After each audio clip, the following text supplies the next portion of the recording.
Chapter 176, Rack and Roll, Shadows of Centris. Good afternoon, ladies. I am Sir Philip Masterson. You may call me Philip or Mr. Masterson. Might I ask what two lovely young ladies such as yourselves doing here? Sir Philip asked genially.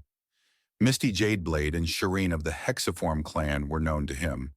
Their intentions were also known to him, but half the steps of good manners is not bringing things up, and more than half of spying is simply good manners with more of a point to them. We're looking for our husband, Reggie. We're worried he's working too hard and possibly hurting himself. And you both think that a random old man wandering around in the ship will know exactly where he is at this very moment? Sir Philip teases gently. Well, no. I was hoping more that you could direct us to someone who does. I see. Well, that would be me. This way, please. He's doing minor repair work in Axiom Laboratory 14. But you just said that you didn't.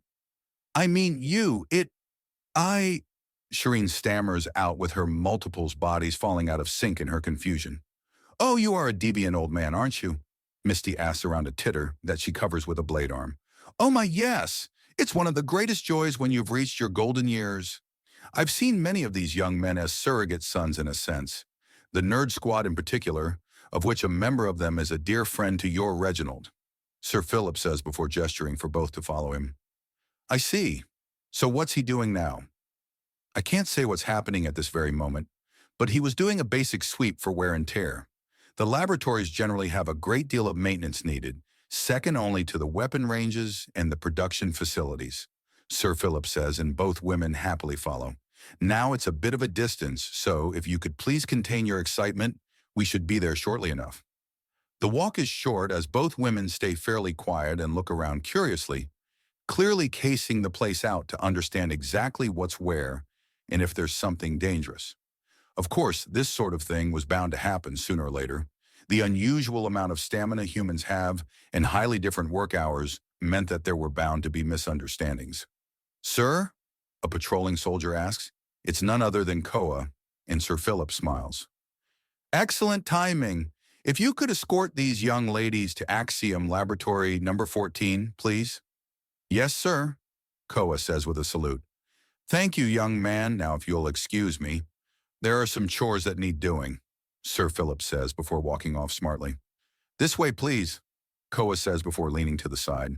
The sound of Sir Philip's footsteps had cut off far too quickly, and he's just gone. Teleporting, fucker! What was that? Misty asked. Koa had spoken too softly to be properly heard. Nothing. Follow me, please, Koa says, turning on his heel and beginning to march away. So you're here for Reggie, I assume? Yes, we are. We're worried that he might be pushed or pushing himself too hard. Our workday ended 2 hours ago. We've had time to recover, but he's not home yet. I see. Well, I'm afraid he's still got another 2 hours on his shift, if not more, if something big comes up. Really? But that's a third of his day. We're used to 40-hour work weeks, Koa says with a grin. But that's absurd. It's so much time wasted to get things done. Just switch out the shifts so that you can fill things in and there aren't enough humans, Shireen protests before trailing off. What are you going on about, Koa asks. Your kind works so long because there are not enough people to do all the work, Shireen says with one head clearly thinking hard, and the others musing over it as if she wasn't just one person with 6 bodies, but 6 people debating among themselves. What? Koa demands. Wait. No, that's not right at all. That doesn't work. Sorry. Forget I said anything, Shireen says, and Koa shrugs. I'm not sure what you said to begin with. Anyways, we're almost there, he says before turning a corner. The rooms have human numbers on them, and thankfully both Shireen and Misty can recognize them, having been given a quick crash course in things. Anyways, this is the lab. Thankfully, you two are recognizable on sight, so...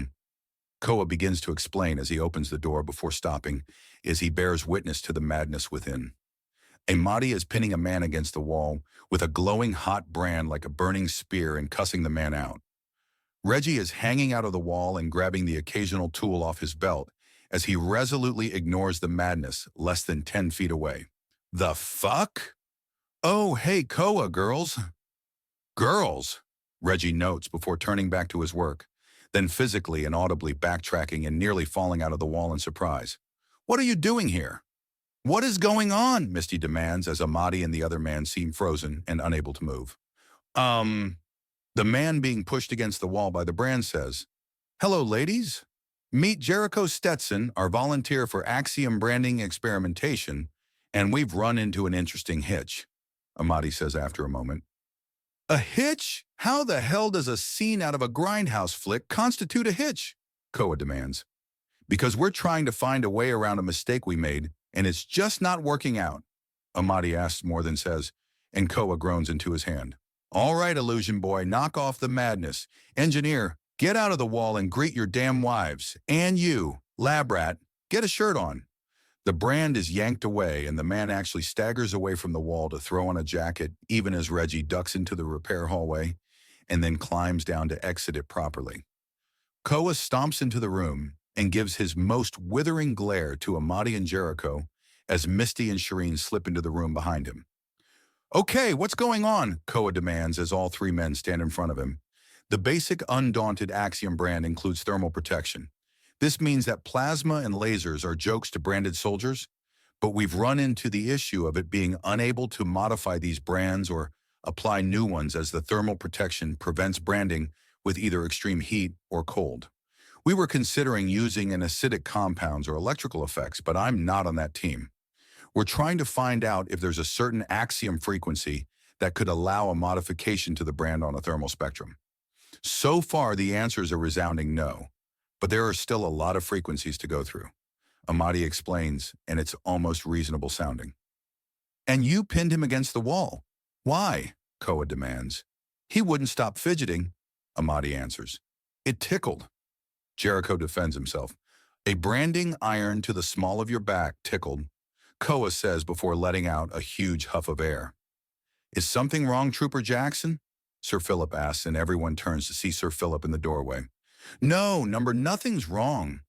Did you know they were testing the Axiom brands today?" "I did, young man," the proper old gentleman says with a smile. "Did you know they were testing in this manner?"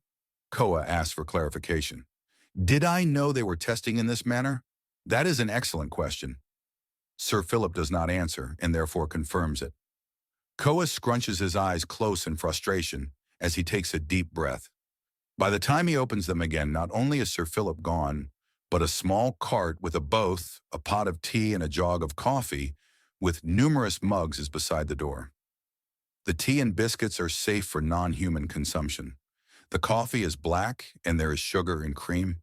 The leftmost Shireen reads off a little card leaning against the pot. The man uses no Axiom, but can still bend the universe around his pinky finger. Amadi grumps as he sets down the brand. He then quickly jots down some notes and heads for the cart. "Who wants what?" "I need a coffee, so I may as well serve while I'm at it." "Black for me," Reggie says, cracking his neck. "There are a lot more little things up there that need fixing before they become a real problem, mostly in the wires and the occasional fuse. I might need to put in overtime." "What? No, we're here to make sure they're not taking advantage of you," Misty protests, buzzing up to Reggie to embrace him as Jericho asks for a double sugar and cream. "Is this kind of thing normal?" Shireen Whisper asks Koa, who nods. "Oh yeah, he's fine. It's just a lot of guys hate leaving things half done, and Reggie's one of them," Koa answers. "I'm not being taken advantage of. I get paid a lot to do this, and even more when I put in overtime.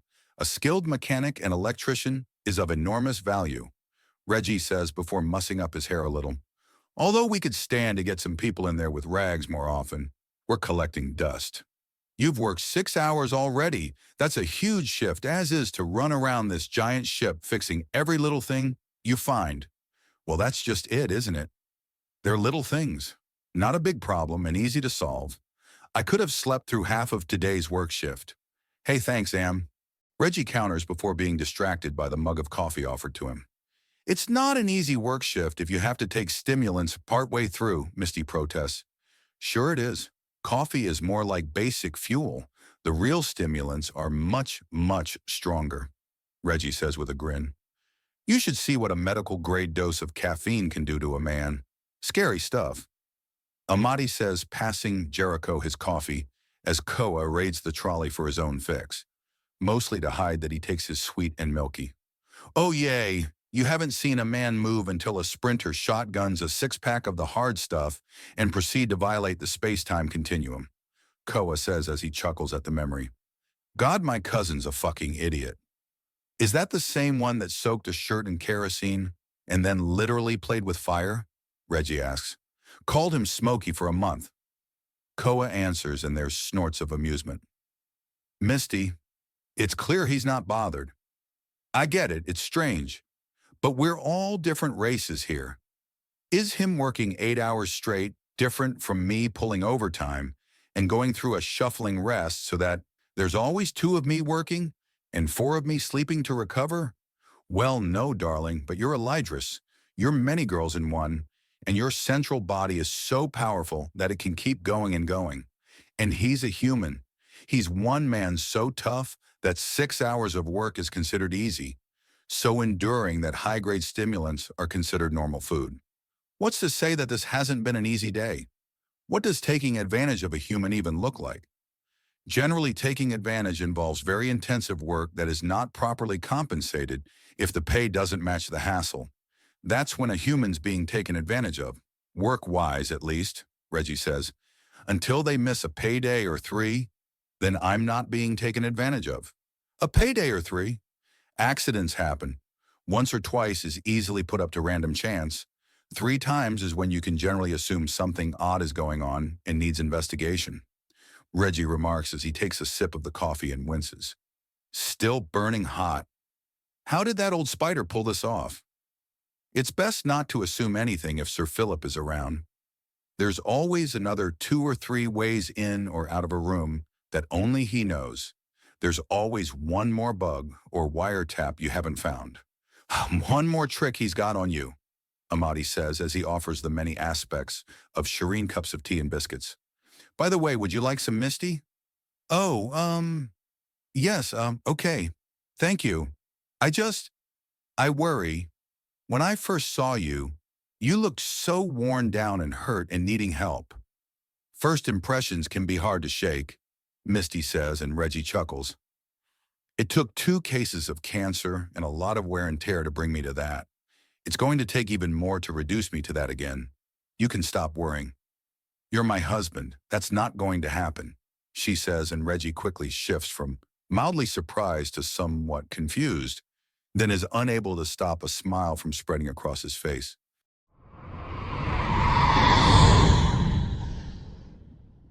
Chapter 177, The Pirates. And so with a shake of her rattle, Jing-A moved on. Jing-A reads out to Miles as she keeps him bundled up in her coils. What she was reading was one of many stories from her namesake, Jing-A the Patient, a collection of 103 short stories. The first story and the last had her birth and her death. The 100 stories following the first one were all about terrible losses that she endured, and apparently the 102nd story was her winning. Unfortunately, Jing-A was just as slow as her namesake when not on the job, so the stories were taking a long time. However, it meant a lot to her, a whole lot to her. She apparently had based her life on them and wanted to explain her culture and why it meant so much. The dim, deep crag Nagasha turns the page with a shake of her rattle to move the axiom and begins reading again. Jing-A and the waterlogged treasure. Jing-A reads out as Miles ensures to look at the pictures in the colorful book. It was odd, a moral lesson to Deep Crag Nagasha born with disabilities, which calls to attention his own churning feelings about being married to someone mentally infirm. Even when he was nothing more than a combination teddy bear and hot water bottle to the girl, he felt kind of slimy. The picture in the book shows the image of Jing-A, a Deep Crag Nagasha who wears a sleeveless dress. Her coloration shifts between stories. Sometimes she's got a solid color. Other times there are stripes or spots. The rattle is always a pale bone white color that was apparently universal in Deep Crag Nagasha. He had questioned it earlier, but it was another part of it being inspiring. Each Jing-A looked like any other Deep Crag Nagasha. She could be any Deep Crag Nagasha, such as the one he's currently wrapped up in. Jing-A was having a normal day, She had done her chores and did her job. There had been talk of rain, but it hadn't happened, and that made her kind of sad because she liked the water. It was always so pretty. Jingai turns the page to show this version of Jingai, black of tail, hair and dress slithering beside a river with her typical vacant expression. So she went and took a slither by the river. The flow of the water and the smell of the reeds made her feel great. She turns the page and it shows Jingai looking at something in the water with a surprised expression. Miles is actually somewhat thankful for these sessions. The Nagasha races use a great deal of different languages, but they have several that are like a smaller form of galactic trade that cannot be pronounced by races without a long, thin tongue, but they can be read. Then she spotted something strange and shining in the water. Jingai says reading the looping script with Miles following to learn the language as he comforts his rather dim wife. Many of the girls from the bridge crew were fairly dull-witted, all the better to serve as Agenda's hands while within barking distance. Jingai is frankly the dimmest of the lot, but even still can read and write. She even has enough of a mind to be dangerous if provoked, but so calm and patient that provoking her to that extent results in a person who very much deserves such a thing. Franklin had likened it to the girl having a shotgun at all times. It looked like an egg. Jingai continues reading as the second half of the page shows the book character raising what looks like a crystal egg out of the water with a surprised expression on her face. The Jingai Miles is wrapped up and turns the page. She was excited. An egg of glass. Was it a glass bird? A glass Nagasha? Jingai had never seen either, but there are many things she's never seen. Jingai reads out loud. She turns the page. This time it shows the book Jingai is carrying the egg against her stomach as she leaves the river behind. She went to take the egg home and hopefully hatch what it may be. Her mind wandering around as she pictured a little sister with crystal scales or a great winged friend who would shine in the sky.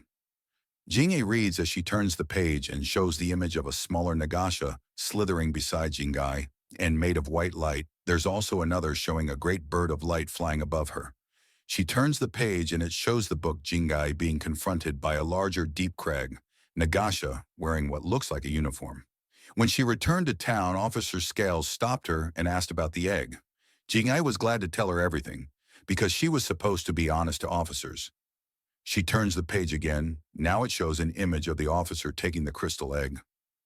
Unfortunately for Jingai, Officer Scales knew what the egg was.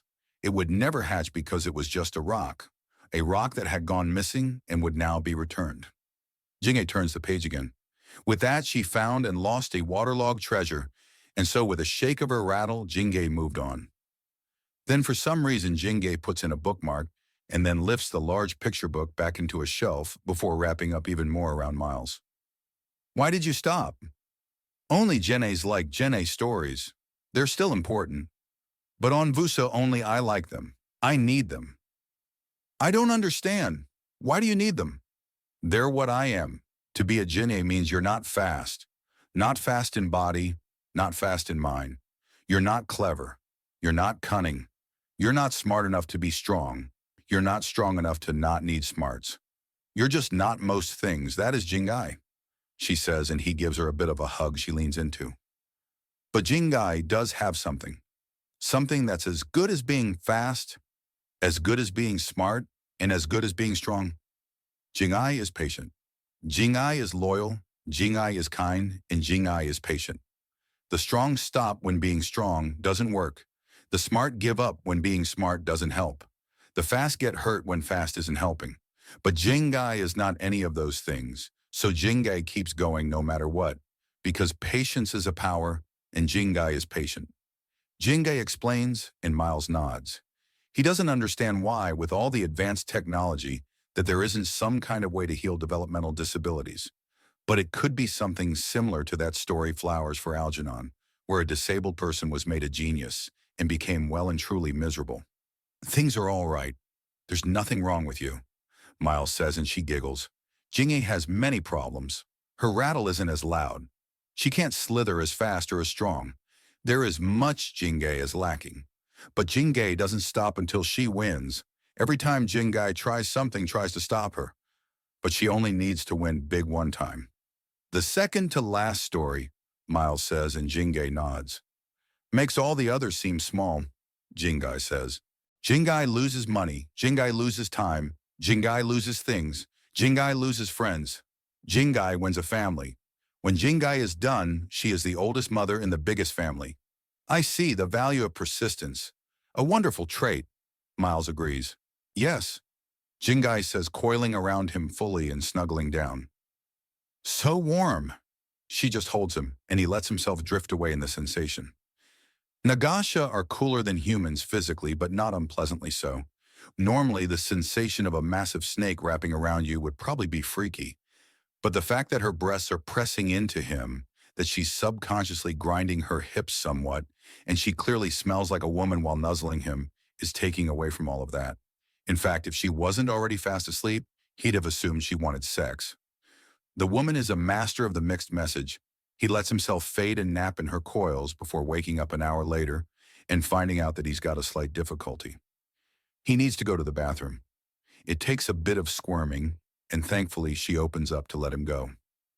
He slips out and then returns to sit against her. She squirms a little herself and is resting her head against his lap as he reads a bit off his communicator. He runs a hand through her hair and considers the situation. With Agenda and Vuni, it was very upright and very much swimming in the glory of basically owning a world. But with the bridge crew, very low-key and simple, Jingai straight up didn't seem to understand their changes in position, if she even understood she was a pirate to begin with, and the rest of the girls didn't seem to care. It was nice, actually.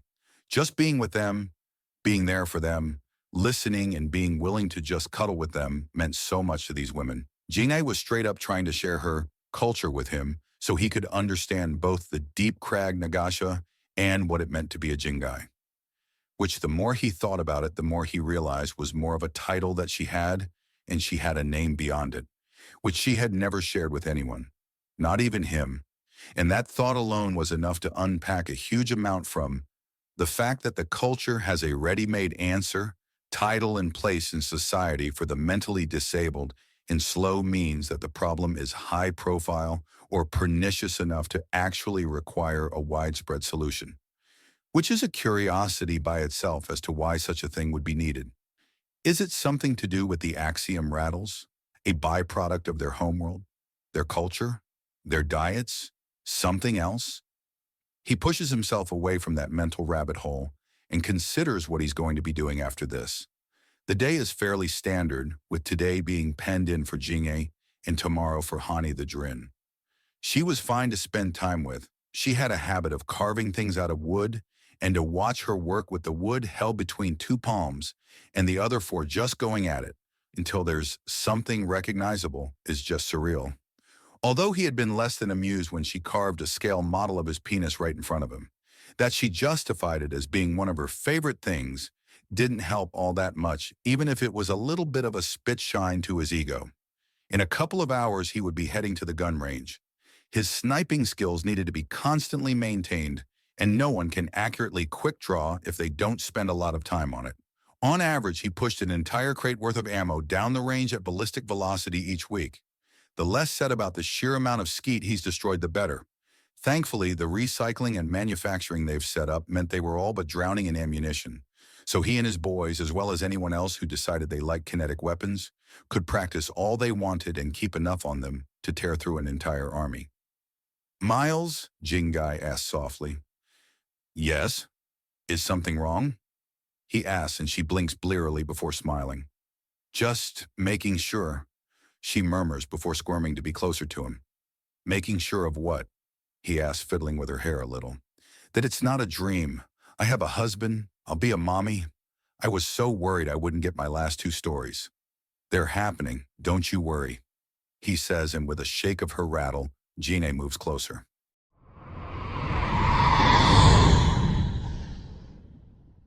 Chapter 178, Not Exactly Hidden.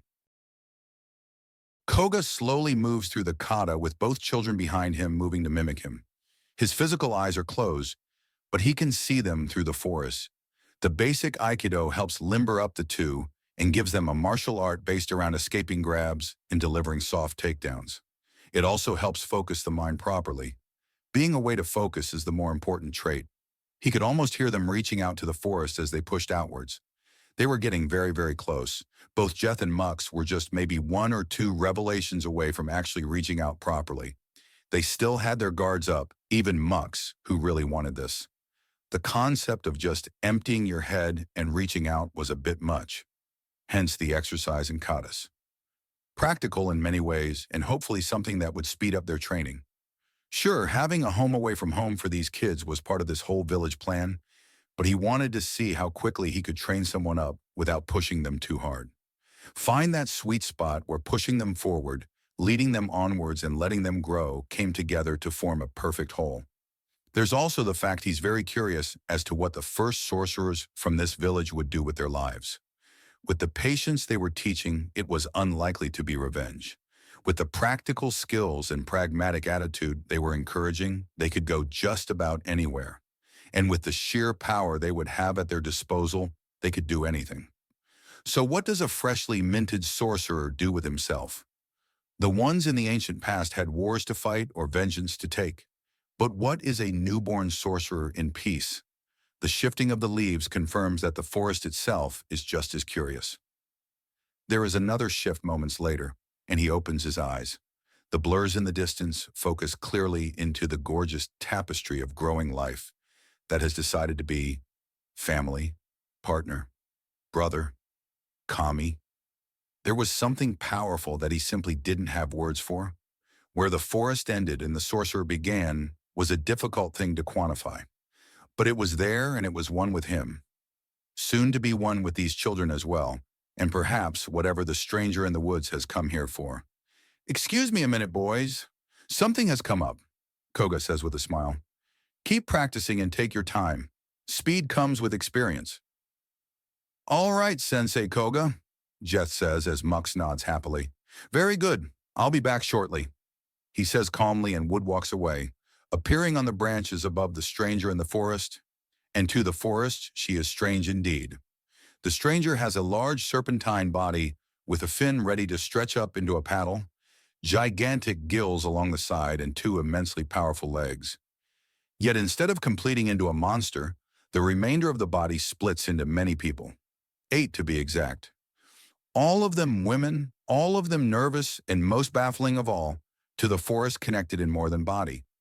They are connected in mind as well. 1 person, 8 bodies, and yet 1 body. Koga knows it is Elidris.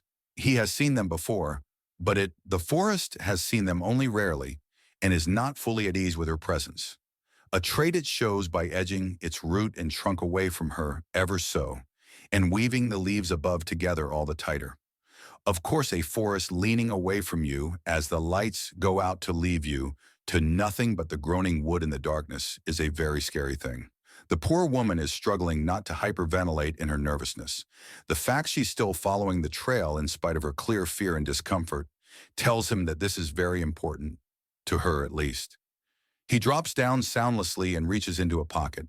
He withdraws something he made with the boys as an example, an experiment that they had given him at the end. A small oil lamp that uses rendered paratac fat for oil.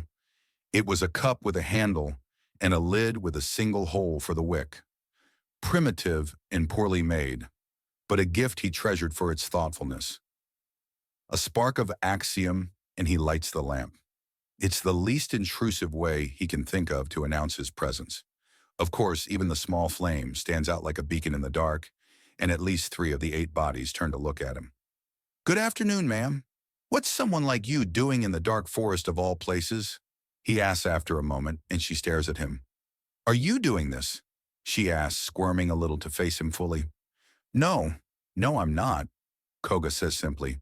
"Could you answer my question, please? Why are you here?"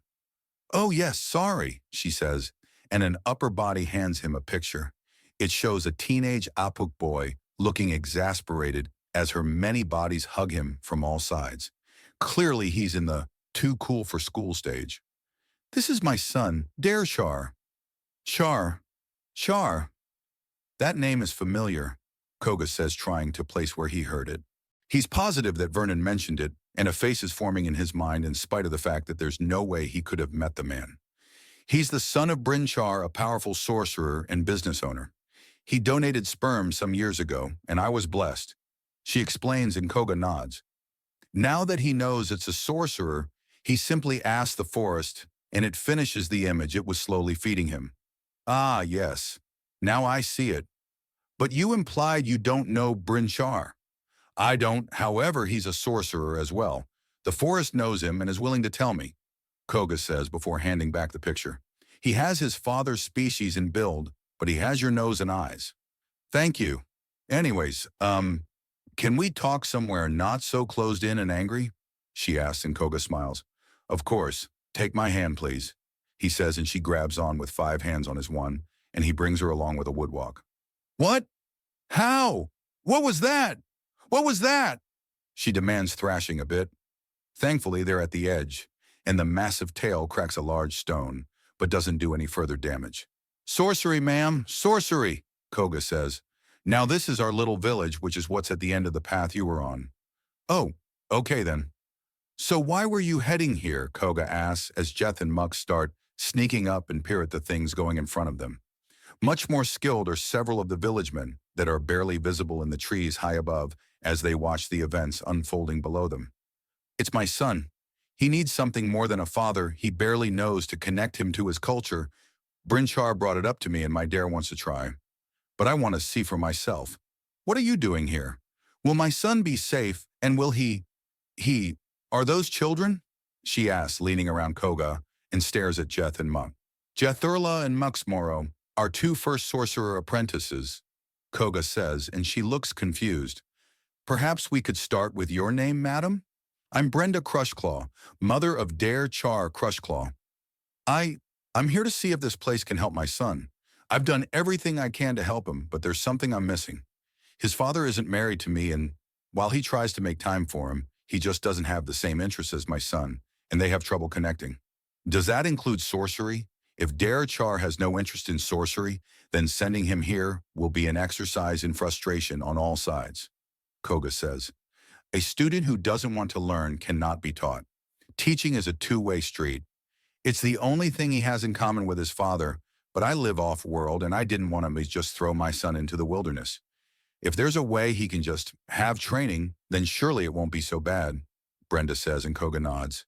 We are trying to streamline things as best as we can, but even then people work at their own pace in the end. Oh, so it might take 10 years for him to learn? It takes as long as it takes in the end, Koga says, and she seems to deflate.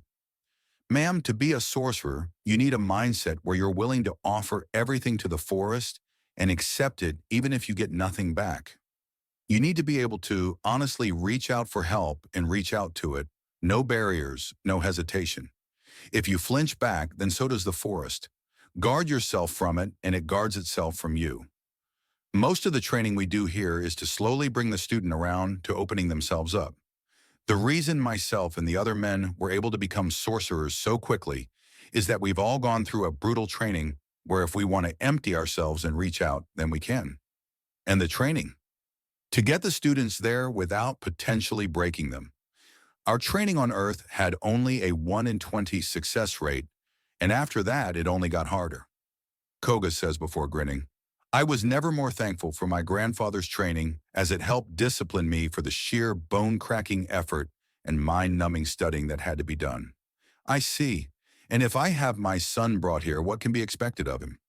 Exercise, hunting, martial training, survival training, philosophy and pharmaceutical studies, among many others, to say nothing of the sorcery itself. I see, so I should bring him here. That's for you to decide, but you should know that after he takes the first step, which can take seconds, then there's no force on or off this world that can force him out of the forests.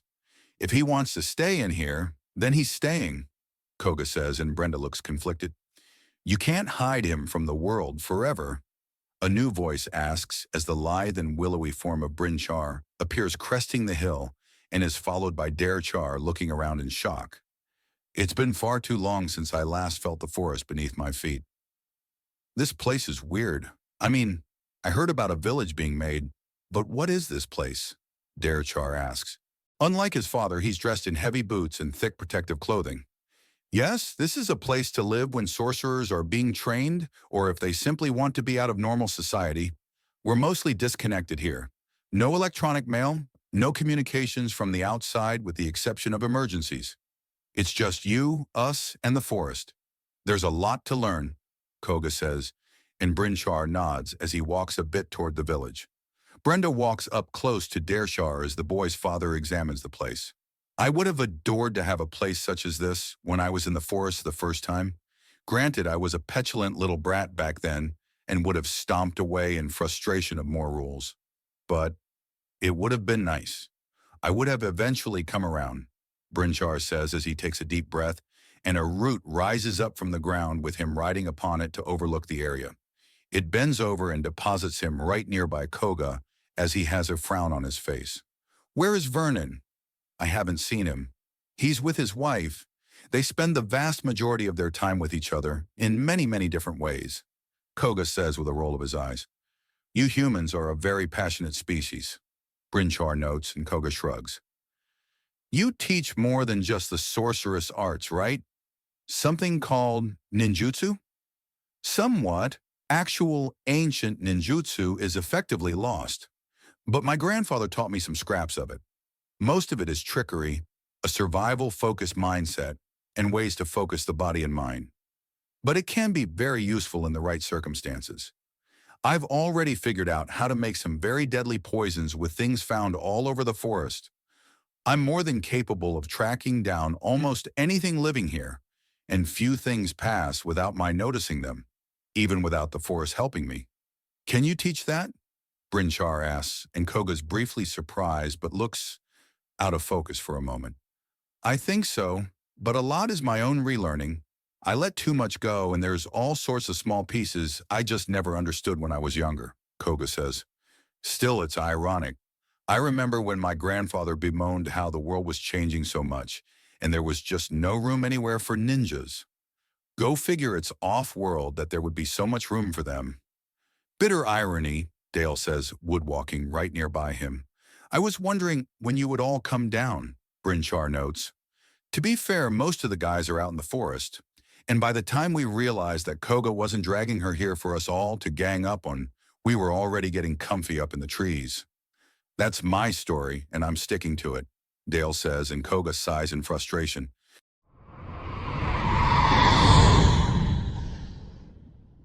Chapter 179, HHH, Herbert's 100 Harem.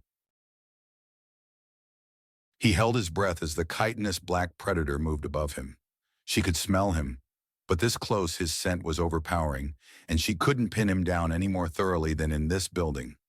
Both soft and hard, rounded and razor-sharp, she was built to hunt down impertinent beings like him.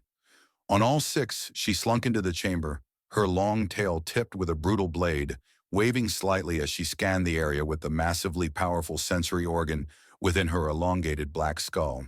She was looking for him, and if he fell even somewhat within her cone of vision, or if he had even passed within it recently enough to leave a trail of body heat, then he would be found. Unfortunately for her, he was literally right under her, as in if she moved back even a little, or had faltered in her step even slightly, she would have freaking stepped on him. Of course, at this range, it also meant that any Axiom shenanigans on his part would have him instantly discovered. But that's not all that much of a penalty when it's a date at Defenestration Nation, a big game where he honed his stealth abilities, and they got better at hunting. A win-win to say the least. Then her communicator goes off and she groans audibly. She pulls it out of a pocket tied to her leg without looking down, leading Herbert to wonder just how surreal this is getting. She activates it in a projection mode to show a holographic image of another Zetan.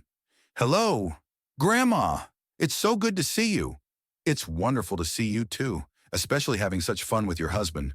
Yzma coos at Ymira, who gives off the shades of confusion along her axiom patterns. Yzma points down, prompting her to look. Way to spoil the fun old-timer. My scent is saturating the area, and I was under her line of sight and making no noise. Herbert complains, but has an enormous smile on his face. Consider it a lesson in advanced stealth. Sometimes you simply have rotten luck and need to improvise. So what's your plan? Well, first I pay the penalty, and then I'm going to vanish, Herbert says. And that penalty would be, woo! Yzma begins to ask as Herbert rises up, then kisses her granddaughter full in the mouth and starts to feel all over her. Ymira reacts big time, picking him up with her 3 free hands and pulling him close, even as his hands get under her bra to give her breasts some attention.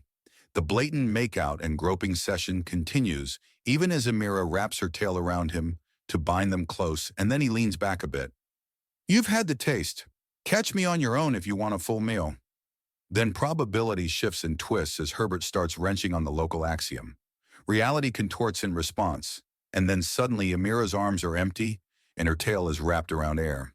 "Oh, he's certainly a treat. What did I tell you? Stick to it, and you'll win him over." He was wrestling with things a bit more internally, grandmother. He didn't understand how things work outside cruel space, and was trying to be careful, Ymira says with a smile.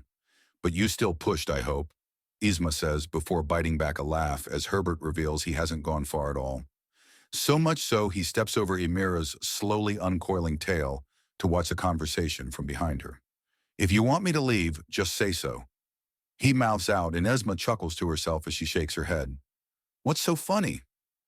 "Oh, just that I was calling to advise you to push harder on your husband to hump you down more, because I very much approve of humans now," Yzma says, and has to fight back laughter as one of Herbert's eyebrows rises theatrically behind her still oblivious granddaughter. She's unaware that he's constantly stepping over her swaying tail to avoid revealing his location. "Really? You said you were unsure if they were all that strong with how shy Herbert was acting and needed to see what they were doing for yourself." "And I have. I've seen a human put an Apuk war princess in fear of her life. Shaemari was always a spiteful bitch, but too strong to face in open combat. Yet one of the humans here on station did it anyways. By the time the fight slammed into my home, she looked like death warmed up, and he looked ready for murder. He nearly died, but I was there to help the little fellow.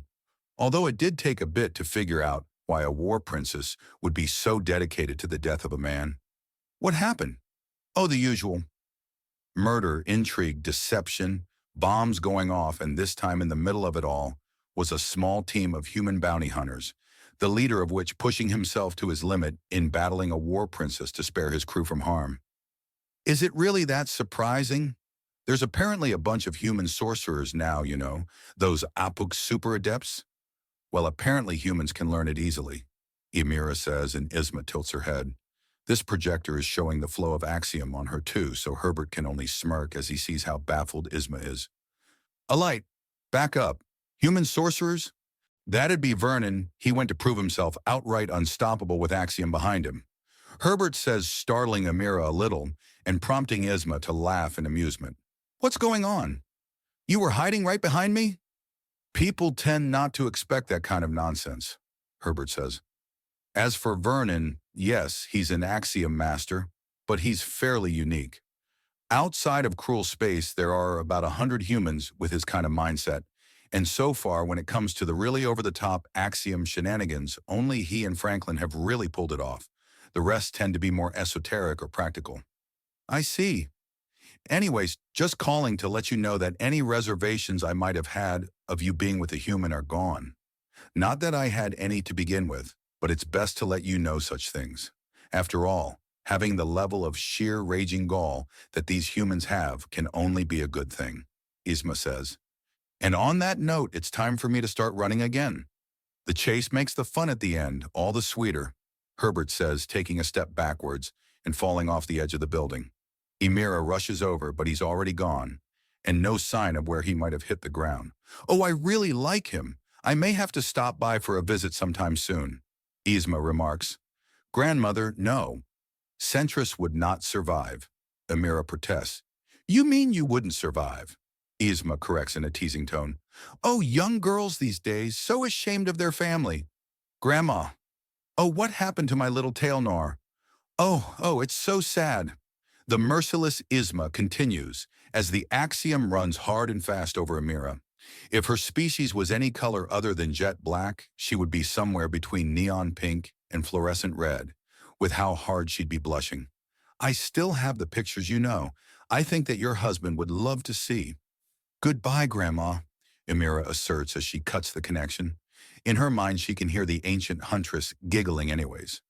With that finished, she starts stalking and tries to figure out where the scent went.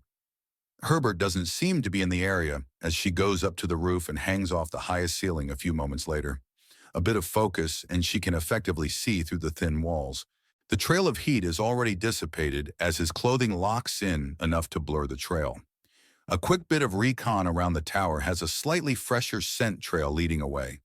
She jumps up into a nearby tree and starts racing along it with all 6 limbs and scurries up to the next to top floor of the nearest building.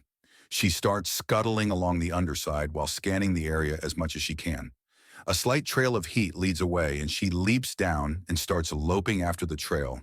The scent is stronger and stronger as she homes in on her target. She brushes by some bushes and is slammed into from the side before there's a roll that ends up with Herbert on top. Remember, if they know they're being hunted, they blur the trail. Keep trying. Then he kisses her lightly and is gone again, causing her to rise up and focus. Okay then, you want to play that way? We'll play that way. She then focuses and gets low to the ground again. Then she's up the nearest tree and craning her neck. There are several points of heat and axiom moving quickly. One of them, however, is making a point of avoiding the others. That's Herbert. She starts scuttling down and then launches herself to the nearby rooftop and races along it. Her back legs coil and launch her over to another rooftop, and she perches on the corner to rescan the area. Her cone of vision is thinner than most races, but the sheer clarity allows her to spot Herbert. And it is Herbert she's close enough to tell he's very good. He tends to stay below the sight lines of the other Zedden, but keeps a physical block between him and the Yauya. He's clever, but the key to a good hunt is patience. With the other girls hounding him and, from what she can see, attracting the others to the area, he's going to have to leave. She races along the roofs and repositions. As more and more girls close in on the area, she repositions twice more and places herself along his escape route. She considers as the group presses down and he starts to bolt. Low to the ground at first before he hits the side of a building, goes through, and then goes straight up. They're looking low, but he's up high and blitzing over the rooftops to get out of casual sight range of the Zedden after him. She takes a few moments and prepares herself as she partially hides and readies a pounce. A blur of dark blue and black starts to race by, and she slams into it from the side. It carries them both into the side of a building. The wall snaps open before snapping back into place, and she pins him to the ground. Thank goodness for the airbags. Airbags, do these feel like they're full of air to you? Emira demands, pressing her breasts up against him. They're a type of... You know what? Never mind, Herbert says as he reaches around and runs his fingers down the small of her back, causing an involuntary shudder. You got the prize, now what are you going to do with it? What am I going to do with it? What am I going to do with the prize of a... Emira begins to coo just in time for every wall and the ceiling to crash open as the rest of the hunters crash the party. The sheer impact causes the floor to snap open and they fall down 2 stories and land in a heap. Herbert's hysterical laughter fades into the distance as Emira fumes and mentally counts to 10 so she can resist lashing out at her sister wives. Is there nothing he can't use to escape? Well, he's some kind of special spy or something, isn't he?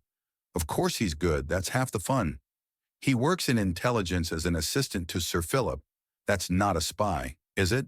Read his books. If you can read the English language, you figure out fast that the books are only half silly story, and the other half is instructions on scouting and spying and all sorts of things. You can read his books? Yes, but he doesn't know that. Yes, I do. Herbert responds and there's a scramble to find him, but he's already gone.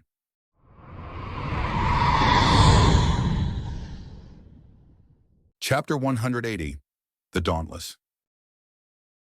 I still find it rather far-fetched that your prediction time to terraform an entire planet is 15 years. I would expect it to take at least 100 Admiral Cistern remarks as he reads through the report in front of him. If we needed to supply an atmosphere and magnetic field and rotational axis, maybe, sir. However, the planet is already in the green zone, has an atmosphere. The scientist explains, a toxic atmosphere. Admiral Cistern says as he turns a few pages and looks at the logistical number for growing new forests based off the statistical data of the lumber industry and its reforestation efforts. It's easier to cleanse an atmosphere than import one, so it's an upgrade. And algae will be sufficient? Admiral Cistern's voice is doubtful.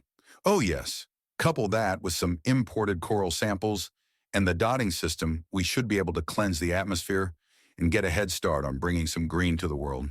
The scientist continues and Admiral Cistern frowns as he turns to the atmospheric portions and begins reading more on the algae and coral. Dotting. Explain that to me. In summary, dotting is a style of terraforming where instead of trying to make a whole forest or a grassland or whatever form of environment you're trying to produce, you create on the small scale to allow yourself to experiment and not only find a proper method and fail faster in the experimentation process, but you quickly reach a point of saturation where nature itself takes over and spreads as nature is prone to. I think I'm beginning to understand. Without competition, the algae will spread over the oceans formed by the cometary impacts, and we can later import fish and detritus eaters to add biodiversity. I'm not sure what importing lawyers to a partially terraformed world will do, sir. I was thinking more crayfish and other such creatures, the scientist says, and there's a snort from Admiral Cistern. I'll be sure to pass the legal division your compliments, he says, and the scientist snickers. Now, from my own reading of this document and the understanding I have obtained so far, the plan is to alter the flight patterns of numerous comets to strike the world of Anriac 4 at an angle designed to cause its toxic atmosphere to cause sufficient heat friction to melt these enormous balls of ice. This is to be done repeatedly until there is a recognizable water cycle and at least a quarter of the planet is covered in water. Yes, sir. At that point, you will introduce rapidly spreading plant life into the water and utilize it to purify the air, possibly adding in more water as the situation demands. Yes, sir. So once you have basic vegetation down, followed by the first few animals to feed from it, how far do you intend to go with the biodiversity? Are we going all the way up to apex predators? Will there be parasites and insects? What about microbial life? The smaller and more wriggling parts of nature may be unpleasant, but all are part of a larger whole. We're going to be careful about it. An experiment that we're going to attempt is that we're not going to introduce the microbiology that causes wood and bark to decay as we know it. Will that not throw things off balance? Only on a surface level. We actually have a snapshot of such things happening before, long ago in Earth's past. We're going to try to replicate it. Some clarification would be appreciated. Simply put, sir, all sources of coal around Earth are from such a time. The microbiology needed to rot wood, as we know it is in celestial terms, fairly young. Some races, like the Tret, actually trace back their species history for longer periods of time. The scientist notes and Admiral Cistern pauses, considers, and then rubs the side of his head at the concept of having a stable history for several million years at minimum. Remarkable, is all he says as he goes over the plan. I'm not seeing plans of proper observational infrastructure in here. Those have yet to be drawn up, sir. The local terrain must be accounted for. I see, and what kind of expenses are we looking at to accomplish all this? Our budget is impressive with all the trade we've been capable of and the stocks we've wrested control over. But there is an upper limit. Each part of the plan has its own difficulties. Most of the samples will be imported from Earth, and the largest portion of the expense will be if anyone challenges our claim to the comets we're redirecting. If they do, then the legal battle will be long, drawn out, and hefty on the budget. If not, however, then they will be fairly cheap, as several of our experimental ship designs could easily perform the redirection procedure, which would serve as an exceptional test for their capabilities as tugs. Yes, the scientist says, and Admiral Cistern pages through the report again. I see. Come back to me with some numbers beyond a basic time frame, and I'll give you an answer on whether to go ahead or not. I like what I'm seeing so far. Admiral Cistern says, shutting the folder and handing it back. Yes, sir, the scientist says and salutes before walking out. A spot of coffee, sir? Sir Philip says, arriving with a small trolley. Please, I clearly do not have a head for terraforming, Admiral Cistern says, and quickly has a large mug of dark caffeinated goodness in front of him with a brownie to the side. Thank you. May I offer some insights of my own, sir? Sir Philip asks, and Admiral Cistern nods before taking a sip of the coffee. An entire world is of immense value. Couple it with the closeness of a weapon manufacturing company's testing area, and it will bring their scientists and researchers to the world in as either tourists or prospective residents, which if we offer a discount could be used to gain an enormous amount of both influence and goodwill. KyleKKent Solutions is a very well-regarded and wealthy company. Having them as allies would serve very well. I agree. And I must confess the political landscape makes more sense than all the unending, finicky bits of environmental building and maintenance. Admiral Cistern says, "We all have our strengths and weaknesses, sir. Not one person can do everything." Sir Philip remarks, "Oh, I don't know. You've convinced most of the crew that you can." Admiral Cistern says with a sniff as he takes another drink. He really needs the caffeine. The morning had started early and had not let up until this moment. Technically, the brownie would be his breakfast. And at a glance, there are nuts baked into it. Good, he needs everything he can get. "One does one's best, sir," Sir Philip remarks, and Admiral Cistern chuckles. "Tell me, how much setup is involved in your tricks? I know you're getting help to get things done, but how many more men are in this room?" "6, sir," Sir Philip remarks, and Admiral Cistern's eyebrows rise up. "I see. Are they all armed?" "Minimally, sir. Stealth is prioritized, so they have knives and hold out pistols." Sir Philip answers. "Excellent. Just because things have been friendly doesn't mean they can't go wrong. I had a very interesting report earlier." "I am aware, sir," Sir Philip says, not clarifying what he's aware of. "The soldiers I've dispatched to Octaron Spin are being groomed to serve as its command crew when its current master retires. This came as a confession from Captain Menisi, who has further elaborated that every interaction with humanity she has had thus far has been nothing but a test to better understand us." "I see, sir." "Do you? We're being watched, Philip. In fact, I wouldn't be shocked if all of our operational security has been nothing but a polite fiction from them to us. These aliens are effectively ageless, and even what appear to be their children could be thousands of years old." "Perhaps, sir. In truth, most lose their lives before finding a fourth digit on the age registry. Accident, violence, spontaneous sickness, or even depression and suicide pare down the number substantially." Sir Philip says, and Admiral Cistern nods. Perhaps it is not a worst-case scenario, but we are still competing with and trying to understand the motives of beings many hundreds of years of age. Must they be so complicated? If one were to stretch out their lifespan, you could almost consider the first century of someone's life a childhood of a sort. I've done a great deal of poking about. Many peoples of many races rarely move beyond the stereotypical depictions before tragedy or accident take them, Sir Philip says. "More the pity," Admiral Cistern remarks as he thinks. "So is there something you would like to inform me of as I regain my energy, or are the impeccable manners veiling an actual appreciation for my company?" "You're not so unpleasant to be around as you may think, sir," Sir Philip assures him with a smile. "You would have scarcely attracted two very high-ranked women into officially wedding you and throwing their not inconsiderable political weight into your corner without some redeeming qualities." "Have I? I assumed it was more along the lines of there being an enormous demand for men, and therefore the highest-ranking women around would naturally be attracted to the highest-ranking men around." Admiral Cistern notes. "Sir, what is bothering you?" Sir Philip asks, and Admiral Cistern grows quiet. "Sir, you have a duty to perform.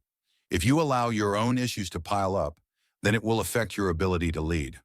All men have burdens, and the command class, more than any other, must remain mentally and emotionally unburdened to best serve their people.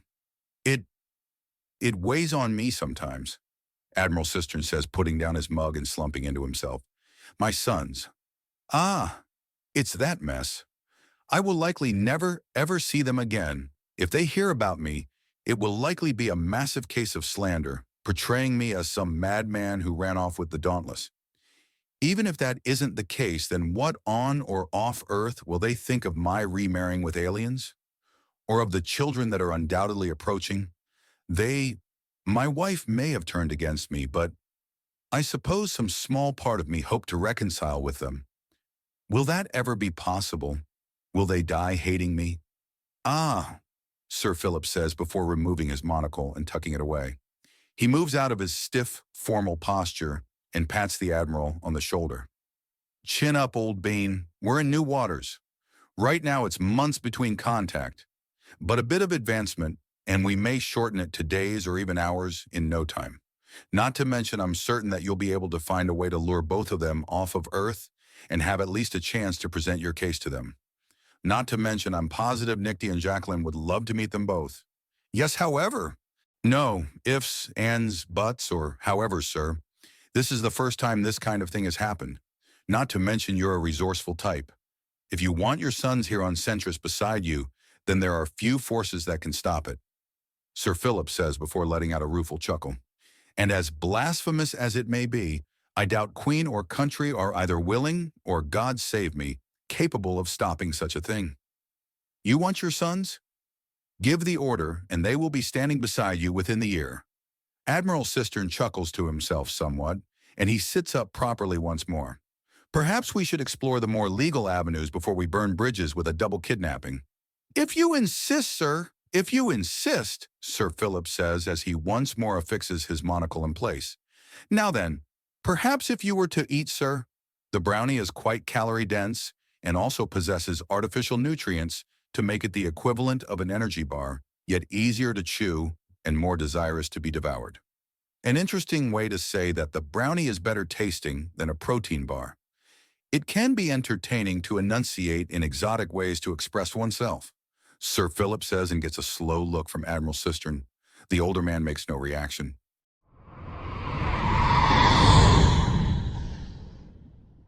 Chapter 181, The Dauntless. So what? We're married now, Holly asks as she watches Sergeant First Class Bjorn Veers. No, I'm your bodyguard.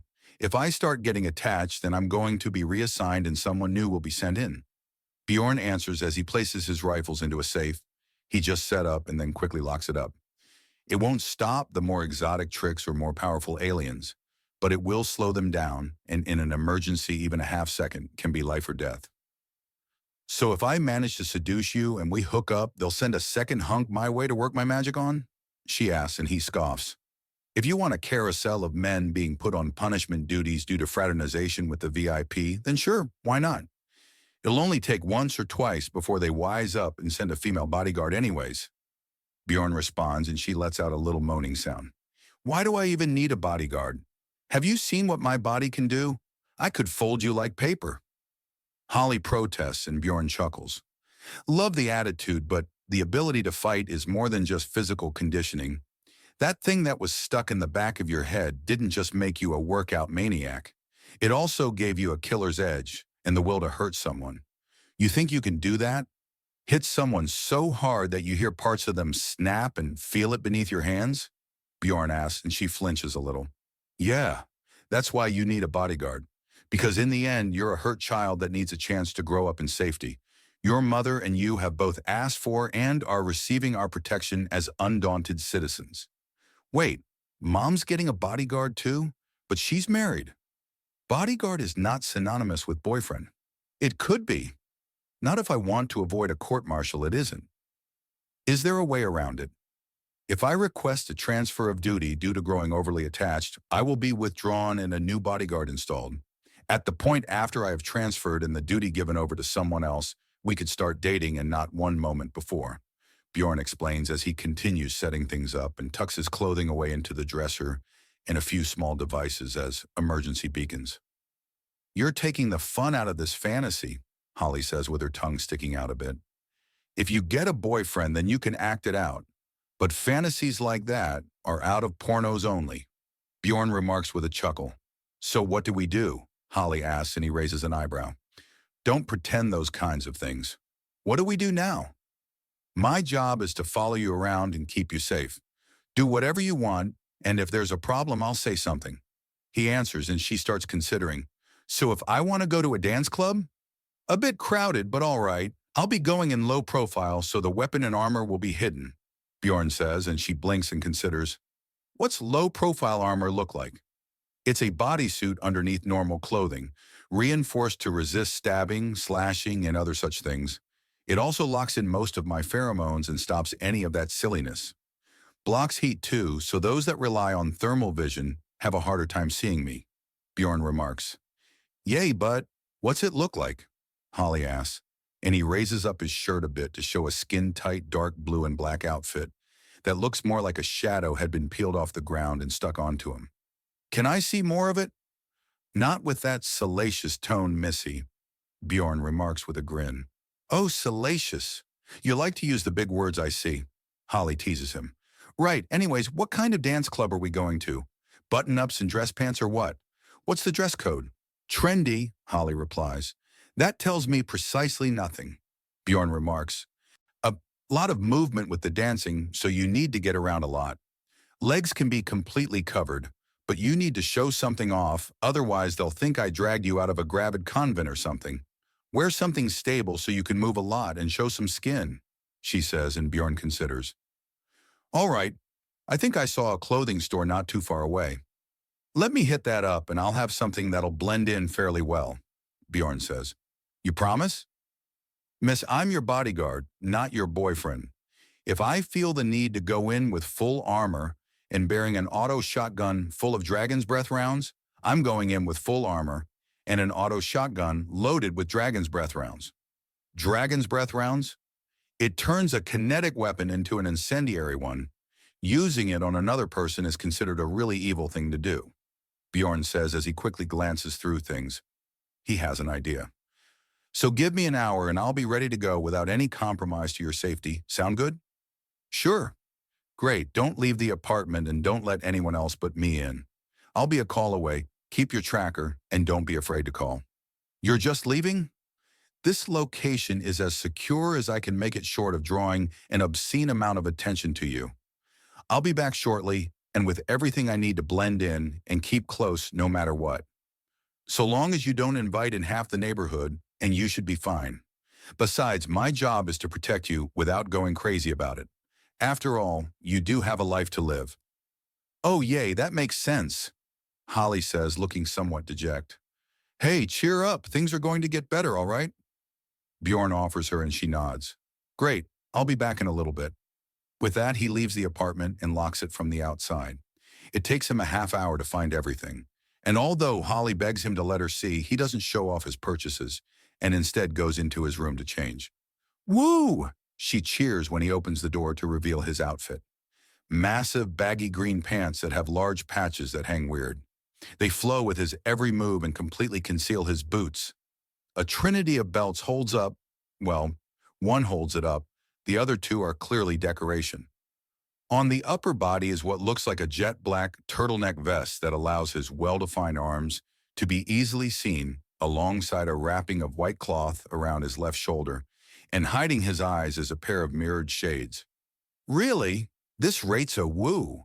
I saw what the local trends were and thought they looked like the dumbest things imaginable, Bjorn remarks as he gives a spin to show off the whole thing. I mean, really? Super baggy pants and mega-sized shoes? Mirrored shades and vests? Not much for the dance scene, are you? Holly asks. I'm not even going to pretend I know what it's all about. You can't be all that clumsy. They wouldn't let a complete klutz onto the Dauntless. Never had a date, Bjorn remarks and then freezes, as that was the wrong thing to say. Oh, then I have got to make this a good night out then. Hang on a minute. I know exactly what to wear, Holly exclaims and rushes into her own room. Bjorn sighs and takes out the communicator he has hidden on his person and activates it. Sergeant veers to control. Sergeant veers to control. Come in, control. Control here, go ahead. Miss Clatterhooves seems to be hell-bent on seducing me. To be clear, this is Holly Clatterhooves, your assigned VIP? It is. Her age and emotional maturity are showing with these decisions, and it may be wise to prep a transfer for me and line up a female bodyguard. This shows all signs of becoming a pattern, Bjorn reports. I see. No request for loose leash protocols? Control asks, and Bjorn lets out a huff. I won't lie and say I'm not tempted. The girl is gorgeous. The girl is eager. The girl would undoubtedly be easier to keep safe if I could lead her around by her libido. But she's effectively a 15-year-old. No, she isn't. She's a traumatized 30-year-old. She's older than you, Sergeant. She lost 15 years of memories. She's a teenager in an adult's body, Bjorn replies. Maybe. But let's be frank here. She's got the mileage to count as an adult by most metrics. Do not make this weird. I'm here to keep her safe. Thinking with my lower head will get in the way of that. I like a challenge, Holly calls out from her room, revealing that not only can she hear him, but is following the conversation. I'll prep loose leash protocols. Besides, we're trying to get humans looked at favorably. And despite what we can do, it's not going to be combat prowess that sees humans accepted on the galactic stage. They already have their fighting machines. They already have their geniuses and technicians and doctors. Do you know what they all want? Control asks, and Bjorn sighs. Boyfriends, Bjorn sighs. Was this a matchmaking setup? No, but the rules surrounding getting involved with the locals are getting relaxed on a universal scale. We can't really stop it, and trying will just hurt our cause anyways. So long as you do your assigned duties, you can leave a trail of pregnant women 1,000 long. Although considering the local attitude towards impregnation and sex, they'll probably think they got a good deal out of it. Control says, and Bjorn sighs. Does that mean I can date him? Holly calls, and he glances in her direction with a frown. Yes, Control answers. Anything else, Sergeant Veers? No, he says and hangs up while taking a deep breath. Things just got a whole other layer of complicated. You would think that removing rules and letting him act more freely would make things simpler, but nope, not at all. So, you are allowed to date the VIP. It would be extremely unprofessional, Bjorn replies calmly. Well then, how about taking to an expert level? Do the job in the VIP? Holly asks and opens the door, and he does a double take. At first he thinks she's naked. He actually has to look twice to see her clothing. A set of strings hold up tiny patches of black and white fabric over each nipple that serves more to outline them, and a tiny triangle over top her sex that shows. You're going to need more than a micro bikini, Bjorn says, trying very hard not to react otherwise to the woman who is somehow more naked for wearing clothes than actual nudity would offer. Not really, Holly says, sauntering up to him. She reaches out and holds the side of his face and then smiles gently. If 15 years and waking up as someone new is the price for a shot at a prize like you, then it's a bargain. I'm no prize, ma'am. Now you want to hit the dance club, so let's hit the dance club, Bjorn remarks, and Holly scoffs. Oh, please, when we walk in through that door, most of the attention will be on you. Holly returns and he scoffs somewhat. You'll see. You are going to need more than just that little bit, though. I've got more clothing on my feet than you have on your entire body. Is it distracting for you? Holly asks, leaning up to him and giving him a huge eyeful. Yes. Now please, put some more clothes on, Bjorn says, and Holly smiles. You think that I'm the only one going to be dressed this way? I'm going to hope you are. Now please change, Bjorn insists, and she sighs before sauntering back into her room, making a point to shake her not inconsiderable rear end. Oh, good Lord. Oh, sweet goddess. Holly's teasing voice drifts back to him. A few minutes later, she walks back out with an open leather jacket on and a pair of leather pants so tight that he can make out the immensely powerful muscles hidden under her fur. Once again, she's somehow more naked for wearing clothing rather than less. So, you like your ladies strong? This is going to be a long night, Bjorn notes as he hides his communicator. Oh, like it's not going to be a long one for me. A piece of hot man right in front of me and jumping on him is likely to get me embedded in a wall, Holly says, leading the way out. Come on, big man, let's get some dance on.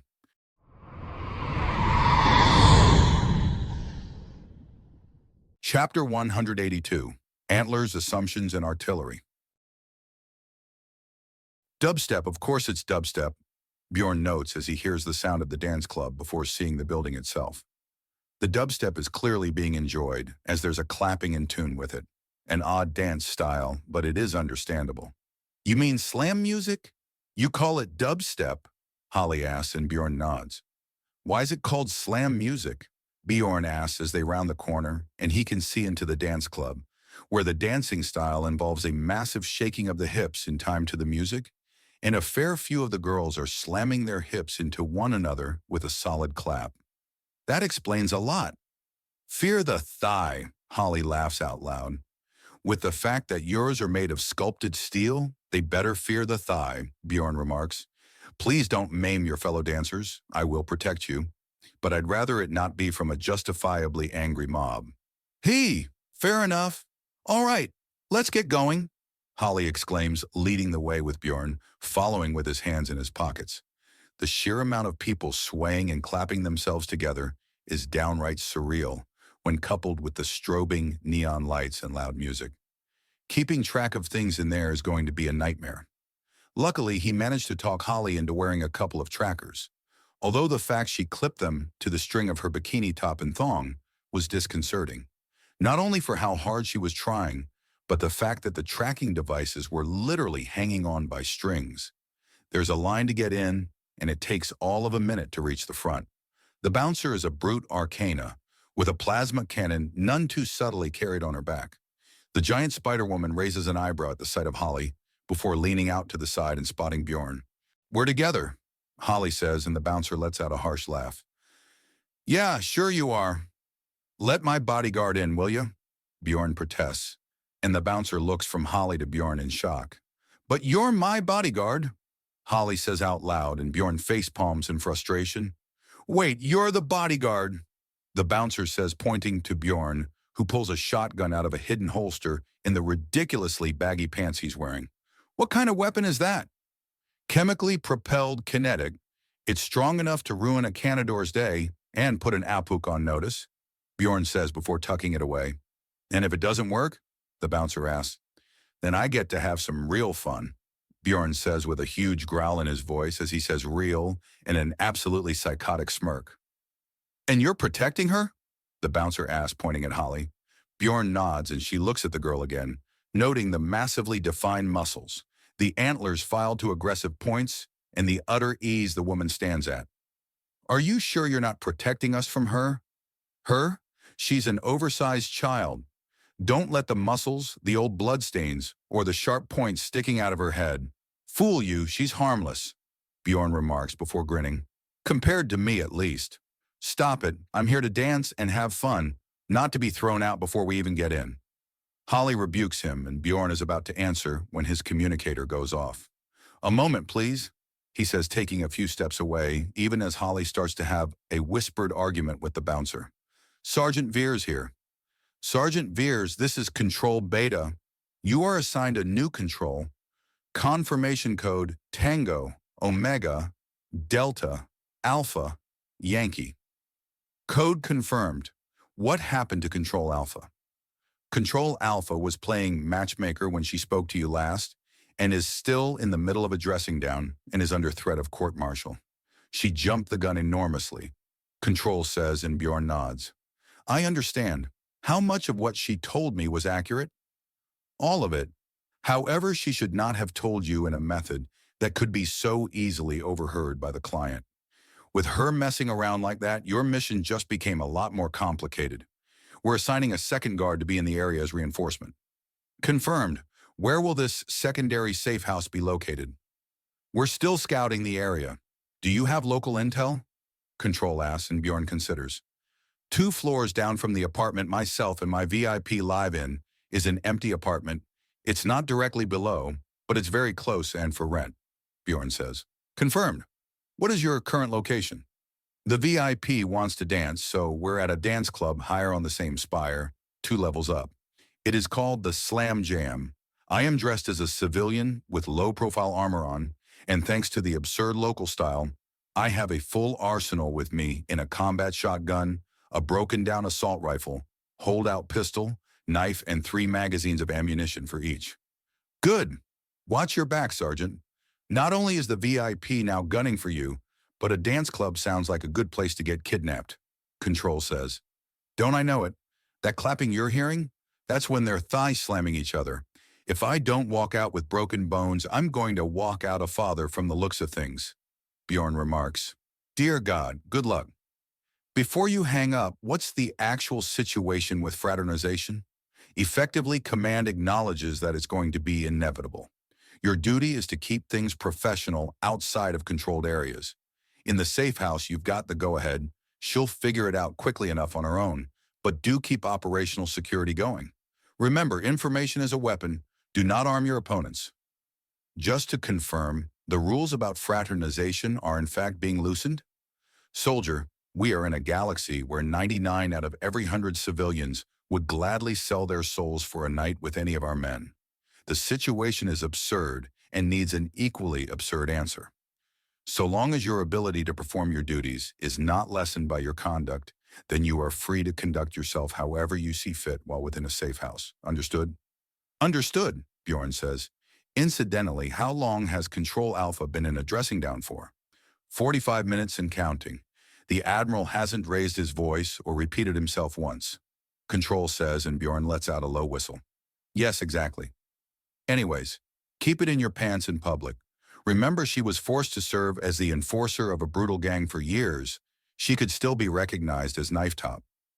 I remember my briefing. I have to at least try to de-escalate situations, as many people might simply be civilians with a legitimate grievance with the destroyed Knife Top persona. Good. Best of luck, soldier. We will contact you with further updates. Confirmed. Sergeant Veer's out, Bjorn says as he deactivates the communicator and stores it. He then takes a few steps back to where Holly is now in a glaring competition with the bouncer. Is this seriously still happening? Well, yes. She won't let me or now you in. You've got a weapon after all, and... Hold this for me. Here's a bribe. Let's go. Bjorn says, shoving the shotgun, with the ammo ejected into a pocket, into the bouncer's hand, followed by a Sa-Ku coin into another one, before grabbing Holly by the hand and stomping into the dance club, with only the shocked look of the flabbergasted bouncer following them in. Wait, what? How did you do that so easily? You just... Bouncers are more or less professional bullies. You don't deal with bullies by treating them like the boss. You have to treat them like an equal or a lesser and plow through. Now you want your dance on? Get your dance on. I'll be at a nearby table observing the club. Wait, what? You're not going to dance? If I get in the middle of that ass-clapping nightmare, I'll get broken like a twig. I'll be in a secure position nearby, and if anything goes wrong, I'll be able to take a few dozen pot shots, make some cover, and easily get you to an exit, Bjorn clarifies. Oh no, we're dancing. I'm here for fun, and I'm here to have fun with you, Holly protests, grabbing him by the shoulder and causing him to suck a breath in as it aggravates what's under the gauze. It's an ace up his sleeve, but it's still tender. He goes with the oblivious Carib. Apparently his pain wasn't audible over the blaring music. With me, Holly says before swaying in time to the music, and he steps to the side while trying to get a good lay of the room. She grabs him by both shoulders and guides him into swaying in time with her. He doesn't fight it, as that will draw more attention than he's already getting, and many of the dancers are double-taking at the sight of him and staring. A civilian with a grudge against Knife Top will be a bitch to deal with. A white knight of an alien looking to save him. He has no idea if the shame or the potential gang's worth of angry aliens would be the bigger problem. Soon enough, however, he's in the rhythm, sweeping from side to side with his oversized pants, flapping around and clapping his hands in addition to all the rest of the clapping around, even as Holly starts shuffling around him, swaying in time to the music and making a circle around him, literally hip-checking women away from him as she basically marks her territory as the part of the dance floor he's on. A power move that many girls try to push in on in some strange dance of dominance. But Holly's got more horsepower in her hips than a big rig. They can't exactly keep their balance against that. Careful you don't kill someone, Holly, Bjorn chides as a massive Lopen is sent staggering and falls to all fours from a hip check. Just establishing who you're with, Holly says before her smile ratchets up as she hip checks another woman away. The fact that she can push everyone else around is clearly keeping her just a step or two away from giggling. Fair enough, but my job's easier if you don't make enemies, Bjorn says, clapping right as Holly knocks a Nagasha to the side and catches a look so dirty it's a surprise that Holly's fur doesn't go grungy. Then as Holly sways to the side, a swell of Axiom causes a massive clap as a woman matches her sheer power for a moment and she stalls out. A twitch of the previously downed Nagasha's tail, and she goes staggering. Holly, Bjorn begins to say. Then someone grabs him right on the bandage, and he lets out a grunt of pain before shooting a furious glare at the grabber. The Phaley, whose claws were partially digging in, immediately lets go and backs off as she clearly reassesses what she thought she knew about the situation. Think you're funny, you little shit, coming in here and making a point to knock every girl away from him? While he's in season, Some girls got a death wish. The Lopen from earlier snarls down at Holly as she brings up a laser pistol that immediately begins charging for a blast. Think you're tough shit with steroids and sharpened horns? I'll... The laser fires and a plume of light erupts as it dissolves against Bjorn's hand. What the... Turn off the flashlight or eat it, Bjorn says up at her. His hand isn't even singed by the still-firing laser beam trying to eat its way into his hand. He pulls on the weapon until it's facing him and him alone. Let go of the laser. The Lopen just gawks at him in shock, so he decides to work intimidation a little harder while he has everyone's attention. Gun thoroughly aimed at his chin from below, he shifts his grip to start prying her large fingers off the weapon. The moment his hand moves, the laser beam leaps to try and kill him, but it simply dissipates on contact. He smiles, and the leftover light that's pouring through his skin illuminates his teeth. That breaks the Lopen's nerve, and she lets go of the weapon and staggers back in shock. Most of the club hasn't even noticed. Hell, most of the girls immediately around them aren't paying attention. He shifts his newly acquired laser pistol, sized for someone nearly twice his height, and aims it right at the Lopen. I assure you, it was me and not the laser that made that scene possible. Now leave. What? The Lopen gasps. Leave before I get upset with you, Bjorn says, and the gun powers up in his hand. She starts in terror, drops to all fours and races away. Bjorn then turns his attention to the Nagasha, who is already weaving away through the crowds. A glance back to the Felly, and she has her paws up and backs away. He powers down the gun and sticks it into one of his spare belts. There's a little clip on it, so he uses that to at least stop it from clattering away. Are you all right? He asks Holly, who just stares at him. Holly, are you all right? How did you do that? Holly asks in shock, and he grins before tapping the bandages. I do have low-profile armor on, but mostly to cut my pheromones. Here, however, is the lowest profile armor available off the Dauntless. Suffice to say, the only common methods of attack that are of any concern to me involve explosives and people getting close. Those are two things I have a lot of answers to. Really? You just grab a laser by the business end as it goes off and you don't react? I barely felt the heat, Bjorn replies. Excuse me? A voice asks, and Bjorn turns to look the Felly from earlier straight in the eyes. Can I have Brandy's laser back, please? She wasn't trying to do something bad, she was just a little overzealous. For a moment, Bjorn says nothing. Then he unclips the weapon and holds it out to her grip first. Wait, you're just giving it back, Holly demands as the Felly takes the weapon and tucks it away in her skirt. Holly, be honest. You were looking for trouble. Don't be so upset when you find what you're looking for, Bjorn remarks as the Felly scampers away. Oh, for the love of...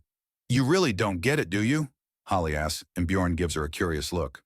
You really don't get it. Explain it to me. I'm staking you out as mine. Every girl I knock away is another girl that doesn't get you. I'm here for your protection, not your pissing contests. Bjorn hisses out. I'm going to get a table and a drink. I'll be nearby. Hey, wait! Holly begins as Bjorn walks away. She quickly follows. You're here to play, so play. I'm getting a drink, he says as he makes his way to an empty table. In moments, a drink is placed in front of him. Courtesy of an admirer, the waitress says, and Bjorn lifts up the drink to the lights and makes out the dissolving pills. He sets it down with an annoyed look to the suddenly ashamed waitress. I had no idea. I'm sure. Who was it that sent their compliments with roofies? Bjorn asks and is pointed to a table of 4. He quickly brings out his communicator and snaps a picture before tucking it away. Send it back to them. Let them know that if they want to stage a kidnapping that they'll need to up their game. Kidnapping? Holly asks as she just makes it into earshot. Having apparently lost her taste for dancing if she can't use it to power trip about how she's got a man with her and no one else does. The jokers over there think it's funny to put random pills in a drink, then send it over. If they want a piece of me, they'll have to put in the effort. Don't go down easy, Holly asks. Nope, Bjorn replies, and she breaks into giggles. Well then, I'll just have to up my game. If nothing else, this should be entertaining, Bjorn replies.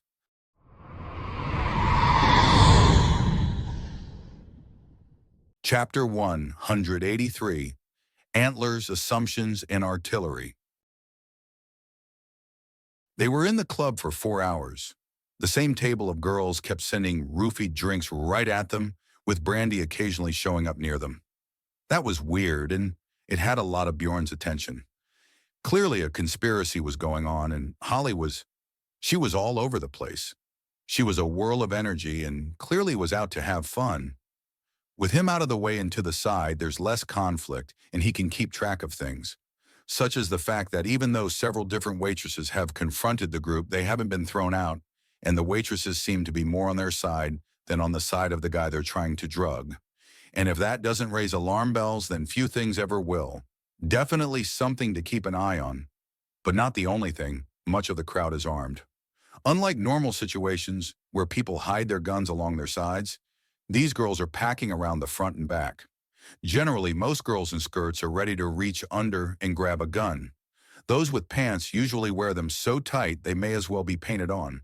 But the skirt wearers go for breezy ones that sway. He can also spot the hard outlines of guns every now and again. He has guided Holly to stay away from those groups more than once, and thankfully she's currently in the pants party and nowhere near the girls with guns. Still, it looks like Holly has worn herself down fairly thoroughly and all but staggers to the table, panting and exhausted. He orders a cold drink and she outright inhales it, ice cubes and all. And that is why humans sweat, he notes to himself. What? The smell? The sweating. It's a cooling method. Think of it like personal air conditioning on a system made to run hot. Oh, you humans run hot all right, Holly mutters as she orders a glass of crushed ice. It goes down the hatch as well, and they pay their tab. I'm about ready to blow this joint. You want to do something? Well, since we're out, I've heard about a movie, Trine, I think it's called, a massive 3-act movie with intermissions. That could easily eat up the rest of the day, and a theater is plenty defensible if we're near the back. Always so businesslike. Holly teases. I'm literally on the job right here and now. Bjorn notes. Fine. Do you have any plans? A specific movie in mind? The Tale of Varg Terra. Apparently it's got a lot of action and intrigue, so I'll be entertained. And the main actor is apparently this year's hottest man on Centrus, so you'll have something to drool over. Bjorn states, as he also considers that anyone that wants to show up and start shit will either buy a ticket so he can track down their details later, or will make noise on the approach. Either way, he has an easier job, unless he gets the real easy job and no trouble arrives. Oh, that sounds awesome! But a trinity takes a long time. We won't be out until early tomorrow morning. Then we crash and sleep until noon, unless we've got an appointment you haven't told me about, Bjorn asks, and she shakes her head. Neither do I, so let's go catch that movie. Maybe a meal or two, and then fall down on our beds. He neglects to tell her that he intends to write out a report and sending it before crashing. The only reason Holly has lasted this long was the sheer conditioning and frequent breaks. Or we could do that tomorrow instead? Holly asks, and he offers her a confused look. That was a shift in behavior. Well, never mind. Let's just go home, and then we can hit the movie some other time. That was a change of pace. What brought it about? Bjorn decides not to pry, as it's a welcome relief either way. If the girl knows how to calm down on her own, then it's less babysitting and more actual bodyguarding. Besides, it's best they leave. The roofie table will never not make him want to take a pot shot. Sounds good. Let's just see if I need to hurt the bouncer for losing my weapon, and we'll be off. Bjorn says dropping a few coins on the table as a hefty tip always pays to have the servers like you, and standing up. As if on goddamn cue, the roofie table stands up as well. We got trouble. What? Them? They look pretty weak, Holly remarks. They've been trying to drug me for the past 4 hours. They've got resources and friends in that they haven't been forced out the door by the bouncers yet. Not to mention a lot of them are packing skirts, as you can see, meaning that they could be hiding hardware under there. So they may be armed. Just be ready to duck and let me stay between them and you. I'll take care of the rest, Bjorn assures her. I'll get you home safe. Luckily for the bouncer, she did not lose Bjorn's shotgun, and he thanks her for it back before openly reloading the weapon in front of her. He then tucks away the weapon and bids the now somewhat intimidated woman a good night. Oh boy, stay in front of me, Holly. We're being followed. Oh, but As your laser-proof and heavily armed bodyguard, I must insist you keep yourself in a position where they have to go through me to get to you. Bjorn says, fine, you can look at my ass instead of letting me ogle yours. Lady, I'm in pants so baggy they could do double duty as parachutes. You're not seeing anything, Bjorn remarks with a snort as long strides carry Holly in front of him. He keeps watch of the small gang, following through reflections and occasionally looking around to not give away the game. Holly, you're going to duck into an alleyway and stick to the shadows. I'm going to stand at the entrance and confront them if they approach. Understand? Why don't you just call them out? Holly asks, not unreasonably. This could still be a huge coincidence. Bjorn responds and Holly outright scoffs. Really? What are the odds of that? Slim to none, but not none. Put some hustle in, Bjorn says, and there's a clattering of hooves as she makes a dash. He enters the alleyway and stops before planting his feet and pulling out his shotgun. There's a large trash receptacle that Holly ducks behind to his silent approval. Good to see she's taking this seriously. The entire gang just rushes up to him and then skid to a stop.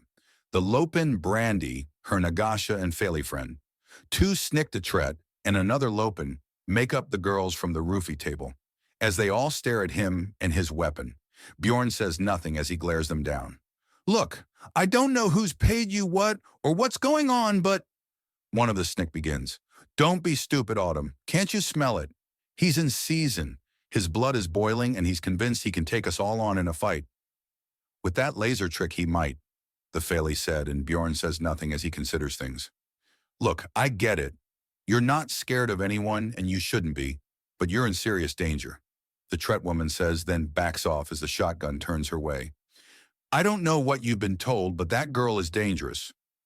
I don't know what name has been given to you, but she's called Knife Top, and she's murdered hundreds. Knife Top was a brainwashed personality forced onto my client. Think of her more like an evil spirit that has been forced out and destroyed, and you have the general idea on a level where I won't be dragged before my commanding officer for a court-martial for divulging information. Bjorn returns and there's a pause. What? The Tret demands, and Bjorn sighs. I am Sergeant Veers, assigned to my client to protect her. The entity known as Knife Top was a false personality forced into the poor girl. It did terrible things with an innocent girl as an unaware meat puppet. We've extracted the entity and utterly destroyed it. Knife Top is gone, but the child used to create her needs protection. Hence why I'm here. What? The Tret demands. Are you kidding me? This isn't some insane apoc or feel-good story. Debatable, Bjorn says, mostly just to stop her from going too far into a rant. This is dangerous. That monster you're protecting has killed hundreds, gored them on her antlers. Carib never carve their antlers unless they're flat-out deranged, and on the whole planet, only one Carib has sharpened antlers. The Tret protests, pointing down the alleyway and right to the bin that Holly's hiding behind. You see, this is why we recommended you pare down the antlers, Bjorn calls back. Is this the time? Holly demands in a shocked tone. Well, it's not like I'm going to let them touch you, Bjorn remarks as he cracks his neck. You think you can protect her? The Tret demands, and Bjorn's face darkens. Knife Top was just a raging berserker. I'm the trained killer. He growls out. Stop, Holly calls out, and Bjorn goes still before turning just enough to see her emerge from her cover from the corner of his eye. Get back in there, he barks at her. No. Now, he bellows, and everyone flinches at the sheer volume. No, no. What happened? What I was made to do was horrible. It wasn't you.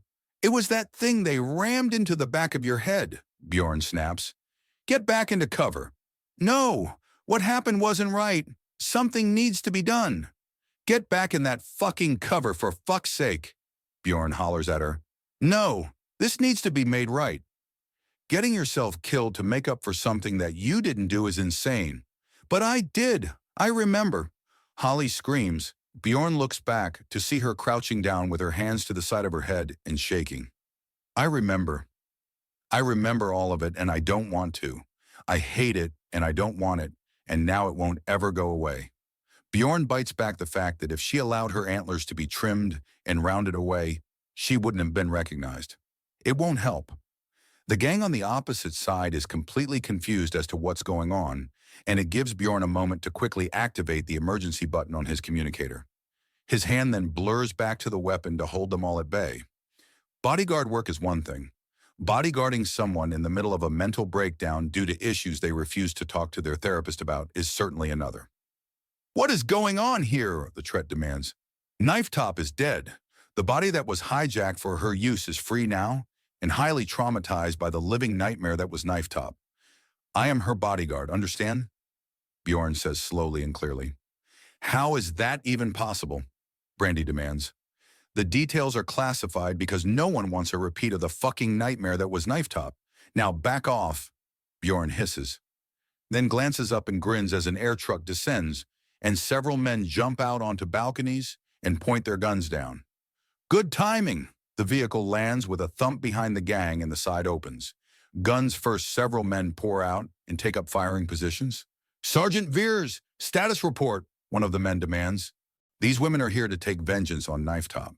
They have rejected my explanations of the situation multiple times, and my VIP decided to try and have a moralistic point and then suffered a mental break. They attempted an attack in the dance club and were warded off, followed by numerous attempts to drug me," Bjorn says, and the men harden. "Ladies, you're all in a great deal of trouble," the commanding officer on the field notes calmly. "We were trying to stop a mass murdering madwomen with a minimum of fuss." "How is that wrong?" Brandy demands, and there's a pause. "You're going to have to come with us. We will test to see if you're telling the truth. If you are telling the truth and prove trustworthy, we will tell you what's going on," the officer says, and there's a pause. "Sergeant Veers, get the VIP to safety. We've got this." Bjorn nods and dashes to Holly, who's still in her little ball of misery. She just shakes her head when he tries to get her up, so he holsters the shotgun, picks her up, and runs. He doesn't stop until he gets back into the safe house and locks the door. "Well, that was a workout," he says to the still sniffling ball of angst and self-pity on the couch. "So I'm a fat monster," she mutters, and he rolls his eyes as he keys a number on his communicator. "Hello, Mrs. Clatterhooves. It's your daughter. She's having a really bad time and could use you. I suggest bringing some comfort food. I'll pay you back, so go all in with it. I'll be renting a movie for both of you to watch because she really, really needs her mom," Bjorn says, and she asks a flurry of questions. But Mrs. Clatterhooves answers all of them herself and then hangs up. He stares at the communicator for a moment while contemplating how to ask the next question. He decides to simply get it over with. "Holly, you should have told me that you remember Knife Top." I only kind of remember," she says, sniffling. "How do you remember? Or better yet, when did you start remembering?" "At night, I dream of her. It's too real. You can't smell in dreams. You can't really feel it in a dream. But when it's about her, when it's her, I can," Holly mutters from the couch. "Ah, nightmares. Yes, things are starting to make a lot of horrible sense. The movie idea becomes a much better one. If it's still playing while she's asleep, it might hijack the dreams and steer them away from Knife Top snuff films. I'm a prisoner in my own head. I'm just a slave, and I thought if I could feel like the queen of the world, then maybe things would be better. Then maybe," Holly mutters, and a lot of her behavior clicks. "Right, well, your mom's coming, and I'm going to order a movie on pay-per-view.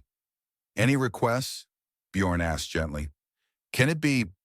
Is it possible to get that movie you were recommending? The one with the sorcerer and stuff? Let's find out," Bjorn offers and starts messing around with the settings. The answer is yes, and he primes it all to start playing after Mama Clatterhooves arrives. He fetches Holly a blanket to drape around herself and starts writing out a report to scan and send to the Dauntless when there's a knocking on the door. Sure enough, Mother Clatterhooves races in, hands off a massively overstuffed bag full of junk food to him, and sets down another to the side.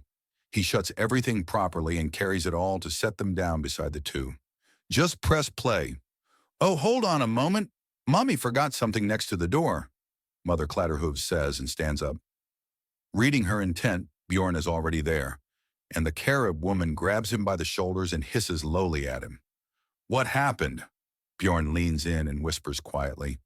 She's been remembering Knifetop through her dreams. She went out to try and deal with things by feeling in control and was recognized thanks to the sharpened antlers. We need to at least file down that rack of spears, or this is going to keep happening. You, Doctor, not, file down a Carib's antlers, she hisses in a tone both scandalized and affronted. We have to do something. We could dye her every color of the rainbow, shave her bald and call her Nancy, and she would still be recognized with those things. Bjorn hisses back. You're right, damn it. You're right. I'll try to talk her around. Later, right now, we need her off of potentially contemplating suicide, Bjorn says, and her eyes go wide. What? You do not reveal yourself in a dangerous standoff with people out to kill you if you don't have some kind of death wish. I see. Just get in there and help her. I'm right behind you, filling out a report, and if you need anything, I'm willing to go running, he says, and she nods before rushing back to her daughter. Bjorn sighs to himself. Well, he was expecting a mess. Just not this one.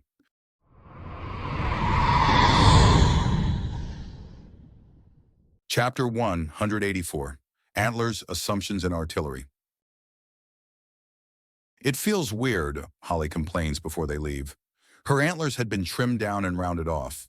She was now being filed down to 6 shorter points, many of them nubs on each side, rather than 10 sharp spears. It had taken hours to file it all down, and Bjorn had not been allowed to watch or even be in the same room.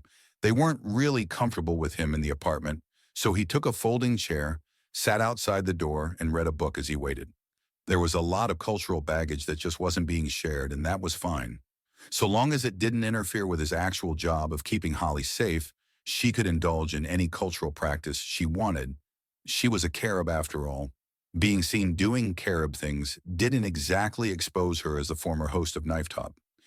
Well, you only had 2 points on each side before this whole disaster started.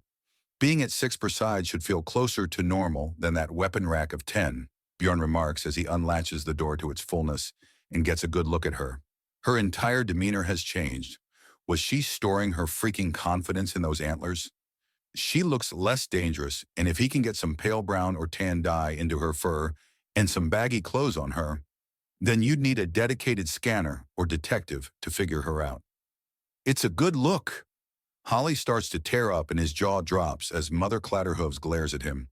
Really, I thought you had more tact. Don't you give me hell for not understanding the Carib things that have never been explained to me. Being ignorant is one thing. Being kept in ignorance and then looked down for it is another. You wouldn't understand, Holly mutters. Then don't expect me to. If you're not going to explain, then I have no way of knowing what proper or improper things to say are. As far as I understand, the antlers are some kind of status symbol that grows out of your head and channels axiom for you. That is the extent of my knowledge, Bjorn protests. It's more than that, Mother Clatterhooves says. How so? He asks, and both of them look away. He heaves a sigh of disgust. Fine, keep your secrets. Now, you wanted to go out and have a meal, right? Yes, there's a Margarine's nearby, Mother Clatterhooves says. We missed breakfast, and I'm not in any mood to cook. I don't know how to, Holly mutters. And neither of you will let me cook, Bjorn grumps. You think highly deadly poisons make a meal. If I could DNA lock you out of the kitchen, I would. Mother Clatterhooves scolds him, and he scoffs in amusement. Right, okay, so we're eating out. Let me grab some spare ammo and we can go, he says, brushing by them and quickly making his way to his room. He emerges a minute later with a jacket in addition to the jeans, t-shirt, and boots, and nods to them both. I can sense you doing something with the axiom. What? Mother Clatterhooves begins, and he pulls out a fully assembled rifle from inside his jacket in response. I see. You really take this seriously, don't you? Well, yes. Why shouldn't I? I'm a soldier. I am undaunted. Your daughter is under my protection. So if an entire army descends upon her, then I've got an entire army to grind under my boots. Now let's get some food. I've heard about something called Lanrak steak that's apparently a staple for meat eaters around the galaxy. Margarines should have it, although they tend to be more of a breakfast chain. Carnivores do tend to have Lanrak for every meal if they can get it. Mother Clatterhooves remarks. I keep forgetting humans are meat eaters, Holly mutters. Right, well, we need to get moving if your mother is going to get a meal in her before she has to leave, Bjorn says as he leads them to the elevator and presses the button. The fact that so many things are so familiar is somewhat disappointing, although these ones are improved for basically going at warp speed with inertial dampeners stopping you from feeling anything. They pile in and he has to crane his head to the side to avoid getting conked on the head by Mother Clatterhooves' antlers. Martha Clatterhooves, he mutters to himself. What? She asks. Sorry, my mind almost entirely associates you with your daughter, and your name sounds similar enough to Mother that when I think of you, it's Mother Clatterhooves and not Martha Clatterhooves. My apologies, Bjorn says before the elevator door opens. The Nagasha woman waiting at the bottom is greeted to an abashed-looking Bjorn and a laughing Holly and Martha. Yes, I'm a tremendous goof. Can we go? Holly? Mother? Can we get a move on before Miss Nagasha here gets upset with us? Bjorn asks, and the group starts moving with Holly and Martha, far from upset.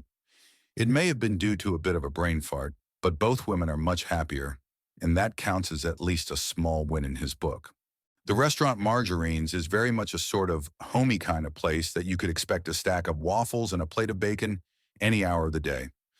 As they walk, he slows down and gestures for them to lean close. If anyone asks what my relation to you two is, then I'm your son and Holly's brother, so you both got reason to stick close to me, okay? Only if you keep calling me Mother, Martha teases. Deal, Bjorn says, and both women giggle in response.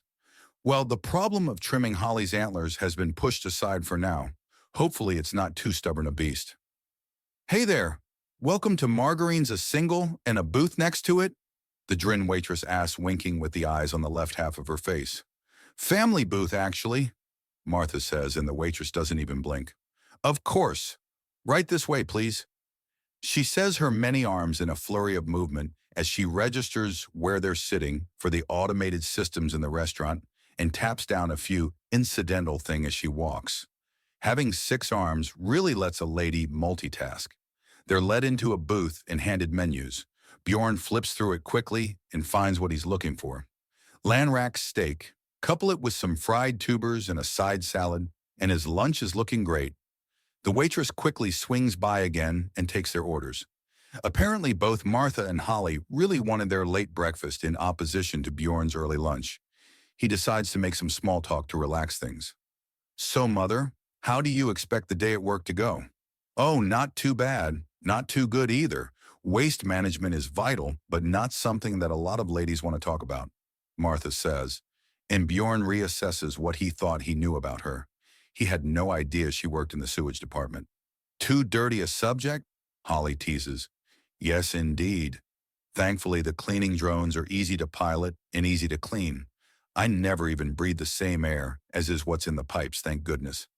Saves on shampoo and showers at least, Bjorn notes. You ever have much fun with the drones? Make them fight each other or draw silly things? Oh, not really. Most of the girls in the office are pretty humorless and liable to snitch if they catch you enjoying yourself. Yeesh. Bjorn grimaces, then offers a smile to the waitress as she brings by the jug of water and glasses he had asked for. Speaking of yeesh, I noticed you drinking quite a bit, Martha says before leaning in. Holly leans in too to listen in. How much water do you humans need? A lot. The smell we give off? That takes up a lot of water. We also have a bunch of other organs that require their own nutrients and blood and such, so fluids are in high demand, Bjorn remarks. Anything else? Does all the poison you eat really taste good to you? It tastes amazing. A lot of food we can take undressed and even enjoy them. But there are precious few dishes that can't be improved with ground sodium chloride crystals and pain kernels, most of them being those that rely on being sweet like candies or pastries. Bjorn answers. You didn't bring any with you, did you? Oh no, I left the camping shaker at the apartment. The what? A container with a sample of the most common spices humans use. Easy to transport and use to spice up any meal. It could also probably double as an instrument of torture with how sensitive you people are to such things. He jokes. It's not funny, it's strange.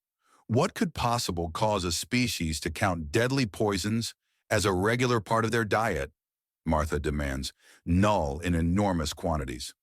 Don't you bring your reason and rational explanations into my concerns, young man, she says in a louder tone as she leans back into her seat, and Holly breaks into giggles as Bjorn chuckles and leans back as well.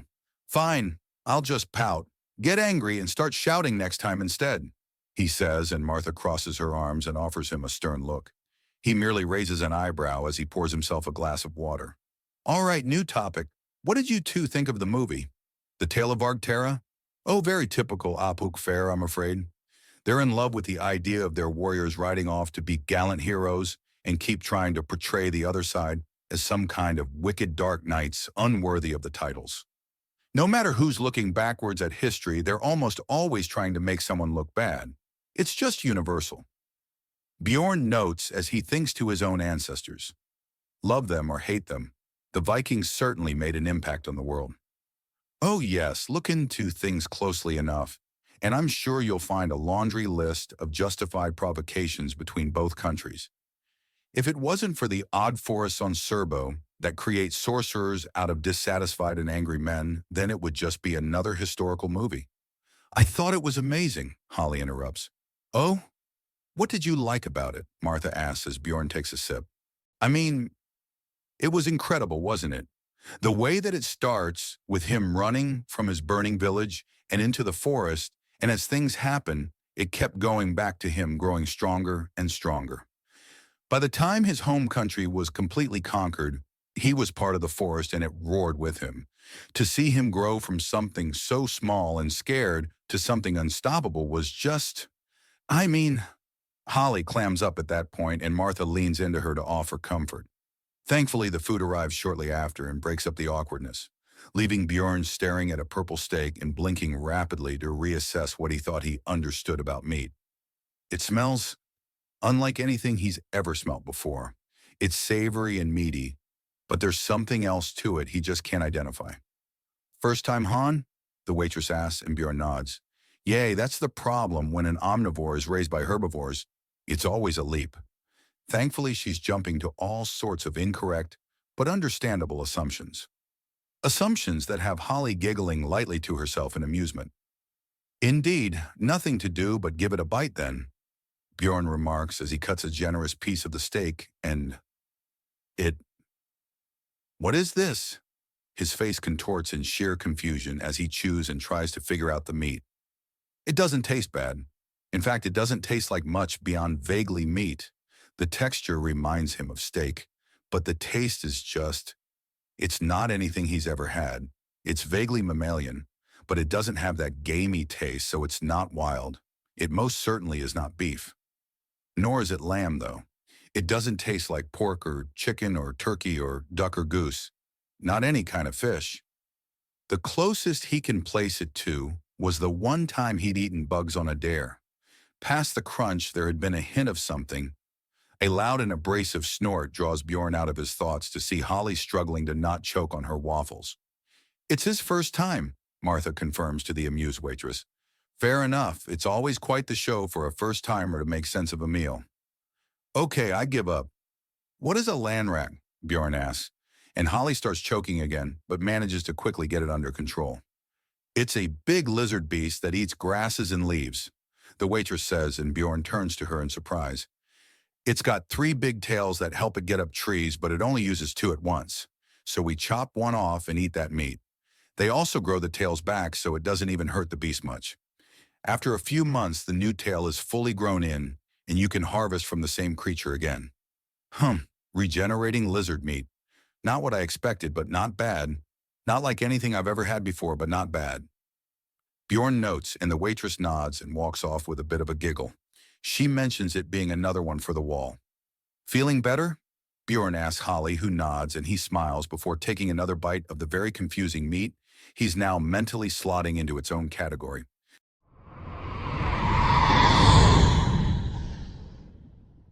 Chapter 1, 185 Antlers, Assumptions, and Artillery.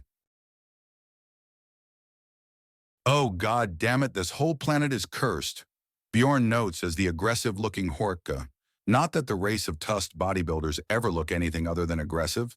Not that he's seen at least. Oh yes, a great and terrible curse that'll fall on you if you don't fork over your coins, one of them says. It was a simple walk that Holly wanted. There was no big sign and nothing extravagant. Then out of nowhere, the amount of people on the street went from a fair number to almost none. Bjorn mentally cursed himself for not immediately getting suspicious. It was obvious in retrospect. It also meant several things. There's enough of them to scare pedestrians from both sides, and they're organized enough to pull this off. It's at least a mildly competent gang, one that's about to bring knives and baseball bats to a shootout and have no damn idea. Or we can all act like reasonable adults and go our separate ways. I'm armed and willing to kill to get you to back off, Bjorn remarks as he keeps himself between the three Horshka that seem to be in charge and Holly. More of the large tusked women are gathering around. There are 8 he can see, meaning it's likely going up to 30. He covertly activates the emergency beacon on his communicator. He doesn't like being outnumbered, much less surrounded. Adults, maybe you've got some time under you, little man, but you're just a man, a pampered little brat that never had to worry. The leader of the gang states, and Bjorn barely resists just blowing her away from that one. Never had to worry.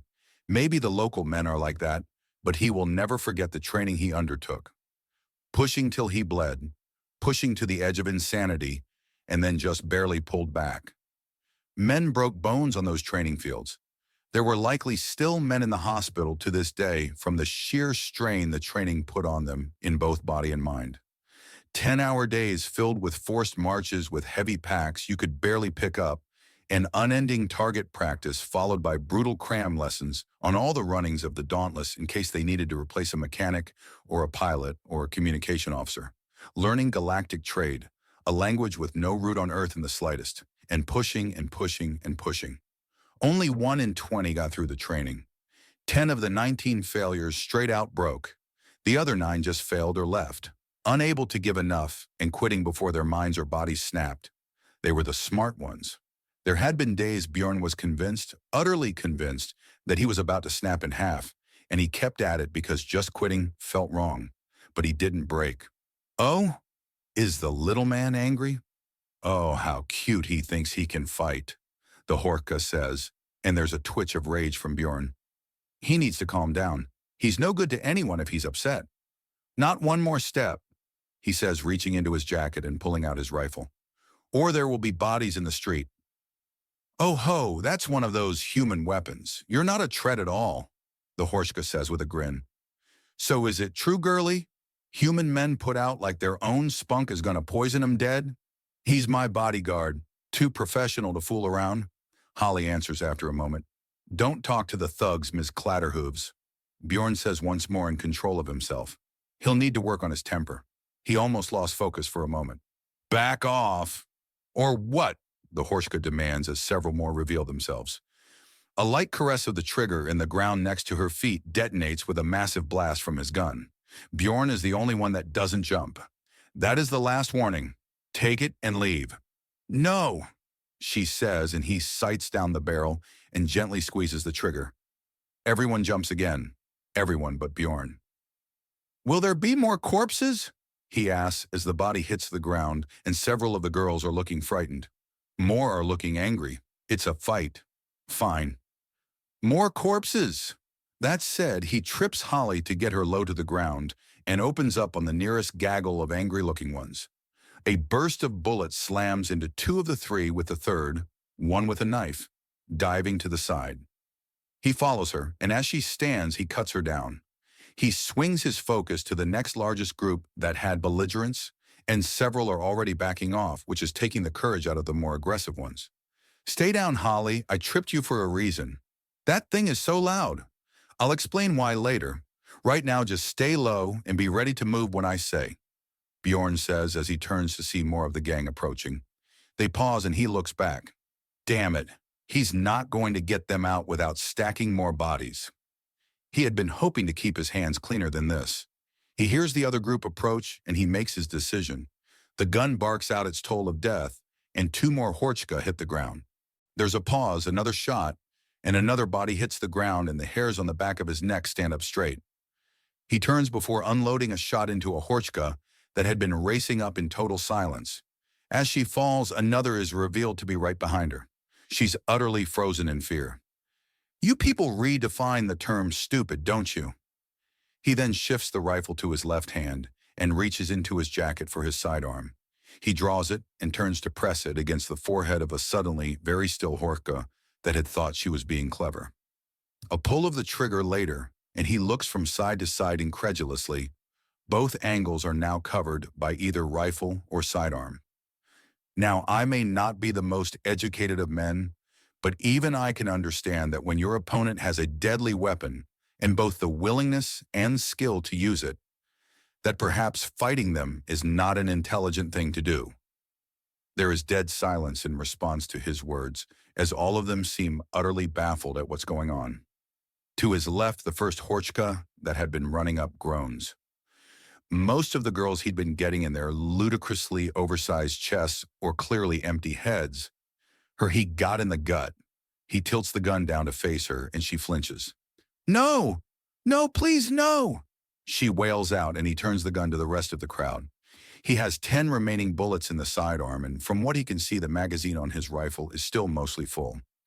Getting an extended magazine for it had been the smart thing to do. The frozen one is backing away. He makes no move to stop her, and even nods to encourage some healthy cowardice. Then from above, an air van descends and slams down. Men pour out the sides, and weapons are pointed every which way, but at Bjorn and Holly. Bjorn flicks on his safeties and holsters his weapons. Come on, girl, we're getting a ride, he says, helping Holly up and pulling the shocked young crib into the air van. Report. The officer in charge demands. Walking with the VIP, the street suddenly emptied, and a gang showed up to accost us. They ignored multiple warnings and attempted to attack. I killed 7 and wounded 1 before you arrived. Good man. The officer encourages him as another 2 vehicles descend from above. We're going back to the Dauntless. We have some things we need to talk about, and no doubt you'd like some more ammo. Yeah, ammo would be good, even if he only used a little. You all right, soldier? I'm fine, just don't like killing, especially when it's just a bunch of stupid punks who choke on their pride, Bjorn says as he leans back in his seat to chew on things. I'm sorry, Holly mutters, and he cracks his eyes open to look at her. For what? If it wasn't for me, you wouldn't have this job, and it's not your fault either. Not even mine, really. It's on them. I told them to back off time after time, and they wouldn't get the hint. I gave them every chance to back away and run, and they kept coming. It's not on you. You're just caught in it. Not on me. I had a job to do. It's on them. They started it, they kept it going, and they wouldn't turn away. That's exactly right, Sergeant. Glad to hear you've got your head on straight. Needs to be straight, sir. My aim would be off otherwise. Bjorn jokes, and there are a few chuckles. In moments, the bodies are reported, and the horchka with a gut shot is being looked over by a medic as they all make their way back to the Dauntless. I just wanted to go on a walk. Why did this happen? At the moment, I'm leaning to it being because a gang of fucking idiots saw me. It's kind of a local problem in that we can't get around the fact that the human martial strength is mostly in men, and to other races, that's a sign of weakness. Great for undercover protection, but hidden protection isn't exactly something you can use to scare off the stupid and selfish, Bjorn remarks as he cracks his neck. The bit of adrenaline that had run through him was crashing somewhat, and he just wanted some quiet. Thankfully, the ride is completely uneventful, and soon enough Bjorn is waiting outside the psychiatrist's office that Holly is in. Poor girl has enough with the knife-top nightmares that the doctor is helping her with, but getting that close to gang violence for a civilian? Not a good time. Just a kid. Just someone's poor kid that was ripped out of her home and woke up 15 years later in the body of a monster with the memories sneaking back in, Bjorn mutters. I know I could not have prevented this. Short of locking her in a box, there's no way to keep her from everything, no matter how much I may want to. That's an excellent attitude for a bodyguard, a nearby voice states, and Bjorn starts a bit before looking to his right. It's a kid, maybe 15 years old at most, and no. It took him a moment, but he recognizes Herbert Jameson now. Don't do that again. Do what? Do not sneak up on me. I do not appreciate it, Bjorn clarifies. Rumor was the man had made a transfer into intelligence after he was de-aged, and wasn't that something to think about? I didn't sneak up at all. I just didn't stomp up like I was trying to break the deck plating, Herbert remarks, and Bjorn snorts.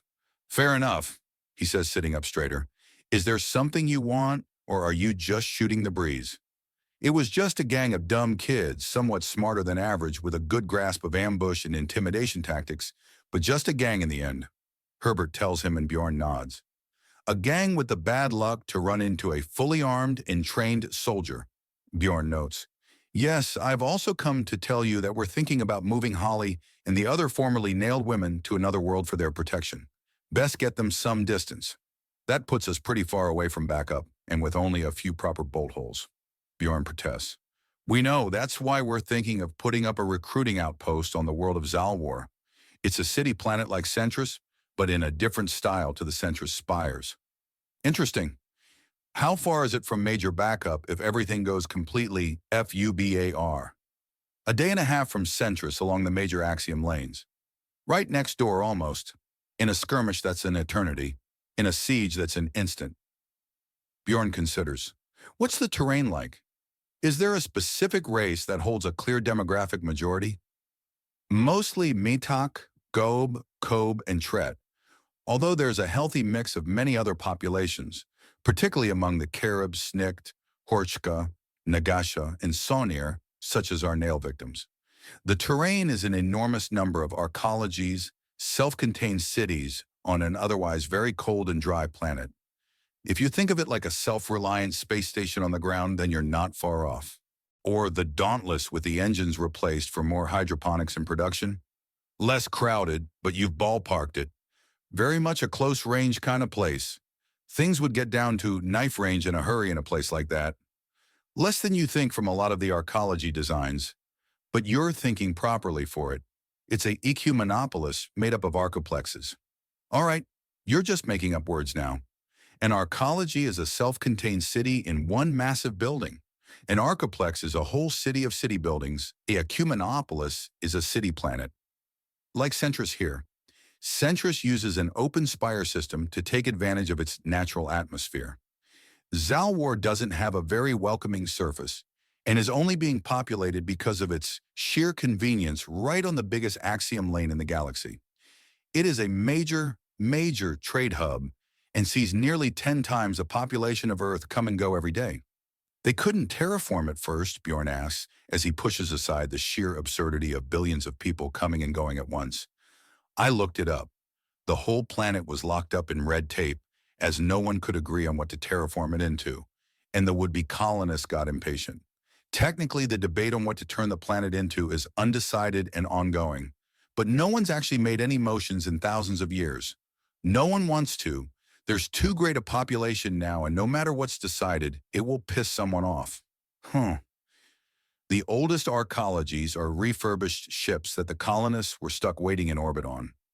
Okay, then. Local wildlife are numerous breeds of Arctic bird, large aggressive tundra worms that devour anything they can catch, and numerous herd animals that survive off the lichen and moss. Are you sending me to Arrakis but cold and populated? Bjorn demands. Of course not. The worms aren't that big, and its value is in its location, not in anything it produces naturally, Herbert says, and Bjorn chuckles. Oh my God, man.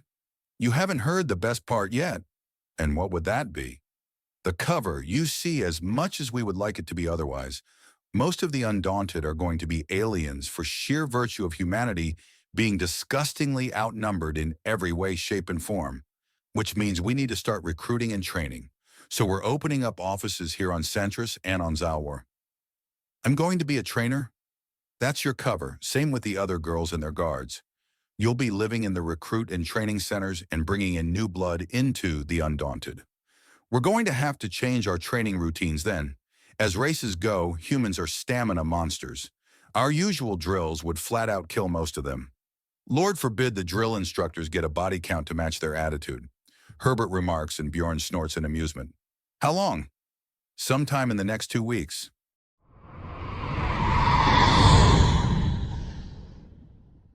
Chapter 186, Antlers, Assumption, and Artillery. We just got here and now we're moving, Holly demands in a huff as she packs up. Her mother's helping and clearly far from happy, but keeping the peace as she wants to understand the situation before making a snap judgment.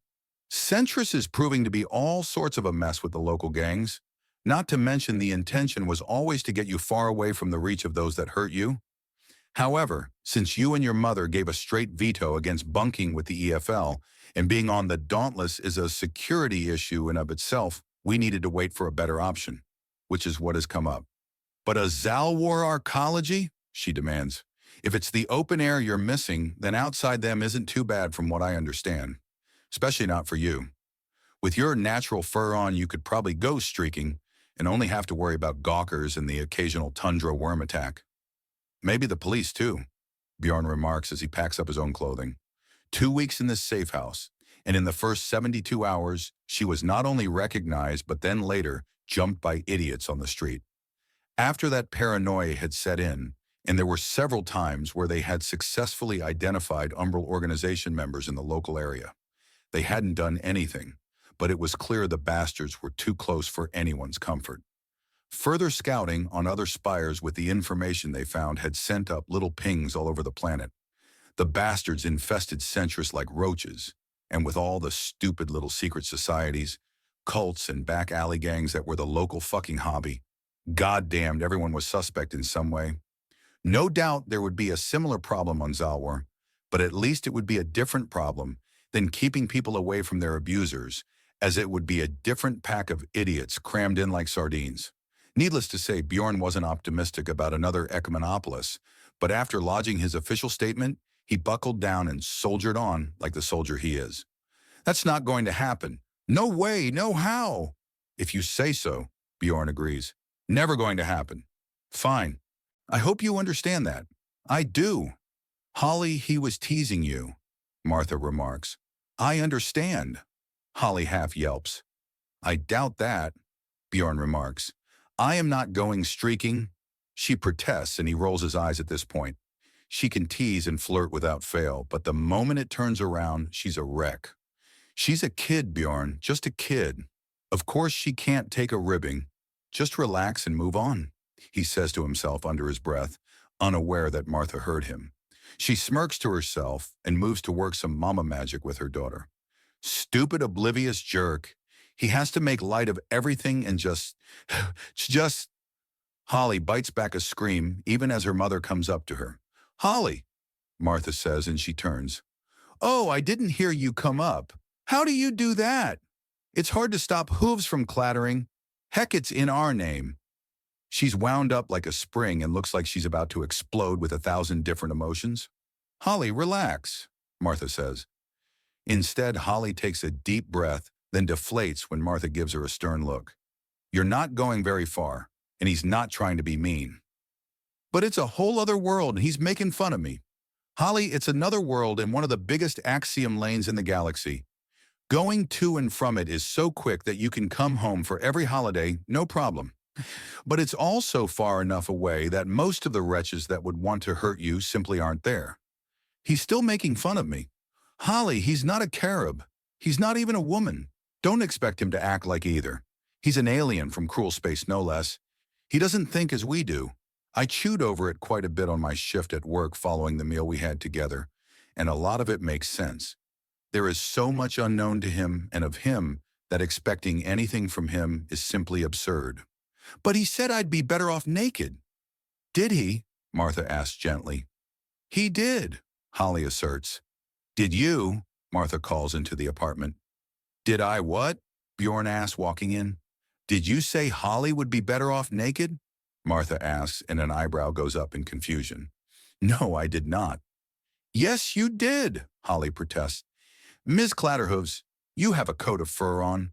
By my reckoning, it's borderline impossible for you to be naked. Even where you have no clothes, I still can't see skin. He pauses and his eyes look to the left as he considers something. Unless you're planning on shaving. You're not planning on shaving, are you? What? No. Then congratulations, you're not naked and likely never will be. Not how it works, young man. Look, what is the problem? You won't tell me what the antlers are about, that's fine. I had a talk and they explained a way to be more understanding. Although telling them that he was told to think of anything that people are sensitive about and won't explain as an equivalent to his penis was not something he was going to share. Ever. And I'm fairly certain bumping up against something like that again, so are you willing to explain the misunderstanding? She's very body conscious at the moment, Martha says and gets a betrayed look from Holly. Fair enough. Is this about when we were talking about the climate of Zalwar? Bjorn asks and Holly nods sulkily. Right. What I was saying is that if you find the arcologies too claustrophobic and want a breath of fresh air, then the atmosphere outside is suitable for it. It may be colder than Centris, but with your natural fur thickness, you should be easily comfortable. Okay? Yes, that's okay. Excellent. Crisis averted. I'll be packing if you need me. Bjorn says walking away and Holly just gestures in his direction for Martha to see. I know. He's not a Carib. He's not attuned to the axiom the way we are, or at all, really. You said it's okay and he believes you. And if he doesn't, then he's going to politely pretend he does. She explains. I can still hear you both. Quite clearly, in fact. Bjorn notes out loud for them both to hear. Then I should tell you that you're missing more than half of every conversation you're in. I figured that much out already, but since I have no idea what I'm missing or what direction to look in, I can't do much about it now, can I? Bjorn remarks. But you can sense axiom, can't you? Holly demands. I can, but I have no idea what I'm sensing. My brain's not built to process it, and I've only started being around axiom in the past few months. I have barely the slightest clue on what I'm doing, Bjorn remarks. And there's the problem. Bjorn, the big deal with our antlers is that they're an enormous part of our identity. We can feel every moment of the day. Shifting them around is like massively rearranging your face on both a physical and spiritual level. It's a great way to be hidden, but it's an enormous thing to do. Martha explains and Holly looks embarrassed. I think I understand. Axiom's mostly a swirling mess to me that's almost impossible to decipher. So you can sense it? Yes, but I can't make sense of it. I have neither context nor training in sensing people's emotions with axiom. I get the occasional bit, but not much. The pattern seems to be massively different from person to person and race to race, and I'm not sure if I'm even paying attention to the right thing. It's impossible to ignore, but if I pay attention to the axiom, I just lose all focus because it's too much information all at once. Martha's now making gesture for Holly to interpret, but the younger Carib is being stubborn and shaking her head, causing her no end of frustration.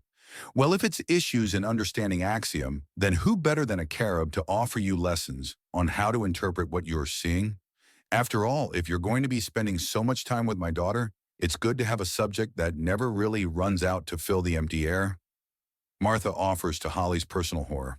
While that would be great and something I'd gladly put in my reports, from what I can sense of her, axiom and the fact that it's moving really violently tells me that she's either about to hurt someone or scream, I think. What? No, it's just that it's so weird and doing something like that and talking about all sorts of little things, like everything's a date all of a sudden while my mom's here is just too much. Oh, so I'm getting in the way, am I?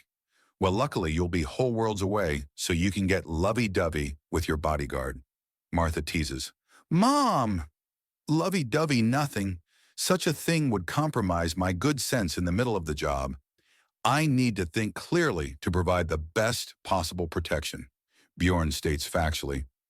That's not what my little girl overheard. Mom, stop! That officer in question is currently on a punishment round of duty and has her wages garnished for the next 3 months for that severe breach of protocol, Bjorn replies.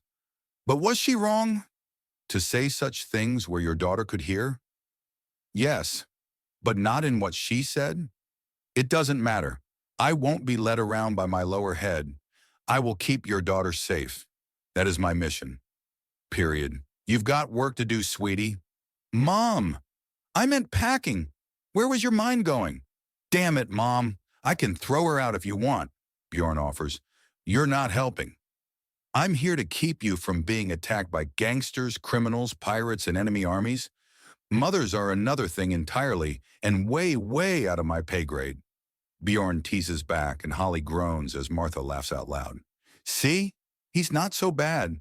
He has a sense of humor at least, and he's utterly dedicated to making sure you're safe, Martha says before leaning in. You can work on seducing him on your own pace, but I fully expect we'll eventually have a hoofless grandson for me to spoil. Mother, Holly whispers in annoyance as she squirms a little. Well, it's not like I can chase after him. I've got your father, Martha protests. Can I see him? I mean, I never really got a chance to get to know him before. Well, Holly asks, and Martha gives her a hug. Certainly, but he has many wives and daughters and is very dedicated to teaching his sons how best to live. I know, but I want to say goodbye at least. Oh, sweetie, you're not going anywhere. In fact, there's a family get-together in just a month. While that wretch had her claws in you, you avoided each and every one of them. But now you can come back, and I'm sure that your bodyguard will be more than welcome, if not as your +1 at least. I don't know. I mean, will the family accept me back after everything that happened? They will. And if they even think about doing anything else, I'll smack them so hard their fur will come off, Martha says, holding her daughter close. You know, there are some days I can't really believe this. One day you were just gone, and after years looking, I found nothing. Then you're brought back to me, hurt but healing. Made of reinforced metal and needing so many hugs, I'd need to be an army to give them all. It was like being in a strange dream. Nothing was really real, and I just went through things without noticing anything. Then I wake up to find out that it was all part of a greater nightmare. One that's over, but one that was so very, very real. It's over, little girl. You're safe now. With a bodyguard and everything? Yes, but how long until that's taken away? When the Umbrel organization is in no way, shape, or form a threat to you, which should take a few years at most with how deep their roots go and how much we keep finding. There are many branches of the psychotic sadists, but thankfully being a raging maniac doesn't engender much loyalty, so digging up information is getting easier and easier, Bjorn says, walking in. I've finished my packing, by the way. Wait, so how much are you guys going up against the Umbrel organization? Not only do I not know, but I would not be allowed to tell you if I did. But I'm not privy to those operations either way. The information is need to know, and the only things I need to know is when to go into hiding with your daughter, when to be especially on guard, or when the Umbrel is completely broken and the job's finished. Really? Yeah. What about the part of them that hurt me? Do you know anything about that? Holly asks, and Bjorn thinks for a moment. How the entire thing is subverted and how Swipe's body double is now their agent on the inside. Classified. Now let's get you packed so we can get you to safety. Our way off planet is in 24 hours. That's plenty of time to do whatever. You might think that, but you'd be surprised where time can go. Was there something about saying goodbyes earlier? How good are your ears? If not for the walls, I'd have been just barely out of spitting distance the whole time. Oh, well, yes. Look, I won't touch your clothes, but make sure you say your goodbyes. I'll pack up the rest, okay? Bjorn offers, and she nods.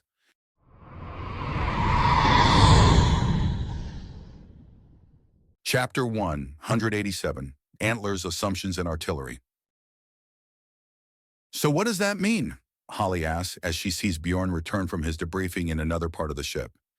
He has a badge on him showing a strange tusk quadruped with wings, followed by words in a language she doesn't know. It's the insignia of our branch. We're going for a theme with such things. If the name isn't extremely practical like the Earth Foreign Legion, then it's going to be symbolic like the Chainbreaker, or in this case, the Flying Hogs Recruitment and Training Battalion. I don't understand. There's a saying on Earth, when pigs fly, it generally means that something is impossible or never going to happen. But our symbol is a pig flying, meaning we make the impossible possible. Holly scoffs. Yeah, cool and all. But you just said you're the flying hogs, not the flying pigs. Hog is another word for pig. It sounds more dignified to human ears, Bjorn remarks, and she scoffs. He ignores the girl's attitude as he sits down across from her. So what's the cover? Would you like to be a fitness instructor? You and the other victims of the Umbrel organization are all in incredibly good shape and know how to push and push and push, meaning you'll be able to help us get our recruits into shape, as well as shut them up about some things only being possible with Axiom. Fitness? I mean, I've still been working out. It's strangely soothing. The other girls have reported the same. All of them are still, well, workout addicts. This means you're all in great positions, with a bit of training, to make fitness instructors or even drill sergeants. Drill sergeants? A drill sergeant teaches the absolute basics to fresh recruits. It involves being scary, noisy, and also funny. You need to get everyone moving together as a single cohesive movement and teach people just how hard they can push themselves. Would I have to hurt people? Actually, no. A drill sergeant is allowed to yell, scream, insult, and assign punishments, but they cannot strike the recruits. The idea is to stop people from acting like idiots and have them break into herd mentality where no one wants to drag down the group. And if no one is slowing down the group, then that means everyone is working together for the betterment of the squad. I see. Of course, you'll need your own training to get it right, but it's a rewarding career path that also lets you be the scariest thing around for the dumb recruits. You know you were a recruit once, Holly rebukes him. I was indeed a dumb recruit once. Drill sergeant scared the crap out of me and got me moving. Pushed and pushed until I thought I had nothing left to give, and then made me get up and give even more. I'm not sure I understand. Do you know what the greatest strength of a soldier is? The weapons? Oh no, those are just party favors. A soldier's greatest strength is their will, the will to push and push, to push beyond and do more, even when you thought you couldn't, to reach the end of your limits and rise again anyways. A soldier's not done until he's either relieved of duty or dead. Sometimes not even then. And what, a drill instructor puts it there? No, they draw it out. A soldier can be completely out of shape, down a limb and tired. But if they've still got their will and remember their training, then they can do things few others can, Bjorn says, and Holly scoffs. Don't believe me? No.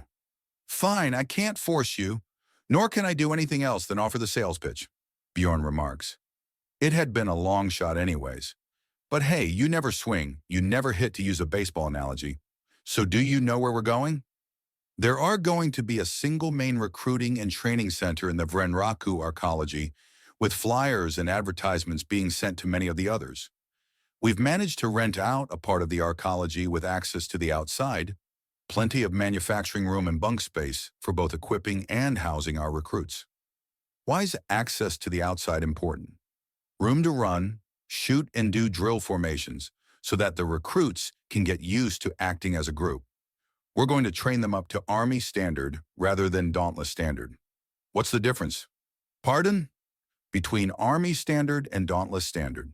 It takes 4 times as long and nearly 20 times the resources to fully train someone to Dauntless standard.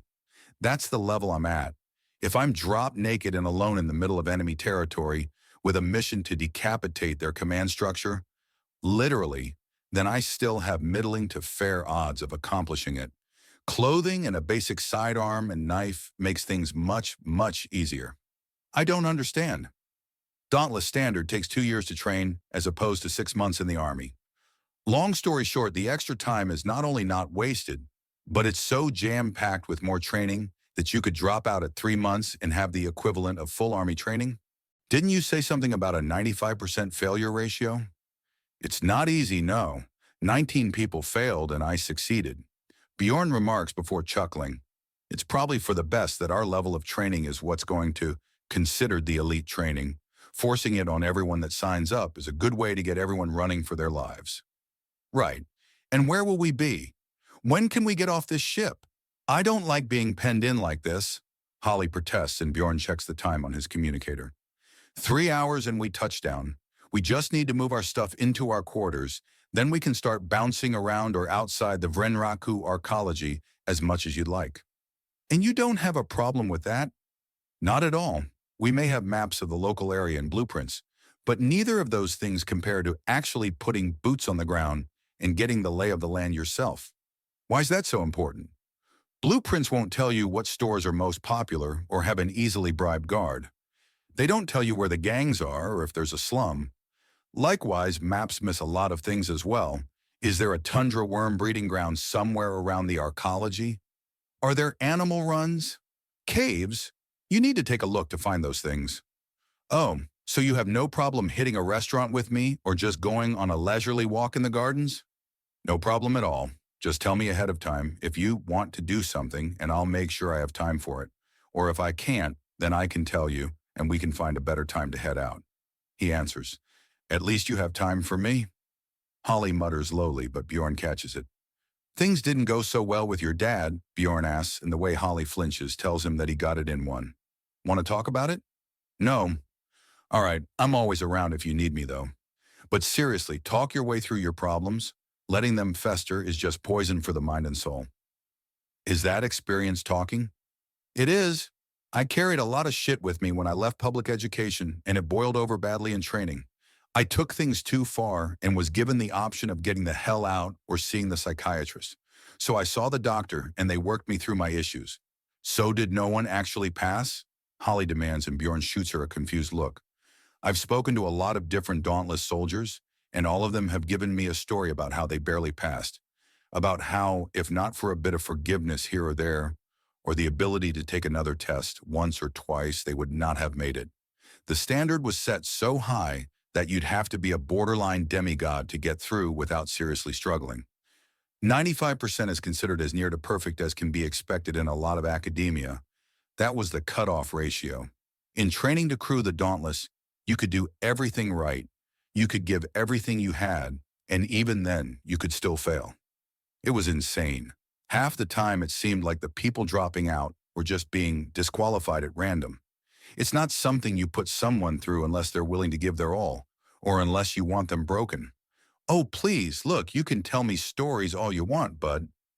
Holly's cut off when Bjorn tosses his communicator at her. She fumbles it and then sees he's brought up an image. It sort of looks like him. If he'd suddenly dropped half his body mass and had a prominent gut. The boy in the picture seems timid and uncertain, wide-eyed and even frightened. The sheer difference in presence, not to mention stature, is so stark that she has to compare the two and makes note of the tiny scar on Bjorn's left eyebrow that is in both the picture and reality. She goes quiet before tossing back the phone to Bjorn and staring at him oddly. Even though he has little idea what her currently churning axiom presence means, he can read her posture and face easily enough. Respectfully, he lets the silence sit. She'll talk when she's ready. It takes nearly an hour for her to find her voice. "My father did almost the exact same thing," she whispers.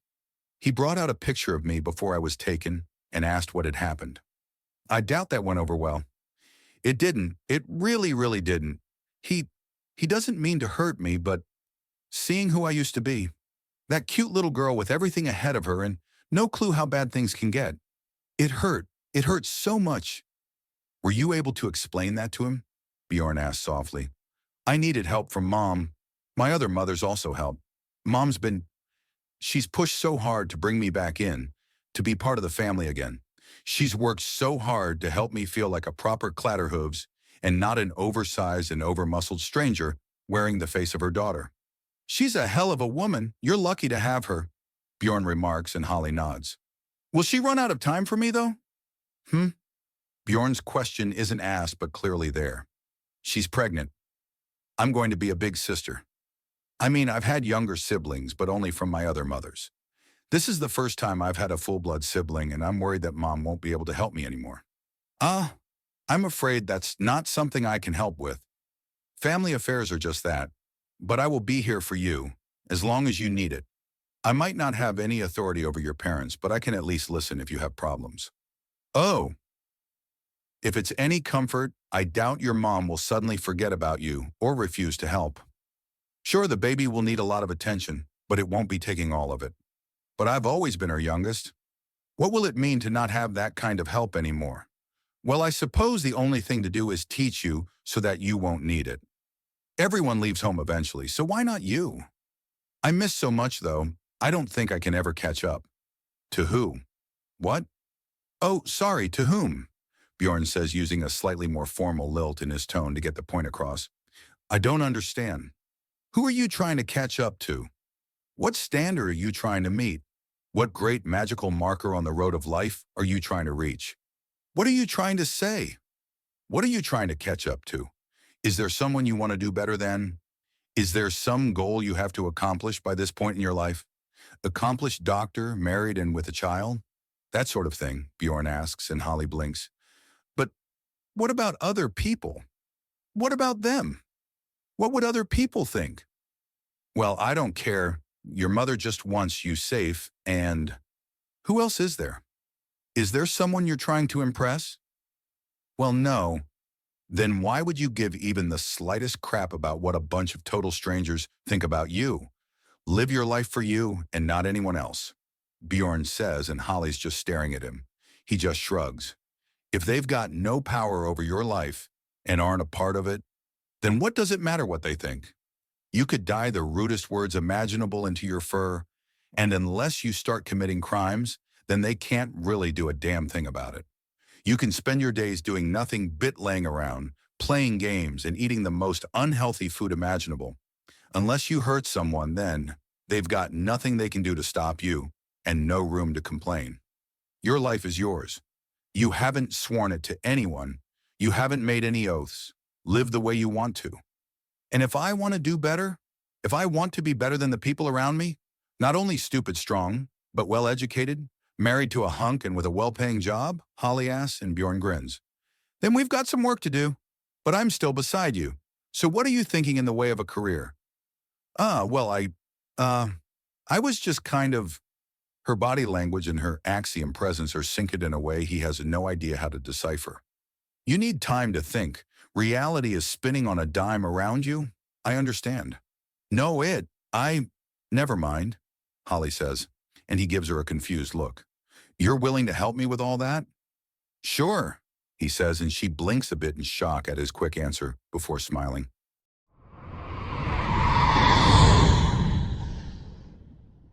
Chapter 188, Antlers, Assumption, and Artillery. Well, it's certainly crisp, Bjorn notes as he feels the wind move over him. He wonders if he should have brought out a scarf or a hat. You're complaining about the cold? Holly teases him and he shrugs. Just commenting, Bjorn notes as he looks out into the distance. They're still on the concrete that surrounds the arcology and therefore well and truly safe from the tundra worms. Bjorn is wrapped up in his uniform jacket and has his hands in his pockets to ward off the cold as best as he can. Holly, on the other hand, is dressed casually with a t-shirt and loose, comfortable pants. Bjorn is mentally congratulating himself for calling it. Her fur is insulating her perfectly for this kind of weather. So this is home now. This barren, cold, depressing... There is literally a warm city bouncing with life right behind us both. So desolate, so unwelcoming and uncivilized. You're just messing with me at this point, aren't you? Well, there's no fun in it if you figure it out. Holly huffs in frustration and he chuckles. Well, come on then. Let's have ourselves a nice look around, Bjorn says with a tilt of his head, and she sighs and follows. Hey, you're the one that wanted outside. Well, yay, but... Never mind, let's go, Holly says, and he chuckles. Right. Well, the thing we need to look out for is when the ground shifts under you. Unlike Arrakis, the worms here are slow and patient. They come up slowly from below, then move quick. If you feel the tundra and snow move under you, then step to the side until you're on something solid again. Okay, what is Arrakis? I've never heard of such a thing or such a place. A world in a science fiction novel. A very important one in that setting where it's a giant desert that has huge monster worms living on it. The story's quite popular, but very hard to fully get into.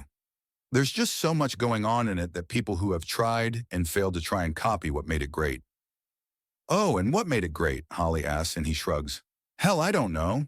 The book is complicated as all hell and just not my genre, Bjorn remarks. And what is your genre? Holly asks. True crime, actually. It's fascinating stuff, Bjorn remarks as he looks out over the horizon. A few kilometers away is another arcology, one with a distinctly different construction style. Unlike Vrinraku's pyramid style, it's angled to catch a lot of light and angle it into the arcology for a natural sensation. At least that's what Bjorn is assuming. They haven't gone deep into the arcology yet, as Holly was working herself into a worry about not being out on the spires of Centris. The walk is along the edge of the concrete surrounding the arcology, a nice little stroll along the multiple kilometers length building, with the looming structures of the other arcologies in the distance. The sheer dryness of the world means there's not too much snow blowing against them. Some trees drink from underground streams, and moss catch some of the few flakes of snow that dance in the distance. Birds seek shelter in the needle, and sap-covered trees and herds of bounding creatures make haste from around their roots to avoid the tundra worms. Still, it's not a bad place. This concrete platform will make a great track to run the recruits along. A few laps to get everyone's stamina built up will be great. You do realize that most races aren't stamina monsters, right? Holly asks, and he shrugs. Just one hike, then. Something to get their blood flowing as we get them into shape. Bjorn considers. It might be too much for the reptilian races. Nagasha, Kobes, and even most Apuk would slowly shut down and stop in this cold. At least most would, if not for Axiom, I suppose. But you want to keep Axiom used to a minimum in the training, don't you? We do, but concessions have to be made. Just as how my race are stamina monsters, we're also the only ones anyone can reasonably expect to operate without Axiom. Keeping warm and keeping your energy up are fine. So long as you're pumping your muscles to get stronger, I personally see no cause to complain. Bjorn says, then chuckles. Of course, I've probably already said enough things wrong that the moment we get a drill instructor ready, they'll be screaming in my face for the sheer amount of shit I just said. Holly snickers at the mental image he just brought up. He had shared a video of the funniest drill instructor's compilation part 1 with her, and the sheer amount of screaming and pointless commands had her giggling without end. Look up. Look down. Look left. Look right, Holly recites from one of her favorite bits. Look inside, Bjorn finishes, and she breaks out in giggles at the memory. The soldier that had been getting the endless orders had gone cross-eyed and fallen down at that point. Hey, look, Holly says as she points out one of the herd animals suddenly struggling. Is that a tundra worm attack? Looks like it, Bjorn notes, looking over the distance.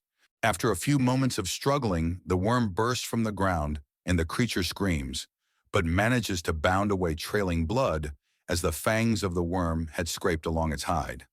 Neat, so its whole ambushing strategy means it has to let go for a moment to get a proper bite. That's good to know. You think it'll be okay?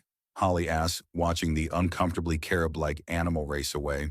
If it can avoid infection or other predators while wounded, then it should make it. Tundra worms are the baddest beasts on this world, so if it can not only get away from that, but learn from it, then it might live a very long life, Bjorn remarks as he considers. I wonder how they taste, though. They might make some good hunting. He receives a swat in the shoulder. No, not while I'm here. Not when the poor beastie just barely escaped a horrible death. Fine, fine. Shall we continue? He asks, and she nods. The walk is well-paced and comfortable, fairly uneventful too, although they do get to see many more arcologies in the distance, with every new side the walk along. Are you not cold anymore? Holly asks after a little while, as Bjorn scans the area and considers how long it would take to run from one arcology to another. It wouldn't take too long, but it wouldn't be quick. The walking has warmed me up. Not to mention this isn't too much colder than my homelands. With so little snow, there are only the chill and the wind to bring me cold. But my jacket blocks the wind and I am plenty warm from the walk in my shirt, Bjorn remarks. Still, it's interesting to see the most common types of arcologies. The big bricks over there, the pyramids like Vrenraku here, and the domed arcologies are the most common. Is that really what's on your mind? Holly asks, and he shrugs. I think about a lot of things, but out of controlled areas, I have to keep my focus on the tactical and strategic perspective of things, Bjorn replies. Really? So there's no room for anything else? Holly asks, crossing her arms and pressing up her breasts. Not outside a controlled area, Bjorn returns. So if I was to try and bring these even more to your attention? Holly asks. No, Miss Clatterhooves. I'm your bodyguard. When I'm on duty, no amount of flirting will get anything out of me, he says. What about when you're off duty? You're a hurt civilian, one that I'm not sure if you're older or younger than me. That brings up how appropriate this is. We have a business relationship where we have different sorts of mutual power and authority over each other. So there's all sorts of questions to how appropriate it would be to be in a relationship. And if I decide that I want to pursue one, are you going to stop me? To shut me down or avoid me? Because I'm fairly sure I have a captive audience. Holly teases him and he sighs. Oh? No answer. How interesting. 4 minutes in an all-out sprint, Bjorn says. What? Holly asks. How long it would take for me to reach the nearest arcology. Of course my hands would be shaking near the end of it. Bjorn says, yanking the conversion to another topic entirely. Really, it would take me about 10 seconds, Holly remarks, and he turns to give her a look that clearly has doubt written up and down it. She then smiles at him and nods toward Vrenraku nearby, and he scoffs. 4 minutes to reach that? Quite slow. Oh yeah? How about no, I'm on duty, no messing around. Bjorn cuts himself off and Holly sighs. Please? She begs and he shakes his head. She then clasps her hands together, pushes up her breasts and flutters her eyes. Please? I'm on the job. Bjorn grunts out, but she can spot his eyes flickering. He's attracted. He's very much attracted. And when do you come off the job, big man? She asks and he sighs. When we're someplace safe. So you want to go home? That is not what I said. But it's what you meant. Holly concludes. Come on, race you back.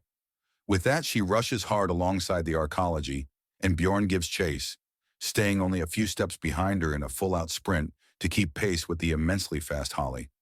Thankfully, she actually runs out of endurance halfway through and clomps to a stop while huffing out great clouds of steam.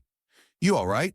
Bjorn asks, skidding to a stop as he's panting far less and quickly getting control of himself. Yeah, you humans are put together so weird. How are you turned on? What? Holly demands, and Bjorn checks and confirms that he is, in fact, not popping a tent. I'm not turned on. What are you talking about? Bjorn asks, and she huffs in a deep breath through her nose and looking at Bjorn oddly. But your smell? Sweat. It's called sweat, Bjorn says. Remember, I'm always in season, and the sweat makes it really stand out. But you wear deodorant to ward it off. Unless I get too warm and start producing more sweat to cool off. But it's cold. How could you be? Right.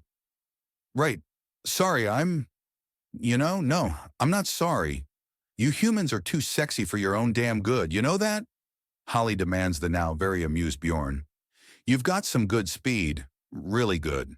A sprinting queen, but you can't keep it going. You heat up too fast. Bjorn remarks and she scoffs. Oh, shut up. We can't all be bald monkeys, you know. I thought I was too sexy for my own good. You're that too. Holly huffs as she sucks in more cold air to regulate her burning body heat. She then flinches a bit as Bjorn reaches for her, then nods to allow him to feel her forehead through her fur. He lets out a low whistle in surprise. You're burning. If anything, this world is too warm for you. How did you even get by on Centris? Bjorn asks in surprise as he pulls away. He'd have to run a high fever to get anywhere near as close to that. On Centris, the axiom flowed naturally to protect me from the heat. Here, I'm not used to this temperature. It's close, but not close enough to a really comfortable temperature.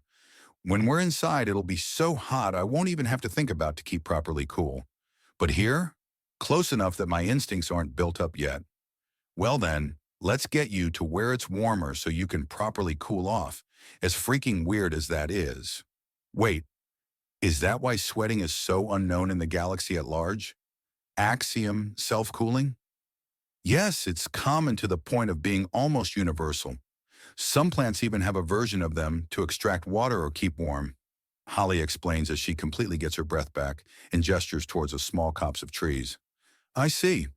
Still, let's get you inside to where things are healthier for you, Bjorn says kindly. We're not far off anyways, just a slight walk. Oh, but I'm burning. Burning, I say. Need a pair of strong arms to carry me, Holly dramatically declares, and Bjorn rolls his eyes at first before grinning. He then picks her up in a bridal carry, and Holly's completely taken aback. Wait, what? What are you doing?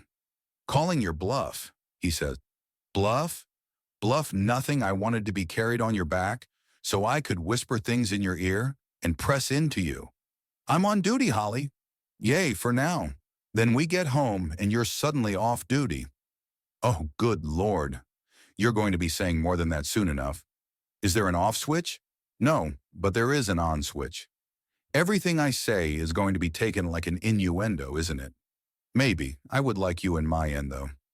At least try to have some originality with the bad flirting. Bjorn groans in frustration, and Holly dissolves into giggles. Don't make me drop you. But you're supposed to protect me, she teases, and he sighs.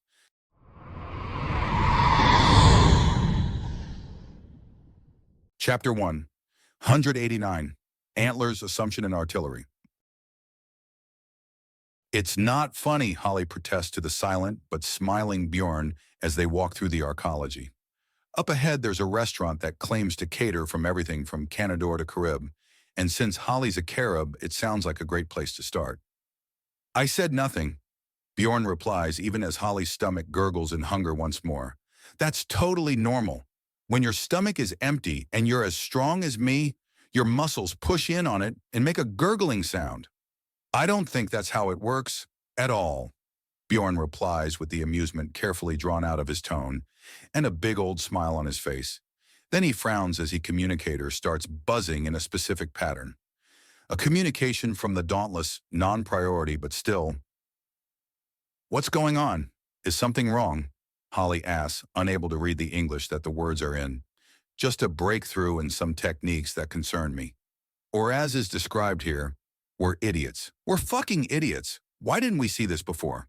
God damn it. We skipped like 50 steps out of 52, and of course we missed this. My God, we're so stupid. It just keeps going. The boys in the nerd squad are really pissed with themselves. What's it about? Holly asks, and Bjorn snorts. Deactivating Axiom brands. They default to on, but you can turn them off. Apparently no one told the nerd squad, and now they're lambasting themselves as fools, Bjorn says comfortably as he pockets the communicator. Wait, isn't the brand a source of a lot of your protection? Holly asks, and he nods. When did you turn it off? Not long ago, I was judging the temperature outside and then let it reactivate. You'll notice that even though I was trying to resist shivering for a while, I just grew comfortable in the cold, beyond what mere exercise would pull off. Oh, I thought you were using Axiom normally, Holly remarks, and Bjorn snorts in amusement. I'm human, we don't do normal, he replies and startles a giggle out of her. So what do you think of Renraku so far? What if I hate it? She asks, and he scratches his head. Then I'll put in a request to change our location. I'm not sure how it will take to get something done about it, but I'm not just going to sit on my hands with that kind of complaint. Although, to be fair, it's likely we'll only be shifted to another arcology here on Zelwar, Bjorn says, and Holly sighs as she looks around, scanning the area of tile floors, walls whose outer covering shift, depending on the store and the high-vaulted ceiling. It reminds Bjorn of being inside a multi-storied shopping mall, just with floors for days and days. And if it's being in the arcologies that's giving me problems, then we have a problem. We only have a real grip on Centris and Zalwar. Those are the only places we can easily make secure. What about that other world, Vuxa 5? Holly asks. Still being consolidated. Duchess Lilpaw has control of the world, but she's still getting used to it. The position there is still very tenuous, and the planet is not easily defended at this point. It's considerably safer on Centris, which is a no-go as it's straight-up infested, and here on Zalwar. Zalwar has problems too, just because you haven't seen them. I think I have. A lot of these shops have a small nick in the front door near the top right. One or two fresh ones is a vandal running around, but more than half of them have the exact same type of damage in the exact same place, and a lot of them are very old, meaning it's not vandalism so much as a marker. Half the stores around here are part of something. What are they part of? Holly asks, and Bjorn shrugs. It's far too early to say. I've sent my observations back to the base, so the intelligence officers we have with us will have something to keep them busy if nothing else, Bjorn notes. You're not scared? Holly asks, thinking to numerous hidden torture centers that Darla had made Knifetop participate in. She flinches at the half-remembered scene of bones breaking under her fists and knowing for a fact that short of a cybernetic replacement or a healing coma, then the limb would never be used again. You all right? Bjorn asks, concern in his tone, despite his axiom presence still being nothing more than the strange flicker that was the marking on his left shoulder. She focuses on the tone. Even machines had a presence. Just a bad memory, she says, and he puts a calm hand on her shoulder. Sympathy and concern are written clearly across his face, and she shakes for a moment before hugging him. It's okay. It's over. We're here now, light years away, and you have me to keep that madness away. Okay. I'm okay. Holly assures herself, and Bjorn can feel her calm down in his arms. Then her grip shifts from his back to his backside. And you're more than okay, little man. What do you say we work up an appetite to really make our lunch hit the spot? No, Holly, I'm on duty, Bjorn says as he slowly pries open Holly's grip. She resists somewhat, but not in a way to actually stop him, just to let him know that if she wasn't playing, he would have a much harder time. She takes a step back and grins at him impudently. Feel better? He asks, and she nods. Great, let's get some lunch. The restaurant is labeled as Mama Massive's Meal Market. Apparently, it's a fairly popular chain the galaxy over that makes a point to have both the most comfortable ranges of food and the most dangerous, which in this case is Canador to Carib. Hey there, welcome to Mama Massive's Meal Market. What can I do for you? Romantic side booth for two? No, Bjorn begins, and Holly's hand clamps over his mouth. Yes, please. Really? The waitress asks with a curious expression on her face. He's too serious, and I'm trying to get him to crack. Romantic booth for two with soft music, please? Holly insists. Really? Bjorn mutters into Holly's hand. Really? Holly answers him, and the waitress giggles but jots down a note to keep an eye on this couple, just in case things were going wrong. You're trying too hard, Bjorn notes as they sit down in their booth, and soft music from some twangy instrument that sounds vaguely like someone plucking a cello starts singing out. Am I? Holly asks with a giggle, aware that the waitress is listening in, just in case she's thought to be abusing Bjorn, something that both amuses and depresses her at the same time. She chooses to focus on the amusement. Holly, I do appreciate that you find me so attractive, but I am on the job. I can't afford to react to all your flirting and teasing. If someone were to attack you, then I have to be able to respond in an instant and think with a clear head. All the flirting does is get in the way of that. Sergeant Veers, you are a professional soldier, and you yourself have described your training as the type that allows only the best of the best through. If anything, I'm not trying hard enough. She replies, and there's a slight giggle from the waitress. Well, that's someone's fears alleviated. Wait, what is this? Bjorn asks, poking the edge of the table. I think I saw this before. His seat then raises up, and he has a baffled, then delighted look on his face as he presses a few more buttons on the edge of the table and adjusts his seat up and down before almost jumping at one of his little experiments. What made you jump? I cranked up the heat through the roof. I can sense that your brand is active. Heat won't hurt you. No, but I still feel it. Massively adjustable seats to accommodate all the different races and their sizes and shapes. A smart little innovation. I have to say, I love all the little reminders that your race is new to the galaxy. Anyone can claim to be new at something or somewhere, but you outright start messing around with clear glee on your face. Reminds me how this life is as fresh to you as it is to me, Holly remarks. You spend so much time being stoically cool, I almost forget how cute you can be too. Cute? I'm a grown man. I don't do cute. Bjorn protests with his arms crossed and a raised up eyebrow. I don't know, hon. You look plenty cute to me, the waitress says as she arrives with the menus. Anyways, I took a shot in the dark and brought you a Canador menu, and your girl here a proper Carib one. You're one of those humans, aren't you? I am indeed. Good call. Bjorn compliments her and she flashes a massive smile at him. None of that. I'm on duty. No time for that. See, that's the problem with human bodyguards. You get a hunk and a half right in front of you that's too serious to respond. Holly protests, gesturing to Bjorn with a mournful look to the waitress who bursts into giggles. Oh, you poor girl. It's like having a huge meal in front of a starving girl that she's not allowed to touch. But speaking of starving, I'll be back in a couple of minutes to help feed the more mundane appetites.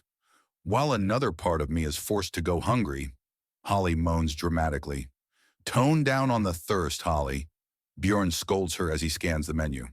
He decides he's going to see what a spiced landrak tastes like. Hopefully the utterly bizarre things being listed will modify the flavor. Besides, he still needs to make up his mind on what to think about it. It's good, but where to place it between pork, ham, chicken, turkey, goose, beef, bacon, salmon, tuna, and other such meats? Where is it in the hierarchy of meals? Inquiring minds have got to know. Thirst nothing, I'm hungry for man meat, she says blatantly, and the waitress gasps at how over the top that was. If I didn't know better, I'd swear that was a threat of cannibalism. He mocks her and she pouts. Just the ultra-sized foreign salad, please. Holly says, passing the menu back, and Bjorn quickly nods. The blood chomper special for me, Bjorn says. Also, could we have a pitcher of water and glasses brought to the table? My kind have a heavy water intake level. Of course, the waitress says before all but skipping off. Bjorn leans to the side and watches her go. So they do have tails. I'd wondered. He had heard of the four-armed rabbit women before, but since their official name was rabbis, he hadn't really believed the stories about them. Sure, it was easily probable that something in galactic trade would sound like an Earth word, but it still sounded like someone was trying to make an anti-Semitic joke. Why did you wonder? Basic curiosity, nothing more. He says, not mentioning that her basically looking like a Playboy bunny with all the silicone and an extra set of arms had started a train of thought that he had to ruthlessly press down on. After all, he was trying to resist the advances of a woman with just as much packing under a layer of fur on top of a mountain of muscle and literally magic antlers. Holly's eyebrows go up as Bjorn takes on a poleaxed expression for a moment, in a look of wide-eyed contemplation before shaking his head and returning to his usual steely-eyed focus. What was that about? She asks.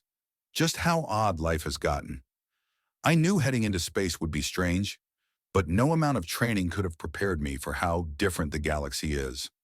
At times, when I get thinking about it, it all seems to crash down on me, and I feel overwhelmed. But only for a moment. I have a job to do, and it gives me something to focus on. Oh ho! So without the job you wouldn't... Wait, without the job we wouldn't have met and then... Wait, Holly says, and Bjorn snorts in amusement. That's right, my being on duty is part of the package, and the duty gets in the way of the entertainment. Well, if we could take you off duty, then I get recalled to the Dauntless or assigned to help with recruitment and training. Bjorn cuts of that line of thought, and she sticks her tongue out at him. Been looking up human gestures, have we? I had to do something on that boring flight over from Centris. Holly rebukes, and he snorts in amusement. So how many of the naughty words have you learned? Bjorn teases. Some. She responds, and he chuckles. Ah, and how soon will I be hearing them? Depends. How soon until you give me cause? She asks with a saucy wink, and he shakes his head. The only real question he has at this point is if his assertion that boils down to not here and not now have actually penetrated. Either way, she's going to get a surprise when they get back to their quarters. He sent a few texts asking just for confirmation, and he's in the clear, with some good-natured mockery from the opposite side as well, as if making sure he was 100% in the clear was a bad thing.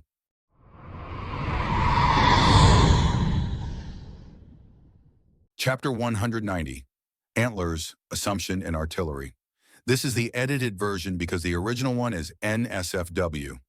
If you want to read it, please go to the original Reddit post. Bjorn holds the door open as Holly gracefully enters. Right, so I suppose it's time we start to unpack and... He gently interrupts her by placing his hands on her shoulders and giving her a warm kiss on the lips. Holly feels a bit overwhelmed, but leans into the gesture. What? We're in our safe house, Bjorn replies, securing the door behind them. Now that you've been a bit playful in public, it's time to address that now that we're off duty. Oh, are we? You talk a big game, but... Holly begins, but Bjorn kisses her again, guiding her into the bedroom with care. She takes a moment to catch her breath, her eyes wide with surprise. Aren't I supposed to be the assertive one? On Earth, things can be unexpected, Bjorn responds with a smile, shrugging off his jacket. You've kept me on my toes enough. Now it's time for some quality time together. He playfully adjusts her shirt, teasing her about the little distractions she's been giving him while ensuring her safety. All right, let's get started, Holly exclaims, and Bjorn moves quickly to help her feel comfortable. What? Is that really comfortable? He asks, noticing her attire. She laughs as her antlers glow softly, easily undoing her clasp. Oh, thank goodness I didn't want to spend 20 minutes figuring out the clasp. Oh, please, it would take you 20 minutes, Holly replies as Bjorn removes his shirt and gives her another affectionate kiss. They share a meaningful moment, enjoying each other's company. As they spend time together, their connection deepens. Holly occasionally teases Bjorn, and he responds with playful remarks, creating a harmonious and loving atmosphere. Afterwards, they decide to clean up and relax. I think I need to get cleaned up, Holly mentions, and Bjorn agrees as they head to the shower. They share more light-hearted moments, enjoying each other's presence in a comfortable and safe environment. As they finish, Holly laughs softly, appreciating the bond they share. Bjorn assures her that they're both feeling content and ready to move forward, their relationship strengthened by the events of the day.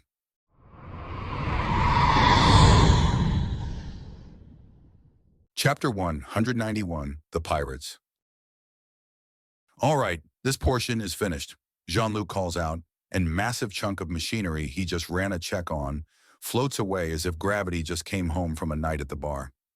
His gaze follows it to the free-flying pillar in dozens of portions, and the piece he just helped with, a signal scrambler, joins the rest of the tower to cap off the trinity of a communication pylon, a shield battery, and an extremely long-ranged burn laser capable of hitting targets at inter-system distances with numerous currently inactive axiom siphons and positioning gravity engines to give this monster an ability to dodge on top of the brutal ambush it would be a part of, and its protective shield.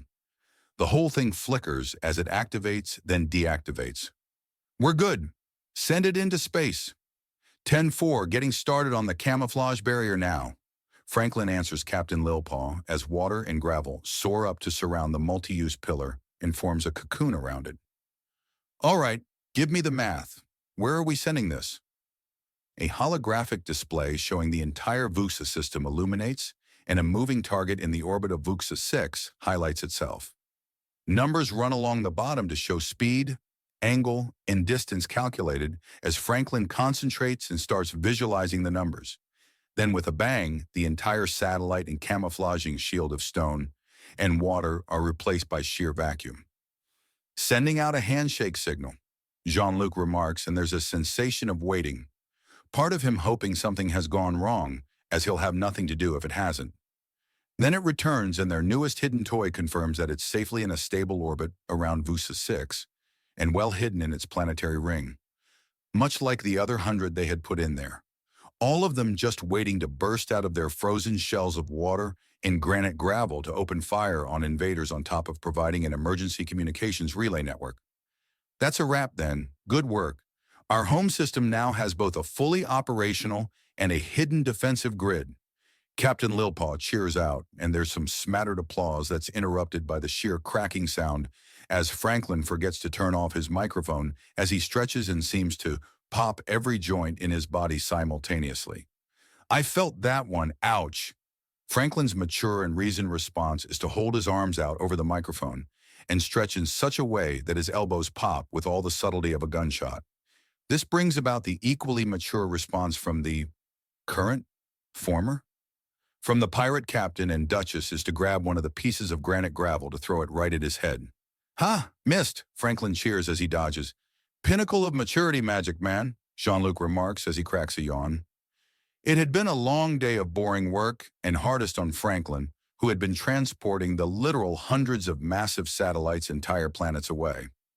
Furthermore, there was promises of even more of these things being made later for more traditional construction and hiding, but the option of simply teleporting massive satellites into position and disguising them so easily was too good to pass up. It wasn't like the plan from the captain was a bad one. It was just one that would take a long time to finish and would be very complicated and tedious to work on in the here and now. But an end result of thousands of attack and communication satellites that can not only maneuver and protect themselves, but absolutely bombard any threat to the system from anywhere else in the system was not one to sneeze at. The opening attack of a system being invaded was to cut the communications. But with this in place, the normal communication pylons were nothing more than great big distractions and an initial warning and tripwire for enemies to foolishly lower their guard after attacking. Break the initial satellites and the hidden ones go online in silent running, just waiting for a signal to viciously burn everything they don't recognize on the IFF. Well, I feel safer already. Now we need to get to work on the shielding systems, Agenda says, and Jean-Luc groans. The woman had a now fairly evident paranoid streak that had been awakened by having an entire planet to protect.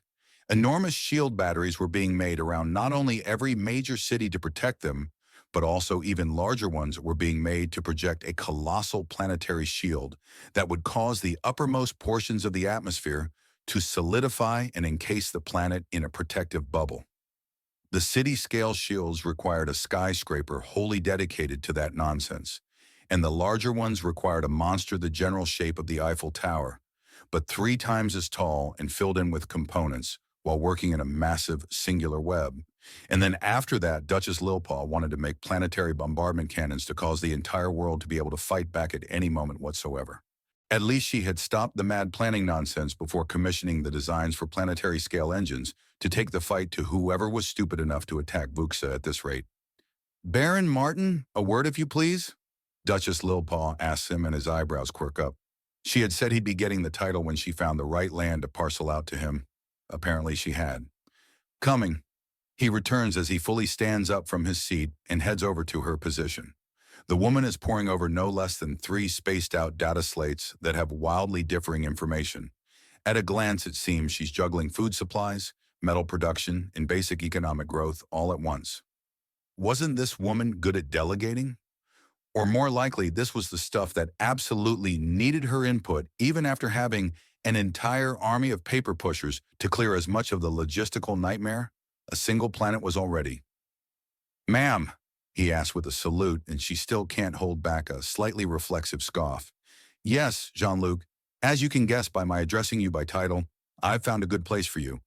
You have a propensity for no nonsense and solving problems with explosives. Well, our problem is that we need the slave mines reopened and repurposed into something that can produce the minerals we need without also producing a justified rebellion as well. We have enough problems with every raging asshole out in the galaxy seeing planets like ours as easy pickings without making more problems at home. Reopen the mines and use the carrot. The stick is only for those who are really, really stupid. Got it." "Another human expression?" she asks, and he nods. "Carrot means rewards. Stick means punishments." "Then yes, I agree," she says, and he considers, while scratching his neck. "Then we best go open pit for the mine. Less chance of a stupid collapse, and the stone and earth will have plenty of use in all the reconstruction." Jean-Luc considers, and Duchess Lilpaw puts down her pads. "Also, I want to talk. Let's have a walk," she says, setting everything down and proceeding to lead the way on all 4s. They pull away from everyone at the worksite and get a bit more distance besides. She then sits down and he stands next to her. "You don't want to be here, do you?" "There are a lot of things happening that I didn't want to," Jean-Luc admits. "But you volunteered. You volunteered to be part of my crew. You volunteered and even fought to be part of the Dauntless's crew before that." She counters and he sighs before sitting down cross-legged. She now towers over him as he glares out into the distance before sighing again and seemingly slumping into himself. "It was supposed to be different," he says. "How?" "I don't know. Just not this," Jean-Luc says. "I pushed until my skin split open. I literally cracked fingers in the training as I worked and damn near killed myself twice in my munitions training because of it. I was looking to be part of something grand, something that would make everything clear. Instead, things are only getting less and less clear. I understand myself less and have no clue where I fit into anything anymore." Agenda says nothing as the little man opens up beside her. She's had a few recruits like this before. It didn't always end well.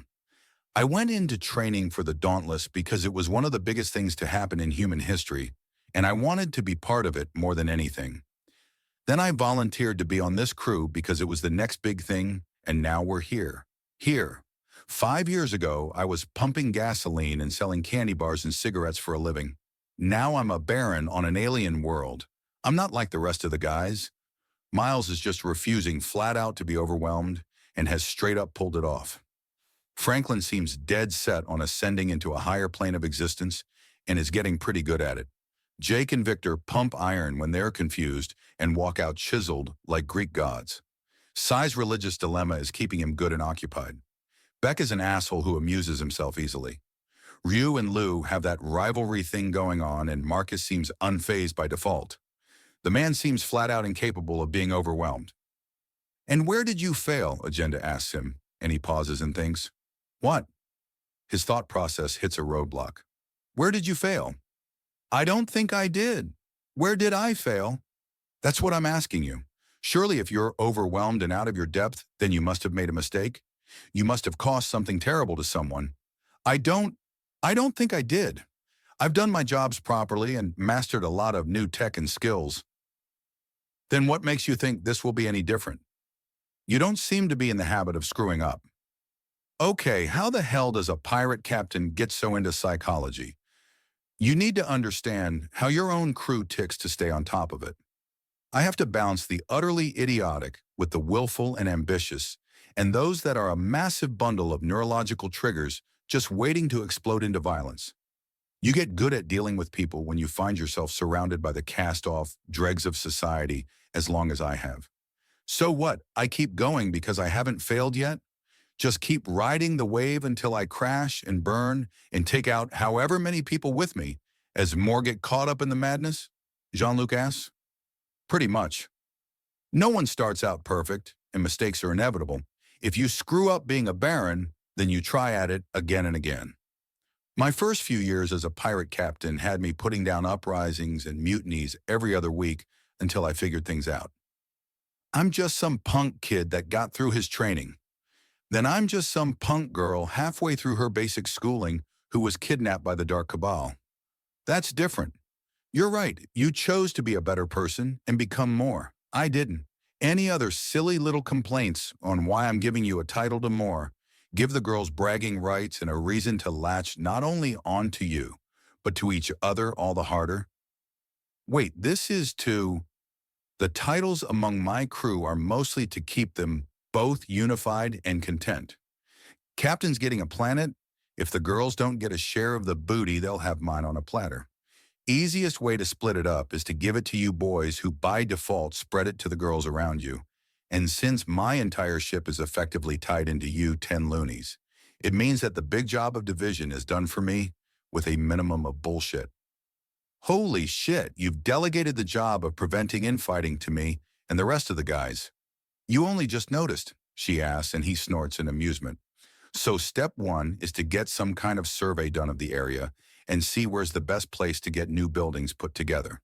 Not only did we blow the hell out of the slave camps, but building in those places would send a terrible message all around. See? You're already thinking things through and figuring out a proper plan. You'll do fine, Agenda assures him, and Jean-Luc gives off a somewhat rueful grin.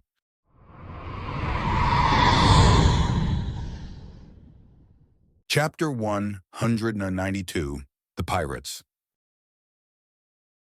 In the darkness, a device starts blaring light and sound in the most obnoxious way imaginable. Moans, groans, and mumbled curses in no less than 7 different languages sound out before a hand grabs onto it and turns it on. "What?" Jean-Luc demands into the communicator. "Code Menace. I repeat, Code Menace. Everyone needs to be ready for war." Jing'e says at maximum volume, and the message ends. "Oh shit," he exclaims, climbing over everyone in the bed with him and hitting the lights, which wakes up all his brides all the more. "Girls, get up!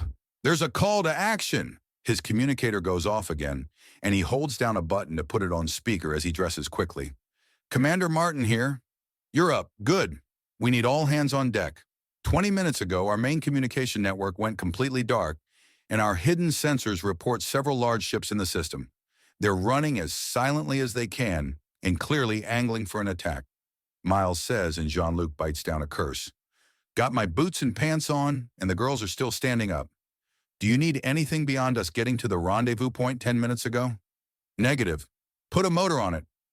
Miles orders, and the line goes dead. All right, girls, you heard the man. We need to be at the rendezvous point yesterday.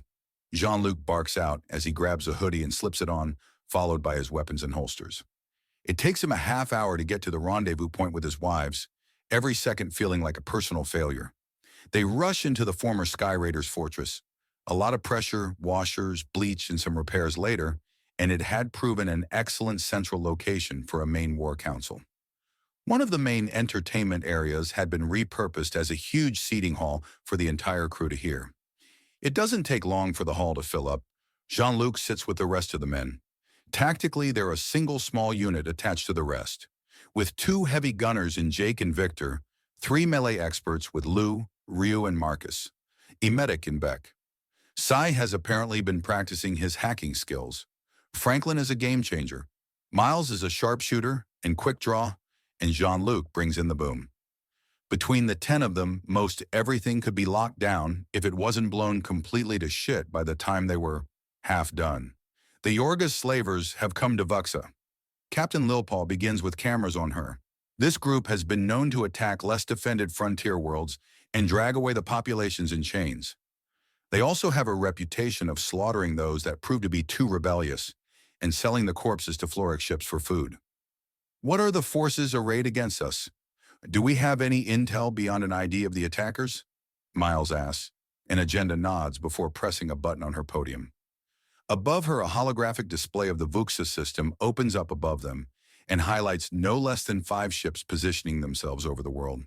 There are 5 capital-class ships, each one capable of housing many thousands of troops and carrying away tens, if not hundreds of thousands of slaves in their holds. They have bombardment-class lasers and plasma batteries. A panel lights up and a window shows up to show the tiny reptilian face of Hugh. What about their point defenses? Do we have any ships that can harry them yet? The defensive strike craft are still in production. This job is going to be for boarding parties, and we'll be striking very hard and fast. Baron Smith, just yesterday you were teleporting entire satellites to the rings of Vuxa 6. Think you can repeat the performance with mech squads? Easily. The Axiom is still attuned to the spatial manipulation, so teleporting is a lot easier than usual for a while. Franklin responds, All right then the ships are as good as ours. The only question is if we want them intact or in pieces. Some strategic bombs should cripple them at any rate, Agenda says with a grin. Shit, Franklin suddenly shouts, jumping up and looking around. What? Can't you feel it? Someone else's, he begins before turning and suddenly hurling out a beam of pure light that intercepts a figure that's suddenly there and charging him. Adapt! He screams as he catches the figure and is forced back into his seat. However, the momentum of the woman is stopped. A bang has her brains painting down the row of seats as Miles wastes no time in drawing his revolver and blowing the woman's life away. Franklin pushes off the corpse, which slumps to the floor, and Arumenta, light blue skin and glowing orange-white hair. She's got easily pounds of Kutha piercings through her face and massive bolts through her nipples, with a chain around her waist as well. Aside from that, the crazy bitch is as naked as she is dead. Thanks. That woman was on intercept to try and fuck with teleporters. I just tipped our hand, Franklin says as he fingers the piercings around her face with a baffled expression. Did you tip our hand, or do they think that she tipped theirs? Agenda asks, and Franklin shrugs. Does it matter? They know we know something now, Miles asks as he reloads the spent shot calmly. We need to move, Franklin. Do you think they can be teleported into? Possibly, but if they can sense the fact I teleported things yesterday, they will definitely sense us coming if we try to send in a squad. The trip becomes a death trap. Then reverse it. Baron Martin, you're an explosives expert. You and Franklin are to show these intruders just how generous we can be on Vuxa. I want you to splurge. Agenda orders them before turning back to the rest of the crowd. Looks like we're going old school, girls. These bitches have come and destroyed our communications grid. Their ships are payment of the materiel, and their lives are for the inconvenience, she announces, and there's a slight cheer. Gentlemen, you're to stick together and provide all the support needed in case there are further adepts. That's a good call there, Captain. The chain has a tally mark, either people she killed or her number, meaning that someone with dozens of deaths to her name died like a chump, or there are dozens coming, Franklin remarks as he holds up the Kutha chain he already plundered from the corpse of the adept. Toss it, Agenda orders, and she quickly catches the chain that was sent flying in front of her. Someone's been doing their research on the Dark Cabal. A fangirl, maybe? Agenda mutters. Slave soldiers? Miles asks, and Agenda nods. This was one at least, which means we have an easier job than usual. These lunatics do nothing to engender actual loyalty. We find their leader and end this. Boys, your bombing fun just became higher priority. Then we better get going, Jean-Luc. Do you have the supplies you need here? If we can pinpoint exactly where their boss is, then we can do minimal damage to the ships while massacring the command staff. He answers, and Miles looks thoughtful. You talking chemical? He asks, and Jean-Luc grins. Bit of chemical mixing from the cleaning supplies, and I can make things that even us humans would be fucking terrified of, Jean-Luc says before thinking. They may catch wise to it, though. If they're strong with Axiom, he's interrupted by a shattering sound and something blurring that Franklin pounces on before resolving into him strangling what appears to be an earth erementa with his left hand as his right is doing something complicated and quick to her facial piercings. Then she slumps like a puppet with its strings cut. He then pulls back his right hand and shakes her. As a result, she starts awake and looks around in shock. After a moment, he lets go. Did I break enough for you to go treacherous or no? He asks with a smile. I'm not fighting them. It'll be horrible that I failed, but rebelling is even worse no matter how tough you think you are, she mutters in shock. Are there more like you? Miles asks as a grin stretches over his face and Franklin cracks his neck. Yes, hundreds. We'll find someone brave among their number, Miles remarks before leaning out to the side to ensure that he's looking straight at Agenda. Love, we're going to be sticking to the plan and trying to see if any of these girls have anything useful. With luck, one of them will tell us exactly where to send the explosive notes of appreciation. Fuck me, I'm going to have to break out the real toys. I actually got a stash in here just in case. Let's head down a few floors so I can grab the fun stuff. Let's keep things without Axiom in them. It'll up the surprise factor. Sure, we going really old school? Dynamite with a clock on it? Jean-Luc asked while snickering. Dude, I would pay to know. We're playing with that kind of funny, Jake remarks with a chuckle. Well, prepare to go into debt because I can make it happen. Be on guard, they're targeting our most powerful Axiom adept on the night side of the planet. This is too tactical to be a mistake. They have a plan of attack, meaning they have contingencies, Agenda warns them. Ma'am, Franklin says with a salute, we'll be reverse ambushing all of them and leaving them with only the information that their adepts aren't coming back. If we can get a cooperative one out of them, then we'll know exactly where to hit. But if we can't figure out where the head of this snake is, then what do you want us to hit after the main bridge? Engines? I was thinking more the central power cores. It'll knock out the weapons, shields, and the engines. Get moving, you 10. Agenda orders them, and they start clearing out of the room. You, Erementa, if you won't help out, then sit down and stay out of the way. We've got an army to kill. I'm starting to think the monster may have run up against more than she can handle. Most likely, Agenda says. Care to talk? No, she'll rip out my hair and head crystals from the inside out. Lovely, Agenda notes wryly before Franklin scoots over and flicks the woman in the forehead. In a rather unusual display of power, all of her Kutha piercings then fall out of her face, neatly severed at the important points to prevent them from staying in the flesh. Did you just make the Axiom thicker? She demands, and his eyebrows raise. I'm impressed most don't notice.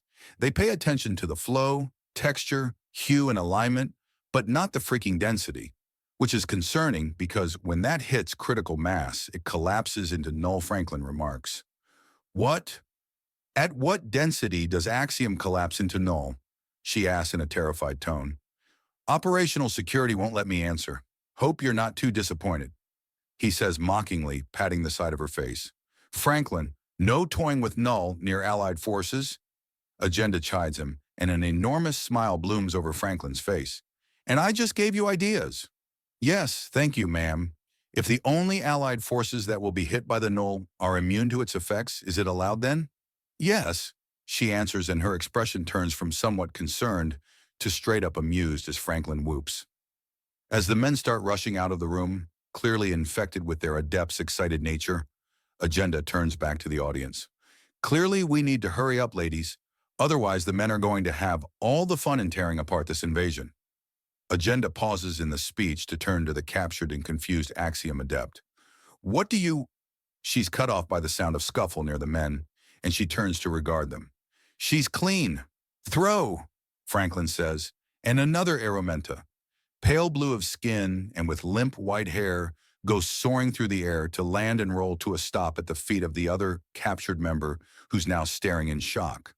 A trail of Kutha piercings that fell out of her face bouncing to a stop behind her as the last one or two pieces fall out of place. Good timing. What do you two think? Are we going to have to break out the hidden weapons to completely wipe out the threat to our world? Or are we going to be in nothing more than a fun race with the men on how many ships and commanding officers we can take out like target practice? Agenda asks with a smile that shows her many, many sharp teeth. Speaking of girls, it's time to scramble. Get your armor on. These ships are expecting an easy kill and giving us one in a wonderful case of irony. This is one of those days the galaxy just kisses you on the lips and tells you you've been a good girl. What is going on? The newly freed Ice Aromenta adept demands. Your former owner picked the wrong fight and is going to be made sport of. We've been going insane trying to be peaceful, so yes, it's a race on who can do the most damage the fastest, and we have got to put some speed in girls. The boys have a head start already. Even their men are insane combat monsters. This world isn't a colony experiencing an economic boom. It's a newly formed warrior kingdom. The first captured, liberated adept groans into her hands. Close, Agenda agrees as the whole room scrambles. She doesn't even try to contain the chaos. She had tried earlier to be serious and dedicated and calm and all royal and all that garbage. But no, she was just as excited as everyone else at the prospect of some action. If even the men who were notorious for always finding ways to keep busy were getting this restless, then her crew must have been on the cusp of mutiny for the sake of entertainment. This is going to be fun.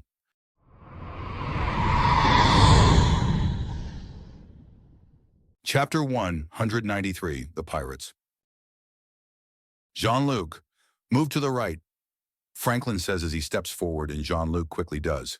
There's a tearing sound in the local axiom, and Franklin slams a fist into the gut of the teleporting adept and then grabs her face and pushes her to slump up against the wall next to the small armory Jean-Luc set up. She looks more like she's from a fantasy novel rather than part of a space and alien planet's adventure. There's a deep brown to her skin with a mottled look that makes her look like she's carved out of wood, and her green hair is in leaf-shaped clumps. How obvious are these girls to you? Miles asks, and Franklin chuckles. What? It's something out of a cartoon almost. It's like one of those falling bits with the high-pitched whistle but backwards mostly. It slowly gets louder, more and more obvious as it arrives, and then a crashing sound as they emerge. I get about 5 seconds warning, Franklin says before pausing. Sounds the wrong word though, but I'm sort of processing axiom with all my senses, and the teleporting is twigging to sound more than anything. I can see it, and the smell is indescribable. Huh, go figure, Jake remarks, even as Jean-Luc grabs out numerous components and starts putting things together. What do you think, guys? 5 or 10 seconds? 10. I'd rather they be disarmed than go off in our faces if we get jumped at the wrong time, Miles says. Speaking of, I think we'll need to seriously start mucking around what we're sending. Bombs once or twice will eventually be countered. Even if we send in some war crimes, we need more than that. Frankie, buddy, think you can open up a solid portal?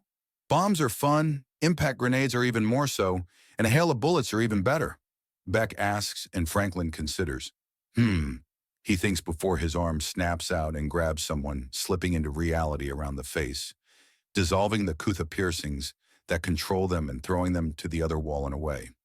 Another Arumenta with glowing hair that could not look more confused or dazed if she had been hit in the face with a halibut. I think that's doable. These girls are coming at us in all sorts of different ways. Last girl was slow and gentle to sneak up, and the one before was rushing in. Between all of them, it's giving me a very easy passage to the ships above. That explains why some of these girls are getting the gentle treatment, and others are getting straight up assaulted, Jake states, and Franklin shrugs. Some of them come in charging attacks, and those are the ones I want to disrupt as hard as possible. Speaking of Victor, Jake, stand here and be ready to punch at us shoulder height between you, Franklin says before gesturing positions for them both. Now, the double sucker punch from the largest men in the squad caused the forming target to actually flip in midair and fall to the floor limp and thoroughly knocked right the fuck out. Another plant Arumenta that causes the one still conscious and otherwise cowering against the wall to gasp. Your friend is aggressive as hell, isn't she? Franklin asks, lifting up the Arumenta as her Kutha piercings fall out, and he carries her to the wall and rests her against it. What is going on? She demands in shock.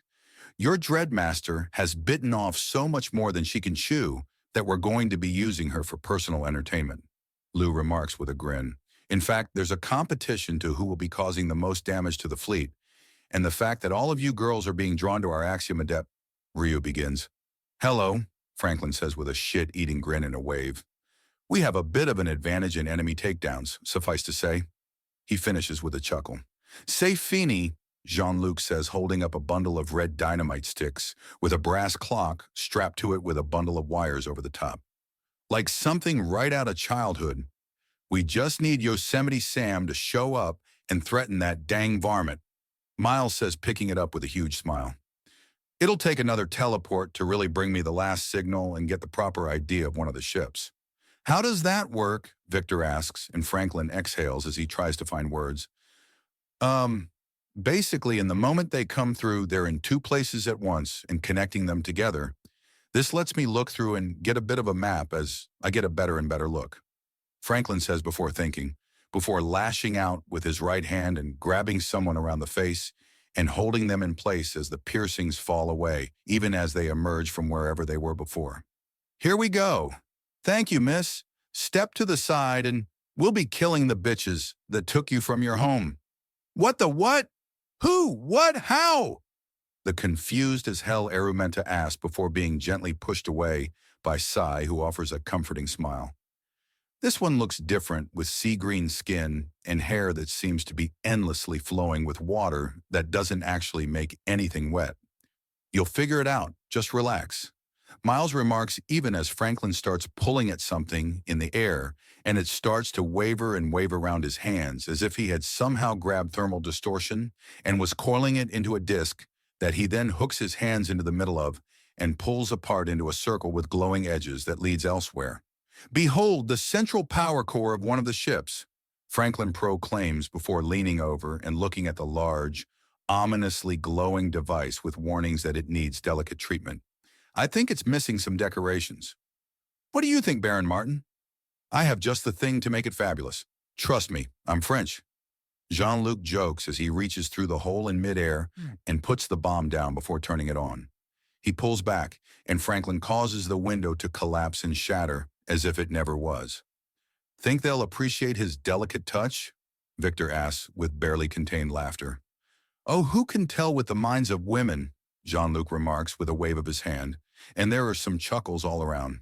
A good point, Franklin says before moving to the side and sweeping his arm out to hook it around a woman's neck as she teleports in and her Kutha piercings just fall out.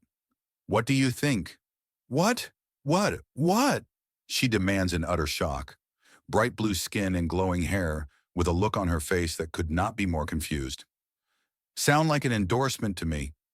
Join the rest of the girls, lady. Miles jokes before giving the woman a serious look and gesturing to the slowly growing crowd of freed Arumenta. We need to hit them again. Franklin, can you single out who the leaders might be? I'd like to give them some Russian courtesy, Victor asks, and Franklin thinks. I'll need another... Hold on a moment, Franklin says before rushing towards Victor and jumping to drop kick someone forming out of nowhere into his arms, and he puts the enslaved adept into a bear hug as Franklin rises back up and boops her in the nose. Victor shifts his grip and gets her walking towards the other Arumenta. "What just happened?" she asks her sisters, who look baffled. "All right, I got a good ping. A trinity of higher-end Axiom users that didn't seem to have the piercings. You'll need to give me a second to scan. If they're more slaves, I'll tell you. Merely open the portal and I will grant you the time you desire," Victor says, and he unslings his rifle. The large weapon could easily clear a room no matter who or what is in it, and it still looks small on the large man. "All right, you asked for it," Franklin says, gathering up the flowing energies again, and then instead of forming a disc, he tosses it up and down simultaneously, and he pulls it apart like a pair of curtains from the opposite side. The three masters of the Orcs start and stare as reality parts in front of them with the Axiom dancing like a set of curtains. They prepare to attack when a man steps through a hole in reality. A Tret bulging with muscle and a jaw so chiseled that they go weak in the knees. He has what looks like a weapon, but it's clearly deactivated without a lick of Axiom in it, or him, smart man, must have surrendered fully. There's an enormous amount of their Arumenta Axiom users on the other side, so this must simply be the first of the spoils. They can scarcely keep from drooling at the sight of him.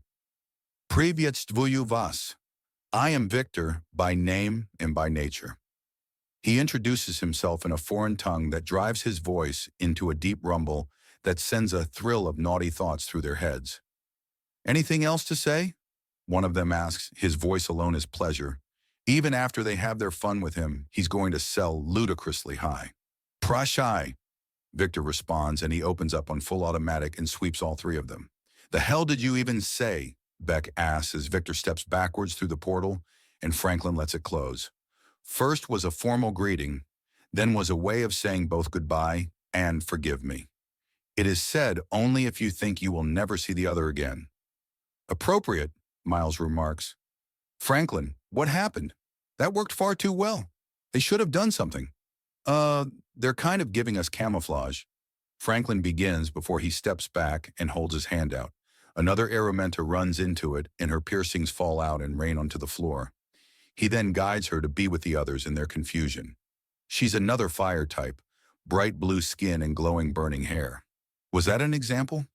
The presence of the piercings and the Arumenta together make the area feel like some place under their control when they get here.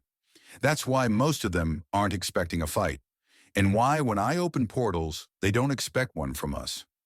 They can sense this as the highest Axiom concentration, so their plans are working against them in a big way.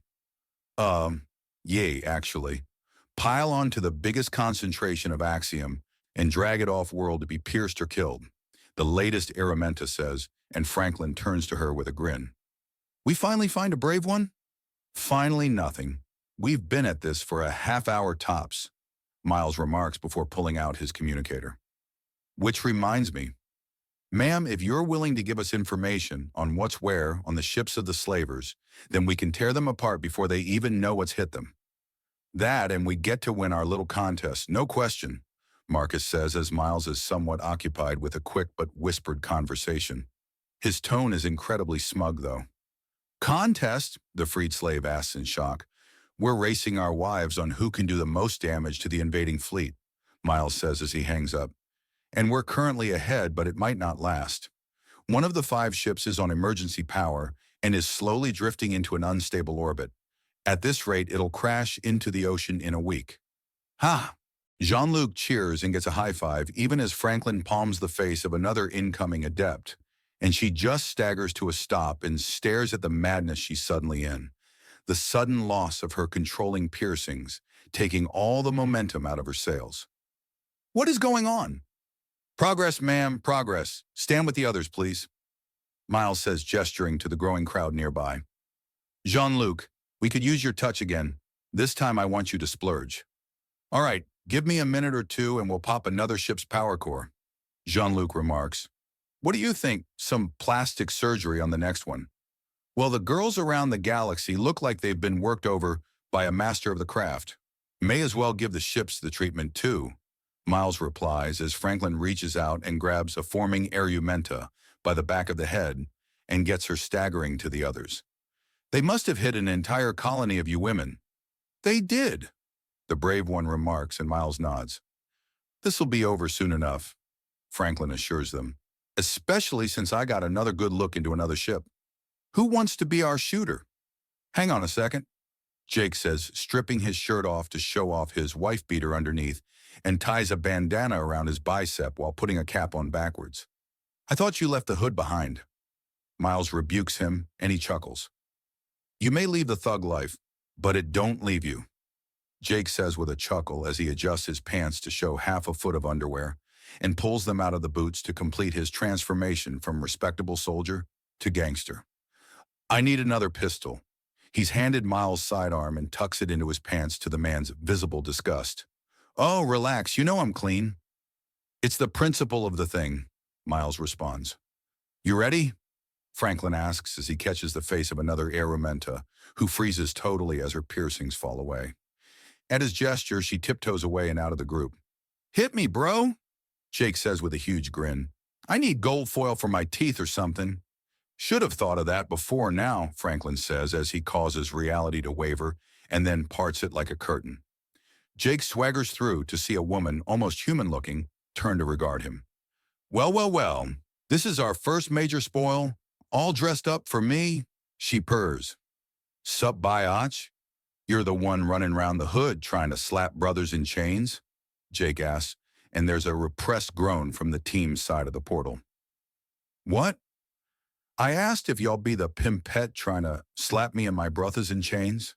Jake clarifies and grins when he hears the sound of someone face-palming. First prize is just plain, she begins to say when Jake pulls out his pistols and unloads them into her. That's one dead biatch, Jake says before sauntering back through the portal. All right, give me back my gun, you cretin. Miles orders and is handed the pistol back. It's reloaded and the magazine is examined. What, you've got no problem with Victor doing the stone-cold Russian routine, but thug life is off limits? Jake asks as he properly holsters his gun back alongside his boot and adjusts his pants and underwear into a proper position. There's a certain level of dignity I'd like us to have. Miles returns as Jake slips his shirt back on and shifts the cap to a forward-facing position. Jake just looks around at them, at the growing horde of freed Arumenta wearing nothing but the chains around their waists, and then back to Miles. Don't say it, Miles says, and Jake closes his mouth into a grin rather than voicing a protest.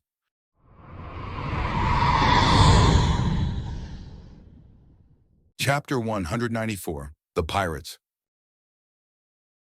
Hit the accelerators, girls. The men are already downing ships, and they've barely even started.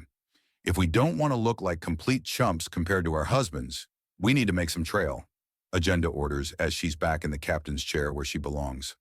Suffice to say, Vusa is protected, Vuni asks. I'd like to think that these idiots will need to be protected from Vuxa and not the other way around. Agenda replies and the career politician snickers. Very well, I'll leave the application of violence to you and yours. I'll keep everything working as smoothly as possible as you. Where is our husband? He is safe in the main base.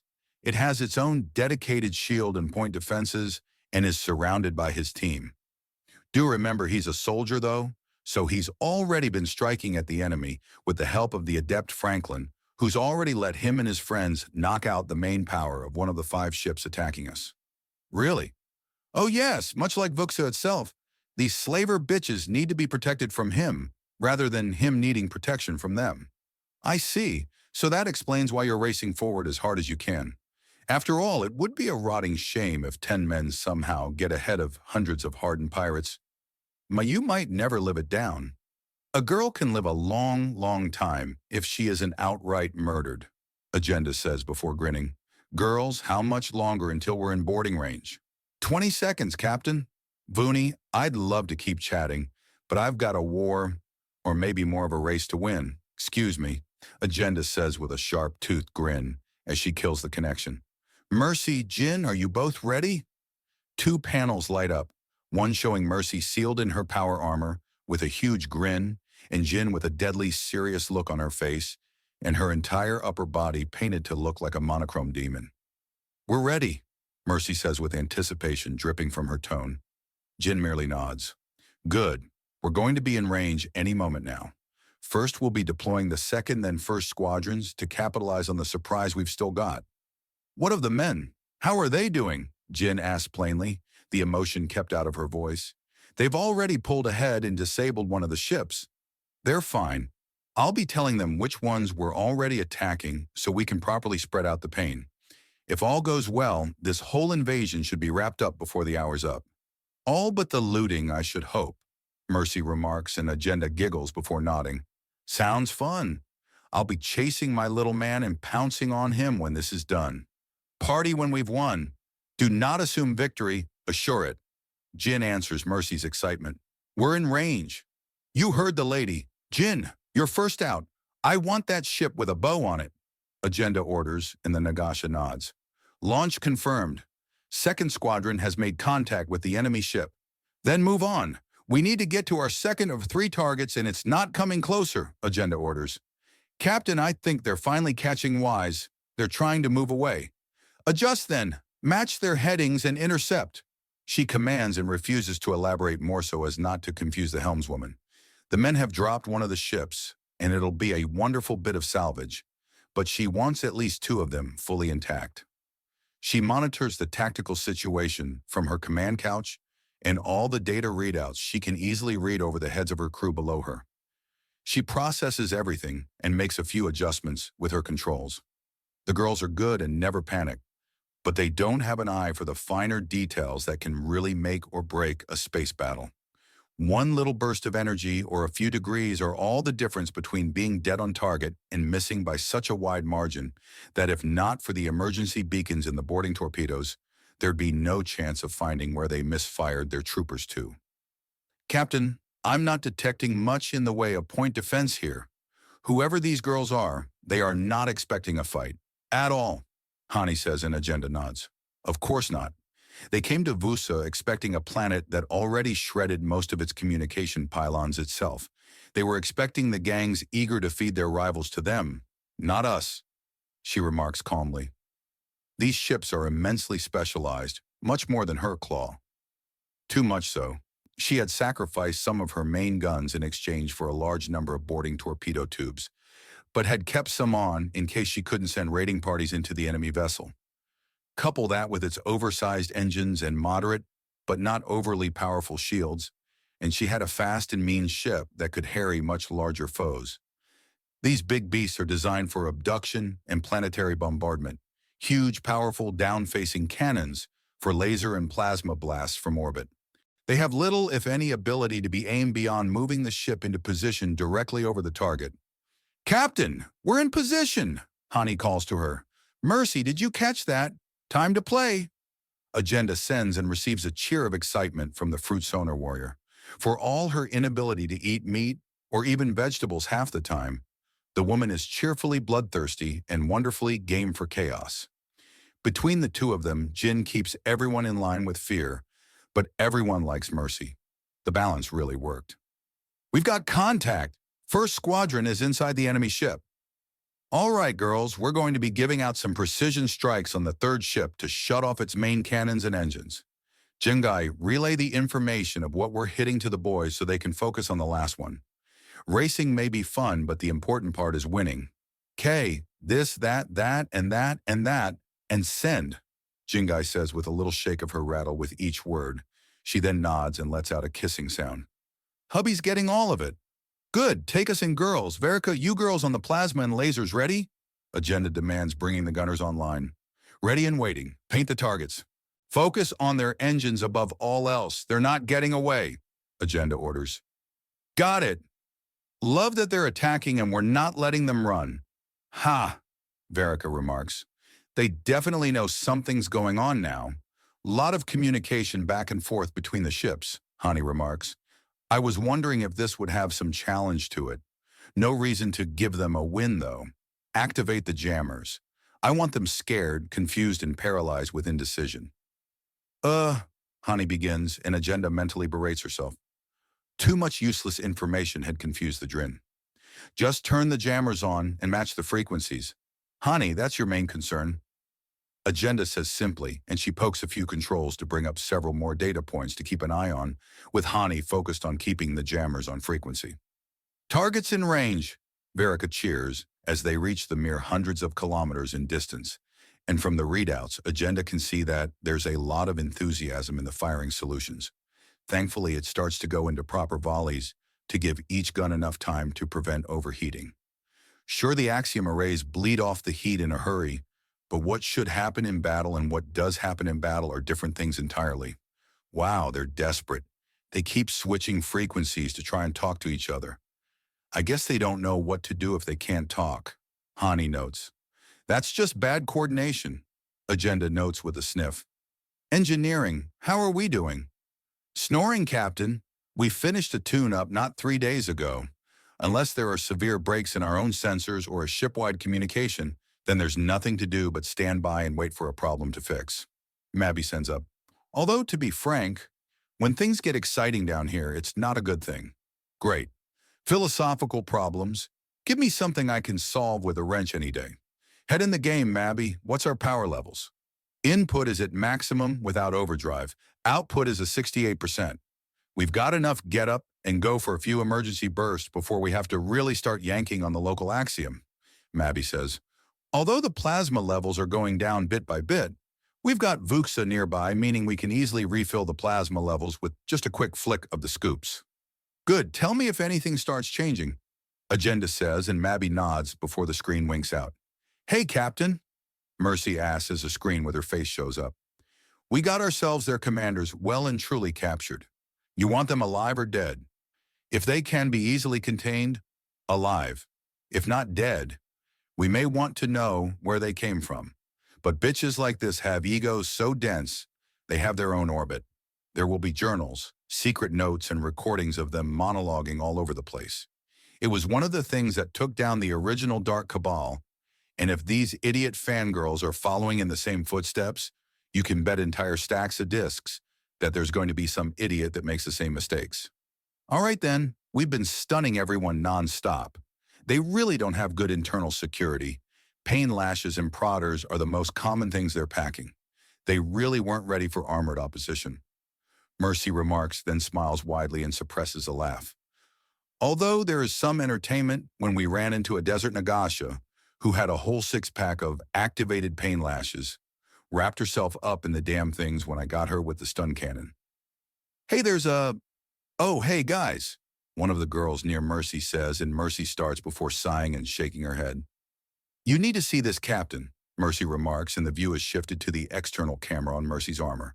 There's a hole in the air, and Takata Ryu is standing there with a hand on a sword tucked into his belt and overlooking the situation with an amused grin. What are you doing? Mercy asks him. Decapitation strikes. I was thinking about being very literal about it. Ryu explains, flicking his sword partially out of its sheath with his thumb to demonstrate. We've been concentrating on taking out the leadership as they're basically feeding us their adepts, and you girls no doubt have the ships covered. And Arumenta pokes her head in and looks around in shock. You weren't joking. This is insane. They seem so powerful and unstoppable. How are you ripping them apart so easily? Raging maniacs can seem pretty scary when they attack unprepared civilians.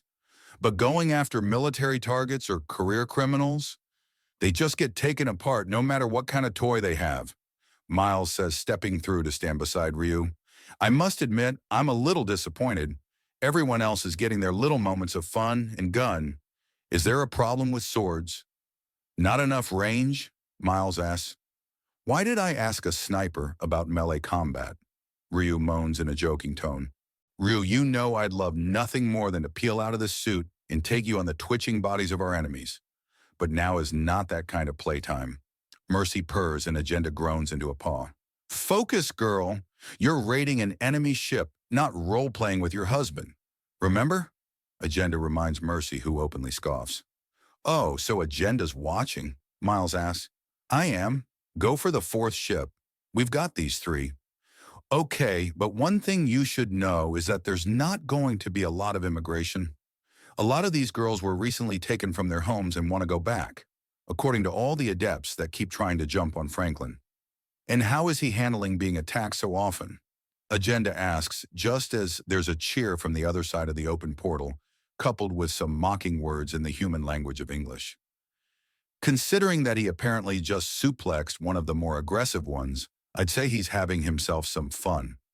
Miles says with a smile that makes Agenda want to reach through the screen and touch him. She tamps down on it for later. Anyways, you've got this ship under control. We'll check on the next one. He then steps through the portal with Ryu following after blowing a kiss towards Mercy, and the Aramenta gives them one more incredulous look from the other side as the portal closes. Well, it seems I should check in on Jin now. Agenda notes and Mercy giggles. No kidding. Goddess damn, they move fast. I need to up the pace and bring this bitch of a ship down and under our control yesterday at this pace. Mercy notes as she closes the connection. Jin, come in. Status report. Conflicted. My husband stepped through a tear in the space-time continuum in an unusual dress style, spoke in an incredibly thick accent riddled with slang, and killed the enemy captain even as we were attempting to siege our way to the bridge. Jin reports factually. The siege became much easier after that point, and we now have control of the main bridge, with the slavers in charge having surrendered. Requesting orders. Bring the ship down and secure it in a starport. It's ours now. Agenda says, and Jin nods before closing the connection. She then rescans the readouts and catches things just in time for one of the main cannons of the enemy ship to go offline. The fifth one is starting to turn away, and she pulls out her communicator. Hey, honey, mind targeting the retreating ship? I want to make sure we've got a clean sweep, okay? Sounds like a plan. Hey, Franklin, we're going for the furthest out ship. It's starting to retreat, and we want all of it. Miles answers calmly.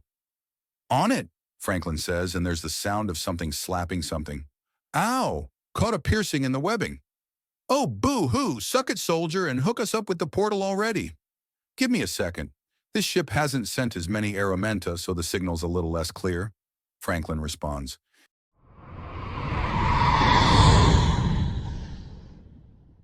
Chapter 195, The Pirates. All right, you son of a...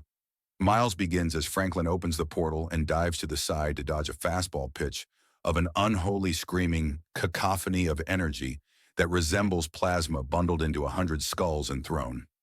A Nagasha blitzes out of the portal, and as Franklin slams it shut to cut her in half, there's a shaking sound, and it stabilizes despite him. She's aware, she's pissed, and she's taking the fight right to them.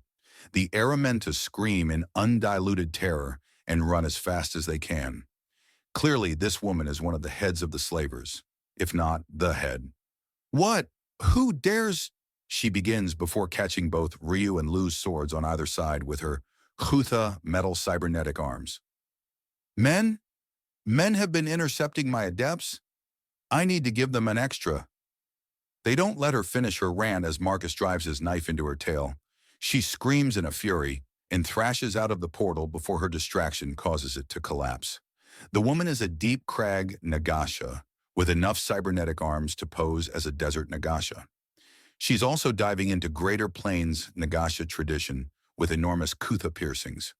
The massive Nagasha then screams again as Franklin focuses and drives the obscene number of broken Khutha piercings into her underside.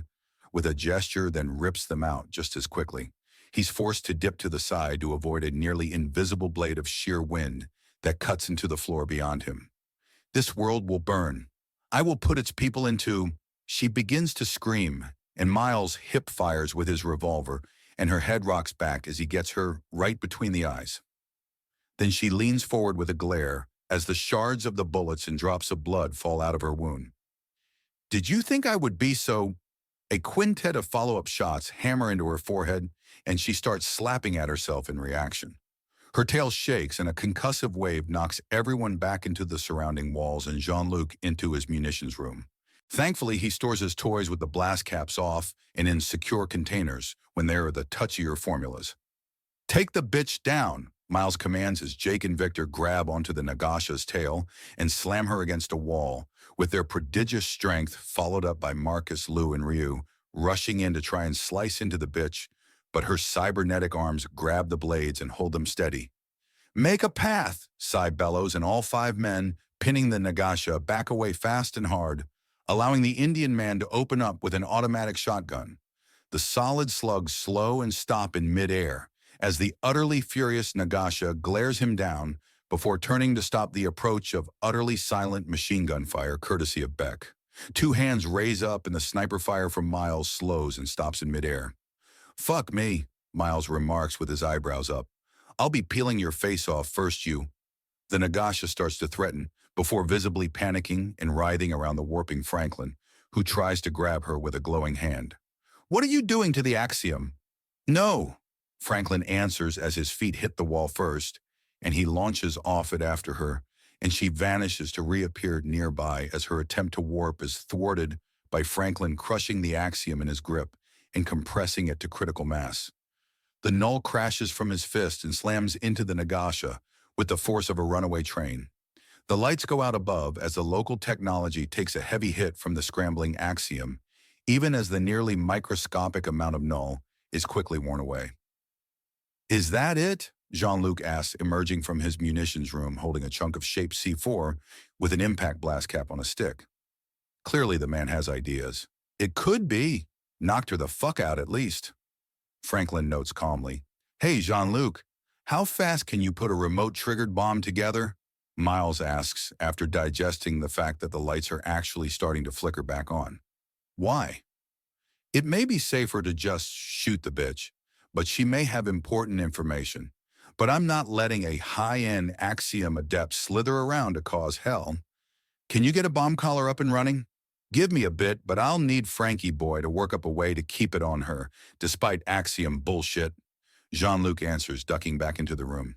"That I can do, but it will be as the Axiom resettles, so we'll have seconds at most if she's a light sleeper," Franklin says as he begins to quickly gather up the now bloody shards of Kutha until he has a double handful of them. "I'm not much for base-level transmutation, but reshaping is easy." "Then make it happen. I have questions," Miles says as he ensures that he's got a gun on the Nagasha at all times. "Our communicators are down. We can't even tell the girls that there are beasts like this around. We can't just keep the null up if we want to be effective," Marcus says as he checks his comm dot. There's a bitter look on his face. He clearly doesn't like the idea of needing Axiom to be effective. "Suck it up, soldier. We're not splitting up with teleporters dropping in," which leads the question as to why they're not dropping here, Miles asks without actually asking. "Axiom's still scrambled. We have maybe one more minute of normal." "Jean-Luc, you have 30 seconds left," Miles barks. "Don't rush Art," the Frenchman shouts back in a rage. 10 seconds later, he emerges with what looks like a backpack and a radio. He quickly races up to the still unconscious Nagasha and straps the bomb onto her. He punches in an activation sequence and nods. "All right, this is slapdash as hell, but if she gets too far away from the radio, then boom is the name of the game. Franklin, there better be a way to keep it on her." "There is, but I need the Axiom to settle to do it." "Tell us when that is. I want to know the microsecond she has the potential to wake up," Miles says, and Franklin nods. "All right now," Franklin says after a few moments, and the bloody Kutha he's carrying flows out and settles around the backpack bomb, mostly. "There, I left part of it exposed to not interfere with the signal. But it's now attuned to her Axiom aura. She won't be able to easily exclude it without accidentally leaving behind everything that isn't her body. And with her prosthetics and piercings, she won't be doing that." "Axiom aura," Victor asks. "Aura, presence, personal disruption of the energy field that you contribute to by merely existing. There are several ways to describe it." Franklin answers, and Beck starts snickering. "So before she wakes up, is anyone calling dibs?" Beck asks, and everyone glances over at him and his shit-eating grin. "What?" "It's a legitimate question. Our first run-in was slavers, and we picked wives from among them and turned them to the cause of righteousness. Surely a second run-in will be much the same as the first, no? We've already stabbed and shot this one. I'm pretty sure that bridge is fairly thoroughly burned." Marcus notes as he examines his knife somewhat. "Wrong, you stabbed, and Miles shot this one. The rest of us failed pretty hard to do some damage." "What am I, chopped liver?" Franklin demands. "Yes. Besides, as another Axiom freak show, you've got a chance of really connecting to her," Beck remarks, and Franklin just stares at him. "I'm 90% sure you're just fucking with me." Didn't you say that about your average conversation with me? Beck asks in an amused tone. Am I incorrect? Are you incorrect? Are you... Can it, people? She's waking. Miles orders and everyone goes silent and raises their weapons in response. Now then, little lady, you should first be informed that we've planted... Franklin turns and slams his fist into the face of a hyper-aggressive Aramenta, pouring through nothingness, and in the moment of distraction, the Nagasha is gone. The woman groaning in pain, even as her Kutha piercings fall to the floor, is shockingly loud compared to the rest of the hallway, as the men stare. Franklin, can you trace where she went? That depends. Was there a delay on that bomb? He asks, looking to Jean-Luc, who shakes his head in the negative. Then yes, give me a moment. Oh my nose, what's even going on? Who are you people? The Aramenta asks in a shock and pain. Franklin sighs, grabs her nose, and there's a glow from his hand, and she staggers back while taking a deep breath and then touching her face. There's a slight spattering of blood, but she's otherwise unhurt and clean. We're the ones that your soon-to-be former owners have picked a fight with, Franklin remarks before turning to the rest of the guys. All right, I can establish a connection, but this isn't going to be pretty. Just do it. The null scrambled the local axiom. It's a lot harder to just rip open portals now. Franklin remarks even as he causes the area around him to start to waver and then pulls at it. Weapons are raised and pointed into the new portal, with Jake and Victor going in first with their weapons up and ready. God damn, Jake mutters as he examines the area with bits of at least several alien women all over the place. It looks like a ship's bridge, but everything's been smashed to hell by the bomb, and the considerably squishier people have been splattered. Please tell me I didn't accidentally make that woman into a kamikaze, Jean-Luc asks in a strained tone. I'm afraid so, Jake mutters as both Beck and Cy pile in themselves. Cy tries to wipe the gore off a computer and try to activate it as Beck checks the more intact bodies for signs of life. Just corpses, Beck says, moving from body to body. We've got power, though. Obviously, they didn't have time to log off, Cy remarks as he inputs a few commands. This is the fifth and furthest ship, apparently. I'm plotting a course to put it closer to Avuxa. Not going to try to land it? Miles asks, stepping through himself. No, I'm not qualified for this, Cy answers. Miles' eyebrow goes up, and he pulls up his communicator. Hello? Have you guys gotten the fifth ship under control? We think so. We were taking a pot shot, and a cybernetically augmented Deep Crag Nagasha came out on the offense. We managed to knock her out and put a bomb on her to assure cooperation, but she slipped away before we could get a question out of her, and she then painted the bridge of the fifth ship with her innards. Feeling nauseous? Agenda coos at him and Miles rolls his eyes. We're on the job. We'll feel crappy later. Right now, my big concern is how the hell do I explain to Admiral Cistern that we accidentally turned an enemy combatant into a suicide bomber? Miles remarks as Beck stands up. Nothing but bodies. 6 women, various races, no trace of the facial piercings. I think we just did an accidental decapitation strike, Beck remarks, walking around. Well, not to say they were using these heads if they thought attacking a system without scouting it properly was a good idea. They might have scouted it a few months ago. Most worlds go through long periods of stagnation, only changing if an outside force acts upon them. Like us. Agenda says over Miles' communicator. Right, makes sense. Cy, can you get this thing into at least a stable orbit around Vuxa and then kill its engines? Put in a password or something, or scramble their ability to leave? Miles asks and Cy shrugs. I can move the ship from here, but I'll need administrator access if I'm going to be keeping people out of the system, and whoever it is whose blood is on this thing clearly wasn't trusted to that level. She must have been trusted to some level, though. She's lacking the Kutha piercings designed to keep her under control. Maybe those are just to keep heavy axiom users down. We don't know, Franklin answers. What do you think, kiddo? Were those nasty piercings falling out of you just to keep the more powerful axiom adepts in line? What? You what? Not really an answer that, Franklin notes. Miles, try getting into the captain's quarters on that ship. She'll no doubt have some kind of monologue if you encountered something unique. These types of girls have massive egos and tend to record their boasting. Agenda offers and Miles nods. Right then, How are things going on your end? We've sieged out 2 ships with boarding parties and have broken the engines of a third.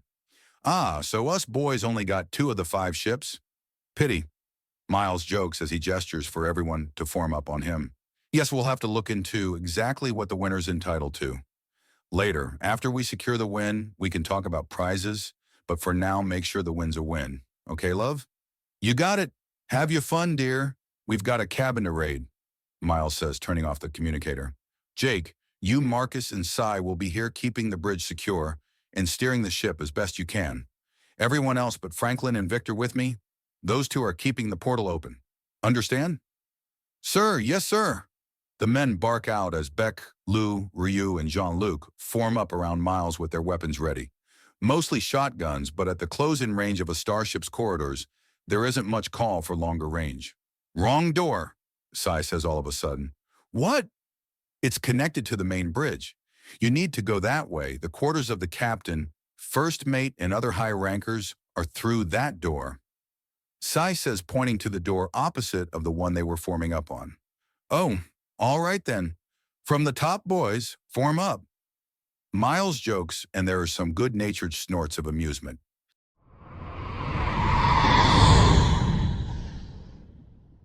Chapter 196, The Pirates.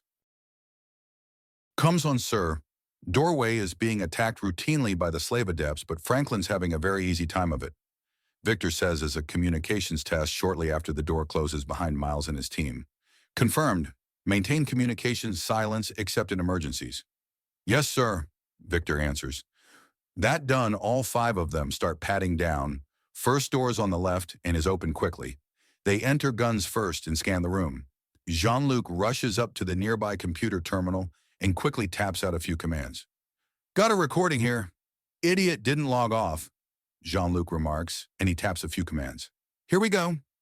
The screen lights up to show one of the dead women that was on the bridge sigh into the camera. A cloaken one of the shape-shifting types rather than the always invisible ones. Captain's being a bitch again. She's always been impatient, but smart. This time, though, there's something wrong, but she's not listening. I can feel my feathers itch. The raid should be easy, but I don't know. Maybe I'm just being an idiot warrior. We just came off a stupidly successful raid of that Aramenta colony.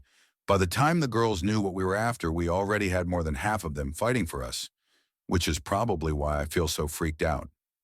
We're going in with untested, unblooded war slaves. Axiom war slaves, no less. We need to properly break and blood them first. Sure, some are broken, but most are just barely cracked. I'm recording this so it's on record. I think this raid is a bad idea. It's too soon. And I know you're watching this, boss. You need to listen to your commanders to avoid this shit. That explains why Franklin's been making sport of these girls, Miles remarks as his stomach twists in disgust at the very concept of a war slave. This log is 4 hours old. Want another? Jean-Luc asks, and Miles shakes his head. No, we're sussing out where the captain slept. See if there's any more information for us. Once we confirm a few things and have this ship safely under our complete control, then we can go through things with a fine-tooth comb. Miles answers and there's nods. They clear out of the room and quickly check the next. Guns first, scan, and then approach the computer terminal when presented with an empty room. Jean-Luc once again starts tapping at things, then growls in frustration when there's a password protection on it. I suppose it would be unreasonable for all our enemies to be nothing but drooling idiots, Jean-Luc remarks as he paces around the room in search for something written down, and then in a fit of curiosity types in password for the password. It does not work. Then he inputs God, followed by goddess. Finally, he tries the password of sex, and he's in. Perhaps not a drooling idiot, but an idiot nonetheless. Or at least someone who doesn't believe in proper password security, he remarks with a chuckle. So we were being listened to when I prayed for my enemies to be ridiculous, Beck remarks, then chuckles himself. Good to know. Latest entry is... Jean-Luc begins activating the screen. This time it's one of the Tret women that were on the bridge. We've still failed to achieve what the Dark Cabal has accomplished. Certainly the Kutha piercings work and assure that defiance is literally unthinkable for our slaves. But it's frustrating to know that there's a better way that's simply beyond me. These girls should have no hope of escape so long as we keep the numbers down and keep ourselves vigilant. The weakness of the Dark Cabal was that it grew too large, too quickly. We're smarter than that. We've tempered our growth to not expand beyond our means of control, but we still don't understand the elegant methods they used. Perhaps our next major batch of acquisitions will bring me inspiration. After all, there's always a chance to find someone's escaped slave. Perhaps the leftovers from the Dark Cabal. Ah, but if wishes came true, I'd be a queen. Please tell me that this one's dead, Miles says. Neck snapped like a twig. Beck answers. I recognized her face from the bridge. If she's not, then she's a quadriplegic, likely suffocating as we speak with inactive lungs. Either way, good, Miles answers. Move on. Next room is also clear, and Jean-Luc activates the computer terminal. Already logged in. Jackpot, Miles says as the face of the now thoroughly splattered Nagasha appears on the screen. Blanche is being an idiot. In other news, it's hard to breathe in space. She's a good pilot and she's on board with the operation, but there are days I just want to ram a spike through her face in order to shut the fuck up about her itching feathers and do her job. That way she'll have something to really worry about. The Nagasha huffs before grinning. Either way, we're coming up on Vosa 5. Not only can we make a killing with sales, but we can raid the planet first and then a week later offload the Aramenta merchandise. It's a perfect setup. We take gang members and send the planet into infighting and get them good and desperate for some killing power, and then we show up, make a sale, and then blast off laughing with both full treasure holds and slave pens. The perfect scam. I love worlds like this. Picking so easy they do most of the work for you.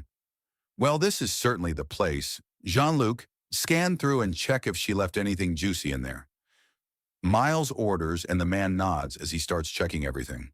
If there's a system to this sorting, then it's something she kept in her otherwise empty.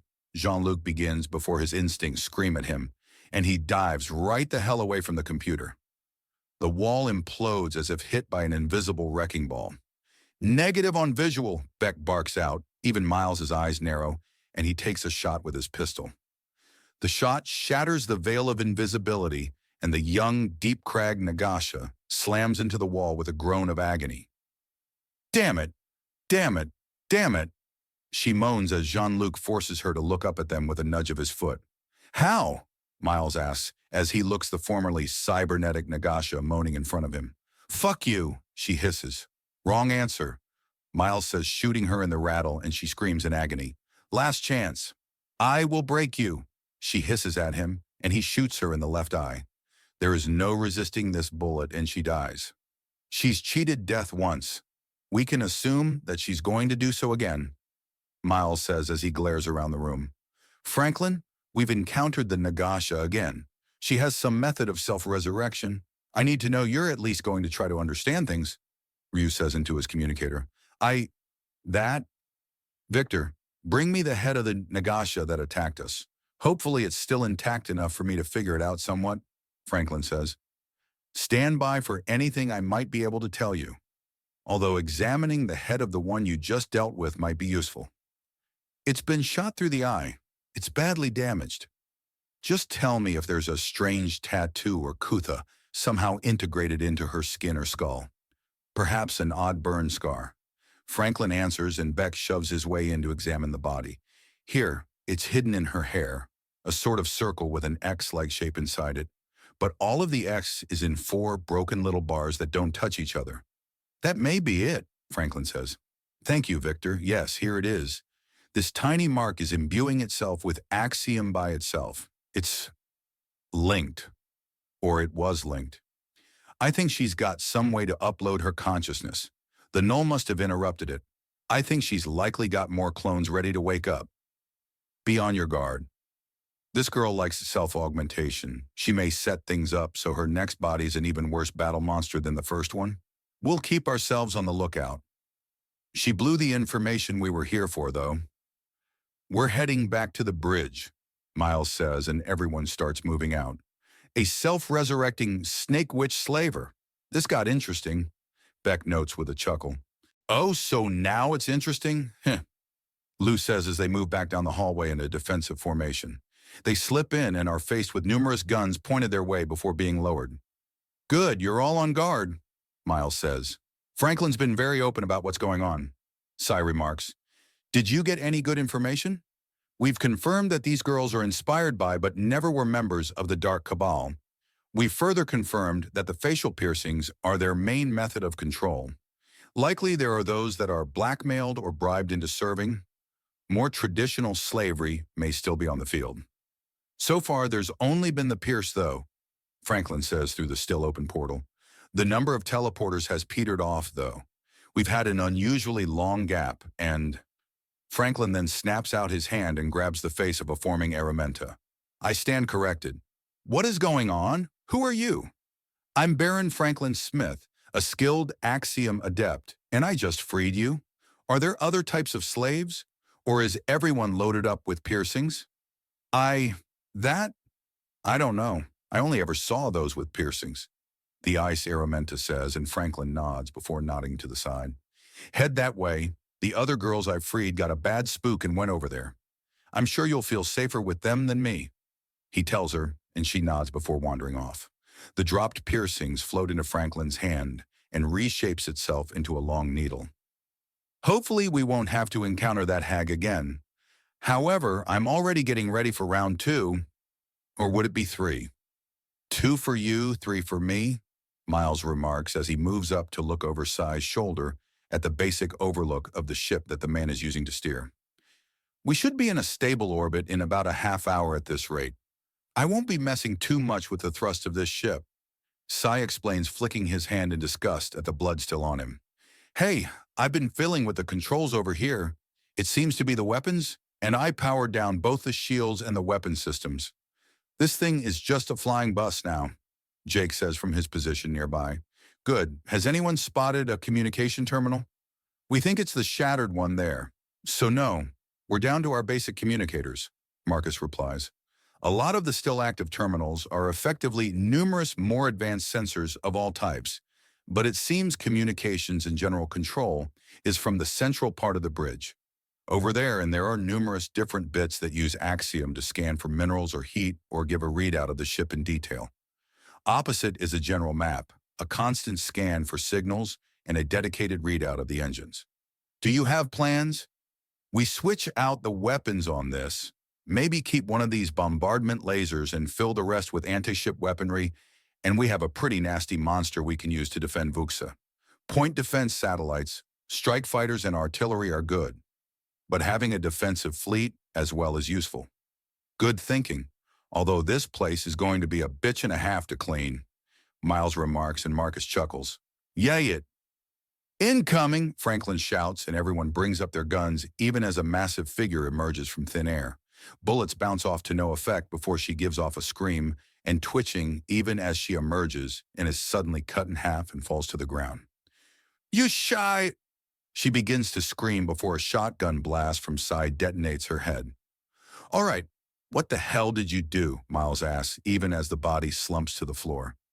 Franklin steps through and rips out a long Kutha needle. "New invention, disruption needle. She wanted to pose half in, half out of a portal? Well, good luck keeping it open when your Axiom is scrambled hard.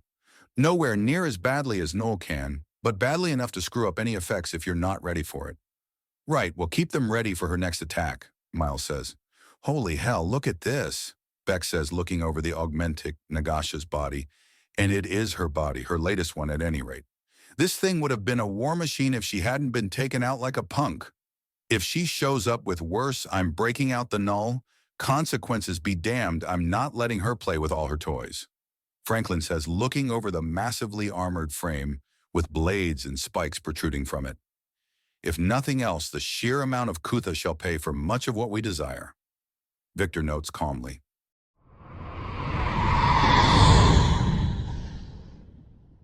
Chapter 197, The Pirates. "Are you ever going to put that thing down?" Beck demands, and receives a glare from Franklin, who's been examining the decapitated head of the first augmented Nagasha body.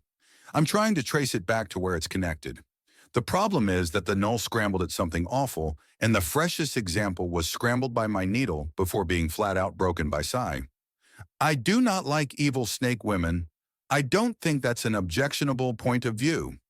Sai remarks as primly as he can in a room covered in gore. No one's arguing that point of view, but hey, there was another manifestation, right? Can someone go get me that one's head? Franklin, I know the current situation is absurd, but we are not going on a literal headhunting mission. Make do with what you have. We stay in the sight of one another until the threat is dealt with. Miles returns and Franklin nods before glaring at the back of the decapitated Nagasha, head all the harder. It leads into the ship, but the trail is faint, Franklin remarks. There's no way in hell this is actually over. Then get over here. You've taken a huge chunk out of the enemy Axiom users as is. This is clearly a huge concentration of power, and as our Axiom expert, this is your wheelhouse. Miles orders, and Franklin nods before grabbing a chunk off the latest corpse of the augmetic Nagasha, and the Kutha shifts in his hand. He tosses it, now shaped like a plate, through the portal and lets it close. That was Victor prompts Franklin. Homing beacon, basically. If we need a way out, we've got one. That's cute, but it's mostly the null I'm interested in. Of course, why play around with incredible toys when you can just make sure no one can? Franklin, Miles says shortly. Sorry, sir, Franklin says as the portal closes behind him. I'll just focus on the ship and get a feel of where everything is then. He's the anti-bullshit and the radar. The man's starting to be useful. Jake snipes. Franklin gives him a glare but lets it go without comment. Pity? Stuff it, Morgan. At any moment, an enemy force could be among us. This is not the time for infighting. Just a joke, sir. We all know it. This ship is fucking loaded with active Kutha, and I'm only somewhat sure on what half of it does. I don't think unleashing Null here would be wise. For all we know, it's all that's keeping the ship together, and I don't much like the idea of sucking vacuum. Franklin says, and everyone goes quiet. Fine, we'll have the Null detonations be last resort only, but I still want you to be ready to kill all local Axiom use at a moment's notice. Miles says, and Franklin nods. Are you sensing anything that may be of use? Needle in a haystack. There's so much on this side that the more I look, the more I see, and with so much of it, something moved. Franklin freezes and glares down, his eyes visibly glowing as he focuses. What thing? It's big, Franklin says as he draws out a disruptor needle. Very big. What's it doing? Moving around, it looks like it's focusing on something, almost as if it's at a computer terminal. I can confirm that. Someone's countering my commands. I think we've got round 4 with the witch coming up, Sai remarks coolly. The ship is now moving away from Buxa. She's got override access. Hey, honey. Yay, problems securing the ship. If we're not calling back in an hour, then harpoon this beast and drag it home, okay? Miles says into his communicator. Okay, I love you too. He then hangs up and looks around the bridge.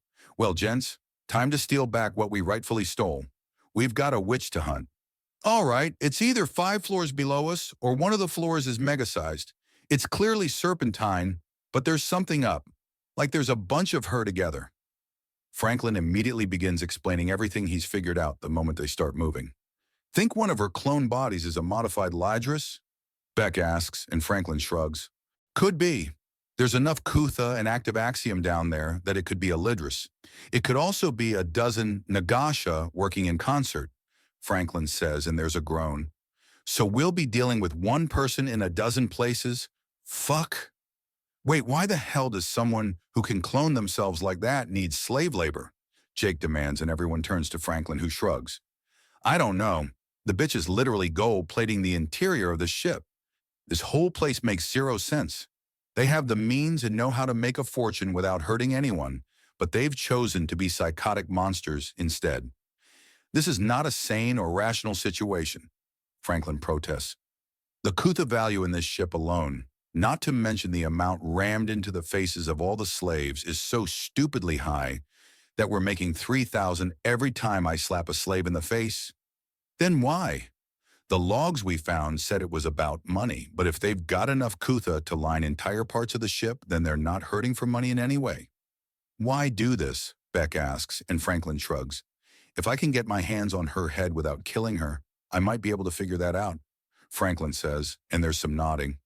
If there's a bunch, we'll try to leave one alive. But if she's gone super mode, we have to take her down hard.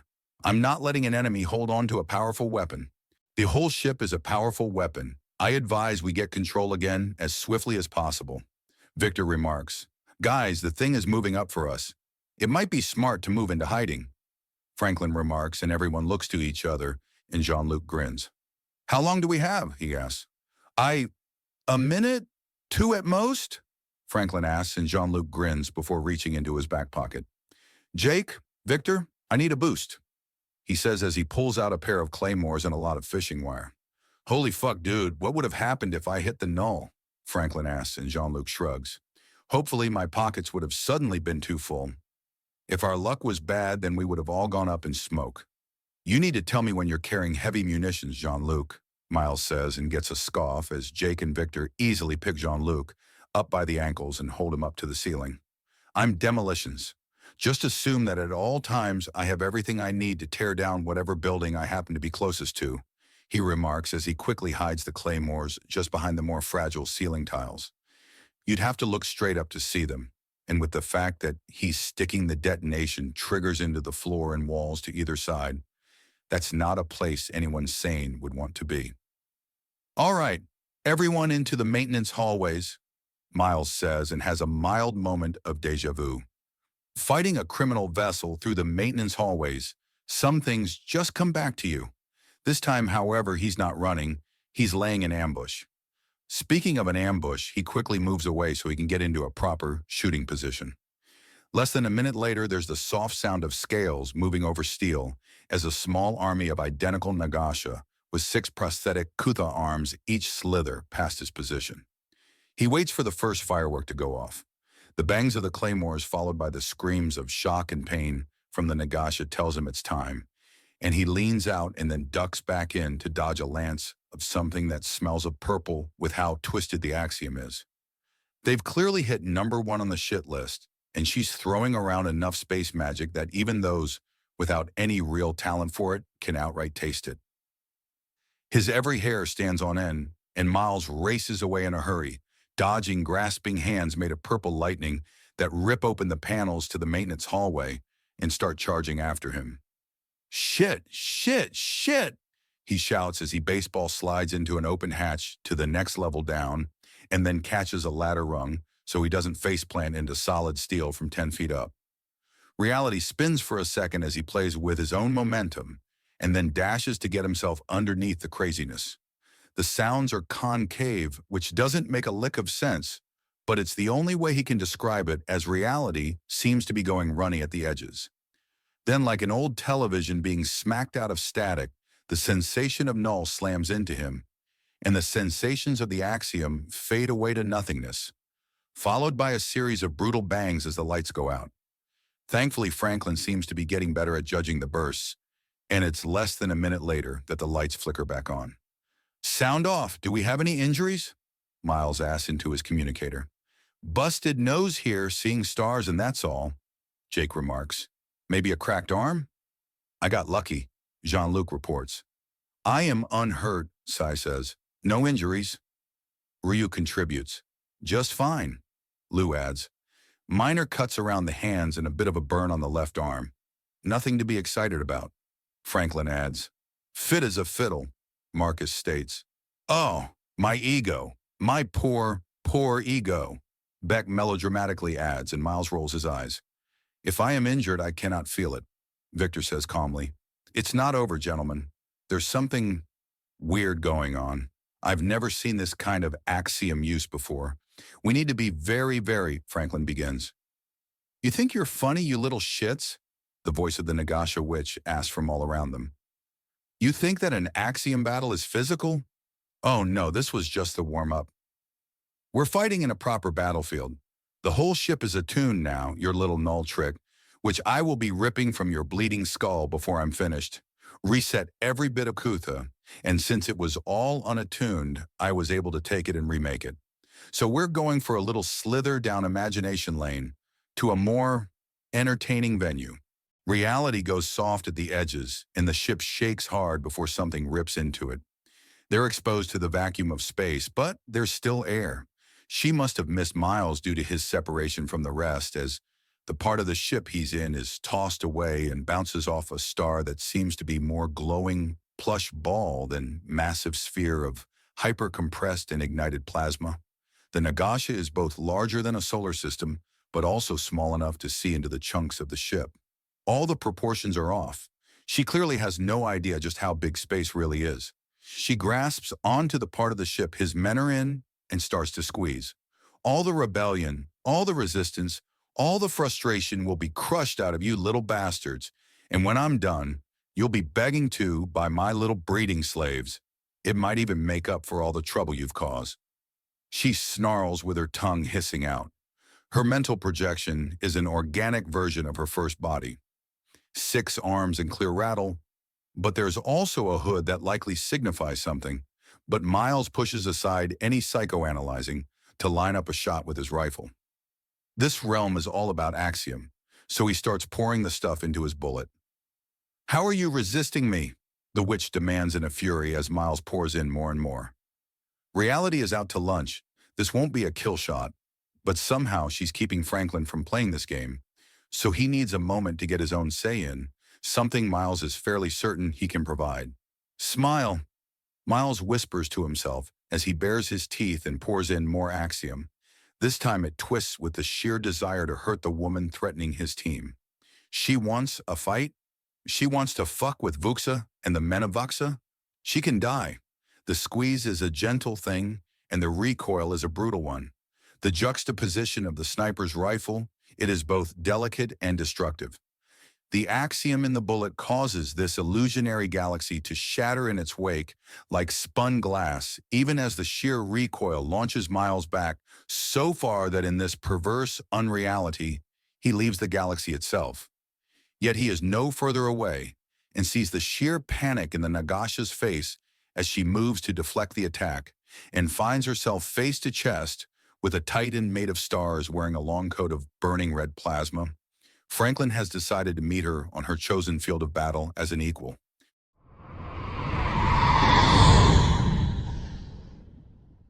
Chapter 198, The Pirates. There was a pause even as the Nagasha beheld that Franklin was suddenly equal to her. He casually brushes his left shoulder with his right hand before brutally uppercutting her with his left. The Nagasha reels and then snaps back with a huge bombardment of screaming electrical power that Franklin rips into his right hand and compresses into a blade to turn it back on her. As this happens, Miles braces himself and moves to try and catch, as the rest of the team is suddenly zooming in, far too fast and far too clearly for anything to be real. "Is everyone all right? The hell is going on?" Miles demands as he does indeed have to catch a few of them, and he's sort of chained together by grabbing each other and zoom down. Gravity, friction, and inertia seem to be more suggestions than physics. "Reality is off its meds, or it's been issued the good stuff," Jake remarks smartly, even as Marcus points at nothing less than a paper letter and catches it easily. Marcus turns it over, and it unfolds into a large piece of paper. He scans it and then passes it to Miles. In the background, Franklin catches an enormous fireball that is simultaneously all the spite that could ever be, and drips with acidic contempt for others, even as it pushes him back and seems to grind against his hand and shred its own mass against his sheer will. Everything is now within the axiom, and within this contained area, all that matters is will. I can't use null. I don't know what will happen. We're in part of the axiom now. Find the heart of this madness and stop it so that I can start using a proper trump card. I'll keep her as busy as possible. Miles reads out loud, and everyone turns to look as the acidic fireball of spite is crushed in one hand, despite being 100 times Franklin's size, and it seems to initiate a big bang. "All in favor of sobering up reality?" "Aye," the rest of the men state at once, even as they watch Franklin grab a forming galaxy and turns it into a throwing star that replicates itself into a wall of spinning galaxies that homes in on and cascades into the Nagasha. She in turn charges at him with a psychotic fury and lunges at him with what seems to be an unending pillar of barbed hooks of wrath and clawing contempt. His deflection of the purple pillar, crackling with hooks, produces enough sparks that he should logically be gouging trenches into it with his fingers. But it's as endless as he is. Then how do we depart the madness and sever it? Victor asks as claws shatter against Franklin, even as his coat sleeve frays at the edges, with him deflecting the pillar. He's being pushed back. However, the Nagasha was only using her hands and arms for that attack, and her rattle is unaccounted for. It begins to shake and all the lights in the universe gather to her. Well, this is all an axiom now, right?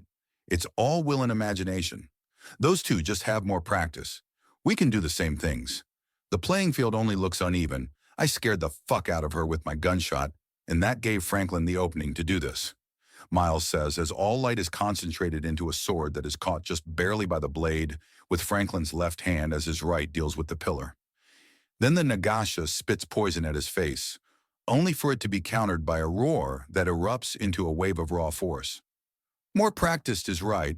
I don't have the head for that kind of madness. Jean-Luc remarks in shock, and Beck starts laughing. Not the time, man. No, the perfect time. Don't you get it? Beck asks, and everyone looks confused. He points at Franklin, who shatters the sword of all light in the universe and plunges everything into darkness. The Nagasha vanishes in response, and Franklin looks around for a moment, the only light in the skies, then a pair of yellow eyes so massive that he's silhouetted by the light pouring out from one alone. Get what? Cy asks as Franklin charges straight at the eyes and expands to match it. This shocks the Nagasha even as he slams the top of his head into her face for a brutal headbutt. They're setting the battlefield, but they're too busy fighting each other. So if we can screw with the setting details, we might be able to open either a passage to the prize or shift the kind of fight into something Franklin can outright win, rather than this unending contest of who can think of bigger. Because those two are basically just multiplying infinity by the biggest numbers they can think of, and we've gone well and truly past the point of stupid. Change the genre? Marcus asks in shock. We're in a reality that's all about how it's perceived, right? Well, we got the numbers, so let's change the story style. They're fighting as gods, as things whose mere presence creates realities. A big contest on who can think of the most stupid thing. But what if that's not the contest? We make this about hand-to-hand combat, and Franklin can use her as a jump rope. Ryu realizes. In the background, the Nagasha tries to squeeze down on Franklin with her coils, even as his arms and hands are busy deflecting an unending barrage from her six. However, his coat being made of plasma seems to be much more relevant as she starts to burn. Can he? We don't know anything about this woman beyond the fact that she rigged this ship to send us to her personal wonderland, Lou says before he grins. But if we keep changing the game to find one where Franklin can outright win, we might not only get her killed and finished, but will likely scare out whatever is at the source of the madness is. Behind them, reality seems to shatter as Franklin goes nuclear and detonates with obscene power. The universe is just a white emptiness with the Nagasha as a black silhouette with yellow eyes.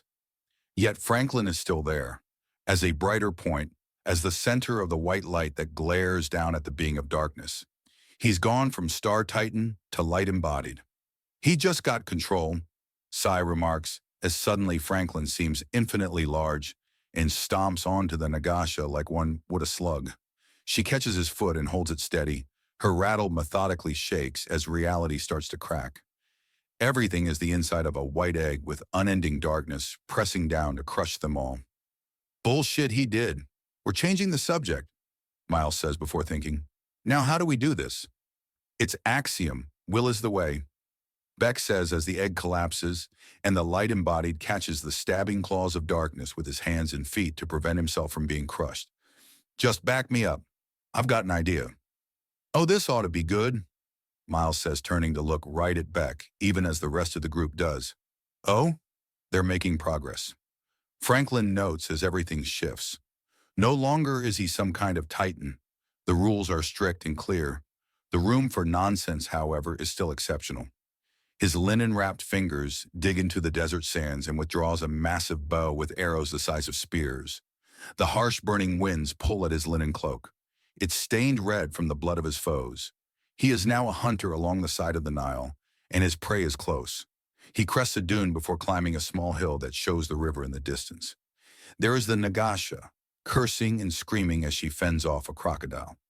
The sheer jarring differences has caused her great panic and confusion. Has she forgotten that she has forged a malleable reality? It matters not. He plants his feet and withdraws one of his enormous arrows. With creaks and groans, the immense bow slowly bends as he applies more tension than any mortal man could ever muster on earth to the ungodly weapon. Or perhaps it is godly. He'll have to look up who the Egyptian god of the hunt is when this is over. Because he's clearly playing the part of their champion. He lets the spear-sized arrow fly and it soars through the air with unnatural ease. Her scream as it pins her to the ground is nearly musical, and he pulls out a second arrow. In the distance, he can see her spot him even as he lets fly with the second shot. She burrows into the ground and he feels the stone under his feet shake and crack. She's adapting. We need another setting. Miles says as Beck curses that the bitch is summoning giant snakes from underground. Obvious in hindsight. Well, since we're going national, focus on moi, Jean-Luc says, and everyone turns to him. Time for a classic? Three Musketeers? Victor asks, and Jean-Luc scoffs. No, Jean-Luc says, and reality shifts. For just a flicker, they spot something glowing with axiom. It's gone before anything else can be deciphered. Franklin smiles as he snags a glass of wine off a serving man's tray and suppresses a snicker that would give him away. He has no idea where he is, but if he's confused, the snake is going to be unable to even form coherent thoughts. He's dressed in silken finery with a bright burgundy vest hidden under a navy blue waistcoat, and he hasn't looked down enough to check his pants. He doesn't want to break character, no matter how much the absurd ruffle on his neck makes him want to just rip it off. He hates the feelings that clothing like that brings up. A gunshot causes the gentle violin music to crash to a stop before being cut by a scream of terror. "Where is he?" the Nagasha screams out, and Franklin resists rolling his eyes. Clearly, this is not her setting.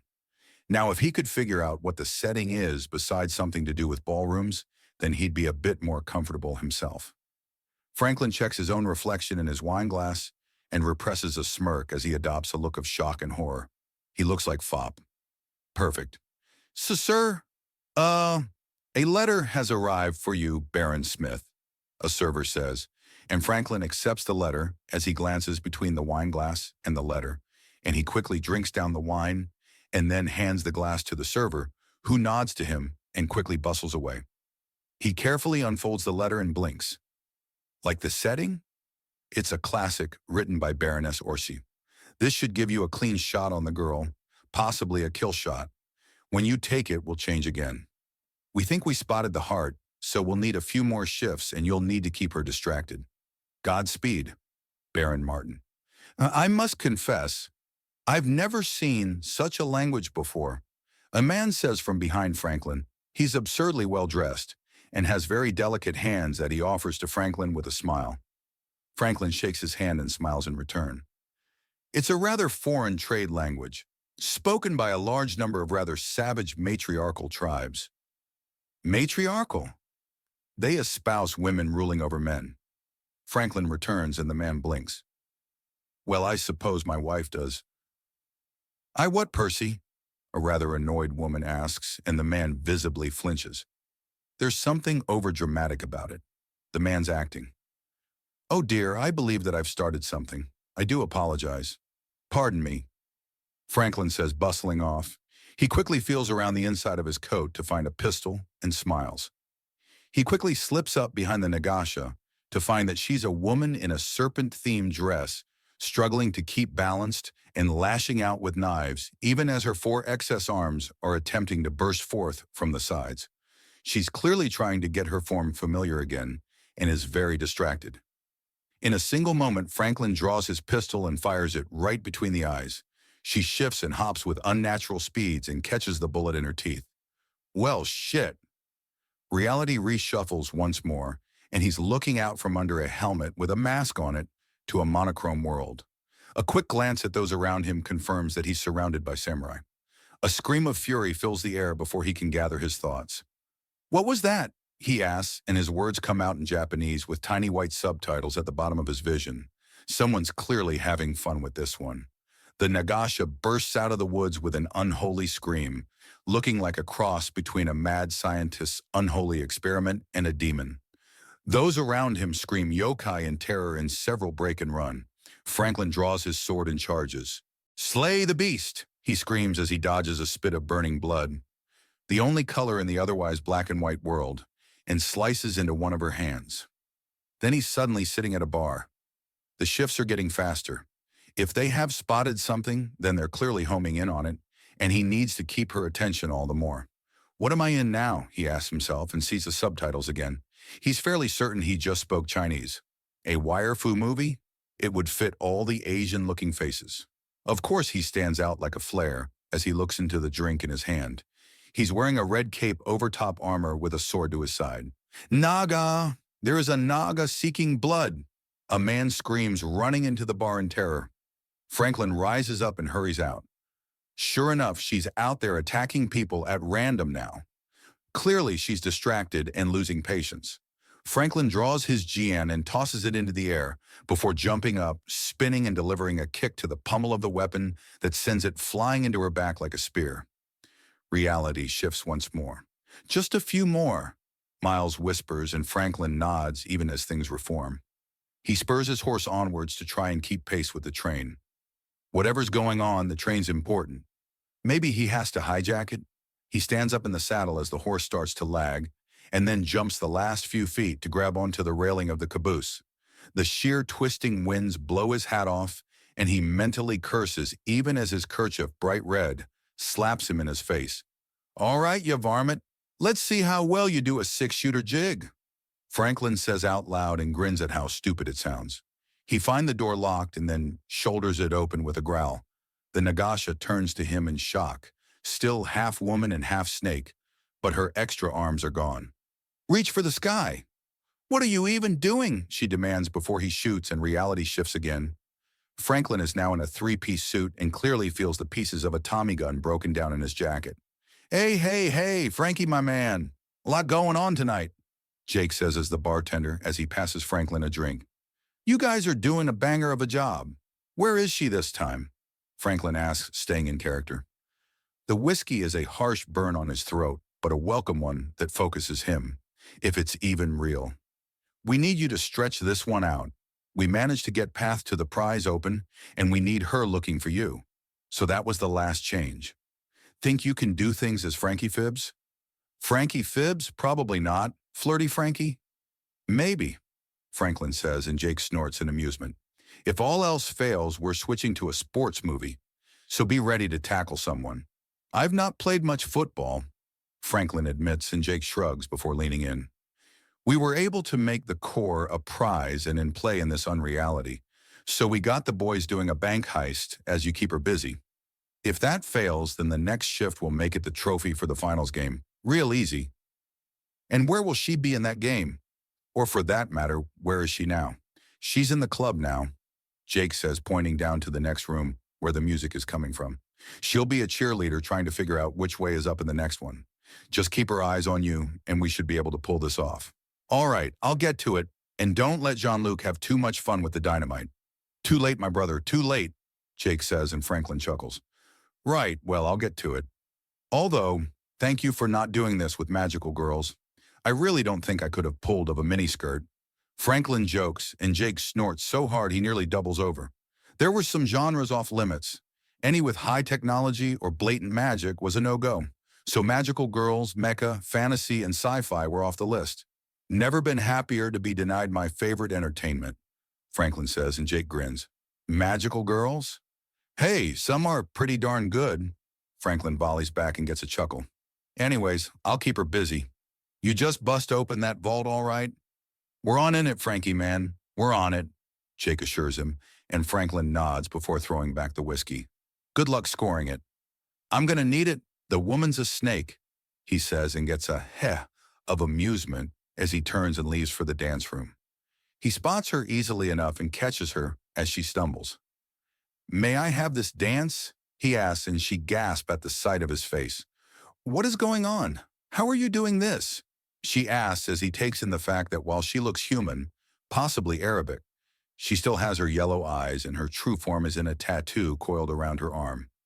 Beyond that, she's in a shimmering black cocktail dress and struggling to stay upright in high heels. The opera gloves go up to her elbows, and she has a feathery boa to complete the look. Magic, he says with a grin. To be particular, the oldest of human magics, misdirection. Not that he's going to tell her that, but I can't feel the axiom. I changed the settings to filter it out bit by bit. We are now deep in null, no axiom to be found. Franklin smoothly lies as he wonders if she noticed that the place with the fancy costumes where he shot her with the flintlock was utterly non-magical as well. Maybe, maybe not. Who are you? You're one of those humans, only they would know what a knoll-drenched hellsape is like enough to remake one. She asks in shock. Indeed, though I must confess I have a few questions of my own. Franklin says, leading her around to stand near the band. Hey, gents, mind a slower song next? The lady's on some delicate ankles. The music slows as he requested, and he leads the confused Nagasha further onto the dance floor. So, you have questions? Mostly the whys of it.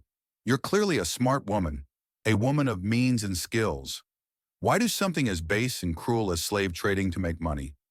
I sense the Kutha in your ship. You are rolling in credits. Yes, all of them from selling idiots to have better purpose. If any of them were worth the freedom I take from them, then they'd break out. It's that simple. A life is just another product, a natural resource to be exploited. Those that claw out to freedom can have it, they've earned it. Those that haven't don't deserve it. Otherwise, they just waste their lives without purpose or cause. Really, it's a service to slave and slave owner both. The slave gets purpose, the owner gets a slave.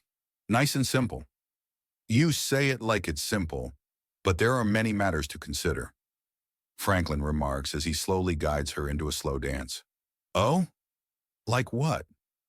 Like the fact that your tune would change in an instant if you were under the whip hand. It's convenient to argue for dominance of the strong when you're in a position of power, but following through when you're not is a fair bit harder. Oh, you think I'm helpless now? That I can't do anything without axiom? I think you struggle to stand upright. I can feel you pressing a huge amount of your weight on my shoulder to keep yourself upright. If you even start to move around with any speed, you'll only break your ankles in those shoes, Franklin says gently. And what do you think about this? She asks, pressing a tiny gun into his stomach. Do it. He dares her and she blinks. What? Do it. He then leans in as his grip tightens to painful levels. Do you still feel like you're in control? His hand reaches around and grabs the back of her neck with a vice-like grip, and her eyes go wide with fear. Do you still feel like you're in control? He asks again, and she starts to shake. The unreality crashes, and suddenly Franklin is face-to-face to an augmented Nagasha woman, and he quickly runs a knockout effect through her. She slumps in his arms, and he pulls out one of his disruption needles and stretches it into a thin band that he infuses with the sleeping effect and wraps around her forehead. Franklin here, the witch is out cold. I repeat, the witch is out cold. He reports into his communicator and can hear some cheering from the rest of the guys. Good, stay with her and make sure she stays alive. We've got hundreds of clones down here, all of them in varying stages of development, but only 10 of them are too young to inhabit. Make sure she can't run into a new body. That is your first priority, soldier. Miles reports, and Franklin's eyes go wide at the implications. Sir, yes, sir, he says before looking down at the woman who's even more dangerous than he thought.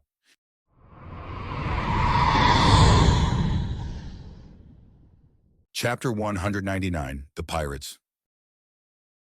Now that's what happened. Miles finishes explaining over the comm as Sai steers the ship into orbit. A reality-bending axiom adept with an army of clone bodies to revive from when you killed her? Agenda asks in a stunned tone. Yes. Whose name you never learned because you kept interrupting at muzzle velocity. We're of the opinion that if your enemy has breathing room, then you've done something wrong. And whose reality bending was aided by the strangest axiom-infused thing you've ever, and I quote, blown the fuck up, and a literal fortune in refined Kutha? Agenda asks. Yes, if we were to strip it all off the walls, it should easily pay for all the defenses you've been planning with at least half of it left over. While the news of a very successful looting spree is always welcome, I'm trying to bend my mind around the fact that there's an advanced cloning facility on that ship. Yay, that's going to need a delicate touch. There are hundreds of her clones in there, and we're not sure if they're all mental copies of her for her consciousness to inhabit, or if her consciousness takes the memories with it, and they're all blank slates. And Franklin can't figure that out because his medical degree is currently written in crayon, and he's busy making sure she doesn't wake up and start fighting all over again. Agenda's tone is very tightly controlled. She's either furious or trying desperately not to break out in laughter. That about sums up the situation. We're also hacking into more and more of the ship with help from the ground. Apparently there's a small cult about uploaded minds and things like that. The Church of the Digital Soul. We've set up communications with this ship and they're eating through the protections and giving us more and more access. Technically, they could probably steer the ship in themselves without our input at this point. They really seem to know what they're doing. I suggest we give them some official duties, and they'd probably be thrilled at the steady work. If nothing else, they could easily get through the ship's systems. If they're who I think they are, then we'll have plenty for them to do. Oh yay, if ruling Vuxa has taught me anything, is that the most important thing a ruler can do is not only find a use for everyone, but make sure they're willing, if not happy, to do it. Not to mention it tends to keep people out of trouble if they've got honest, steady work. Miles says with a grin, and there's a snort, followed by a giggle as whatever Wall's agenda had finally break down, and she puts him on hold. How are things looking? He asks Sai, who grins up at him. They'd found a closet with cleaning supplies not too far off, and the men who still had too much energy after the excitement and weren't going to be much help in piloting, the ship had been put to use in shifting all the gore on the main bridge. The room getting cleaned had visibly made the Indian man more comfortable as they worked, and he was now at a calm and almost happy state. ETA 10 minutes to stable orbit. After that, the girls in the computer will help me bring the ship down to the yards, where we can start to really go through this beast with a fine tooth comb. The descent should take us about a half hour to do things nice and slow, so we're out for a while yet. Sai answers calmly. I've also managed to get the scanners over here sorted. Marcus adds from one of the side panels. All 5 ships are under our control. The one whose power core we blew is being approached by a bunch of tugs. We've got a clean sweep and a complete win. We barely got the win. The snake bitch gave us all a nasty surprise and kept pulling out new ones. If Franklin wasn't an obsessive maniac about Axiom, then we'd all be either slaves to the bitch or dead as doornails. I don't like luck being the deciding factor. We need to step up our Axiom training again, Miles says, and there are grim looks all over the bridge. I suppose that means I'll be putting together some lesson plans then, Franklin says from where he's sitting with the Nagash's head in his lap. The scene almost looks tender, if it wasn't for the fact that his right hand is literally glowing with power, as he makes 1,000% sure she's not coming out of the coma, and his left is slowly wearing away the tattoo on the back of her head to make her next death a little more permanent. Yes, I want to be able to find that point where Axiom collapses and use it, Miles says, and Franklin clucks his tongue. There are a few good ways to measure it. I can't really put it into numbers so much as a sensation, so it'll take a lot of one-on-one to get there, Franklin says. You haven't looked this up in the galaxy at large? I'd have thought you'd be all over it. I keep trying and keep getting distracted. The race that understands null the best and can quantify and detect it the easiest is the species most vulnerable to it. Then I get off track and later find out I've been staring at the picture of what's effectively a mathematical equation with tits for an hour. Can I buy a vowel? The hell does that even mean? Jake demands in shock, and Franklin sighs. They're basically axiom elementals, for lack of a better term. There was a huge religious undertaking by the Gravid faith some centuries back to mathematically prove that motherhood was the single most sacred calling that anything, even math itself, could bring about. I'm still trying to figure out what's religious dogma and what's actually useful information, but the end result was a new species unlike any before it. Effectively, they're a sentient fertility equation, for the lack of a better term. What? Marcus demands in shock. There is a species whose physical form is composed entirely of axiom and defined by math the way we're defined by DNA. It's goddamn bonkers, and just trying to figure it all out is like looking at how your computer's OS is put together, but only in binary. And they're effectively a fertility equation? Miles asked slowly to try and understand what Franklin is explaining to him. Yes, bipedal axiom omnivore 0 to 100 number 1. The Gravia.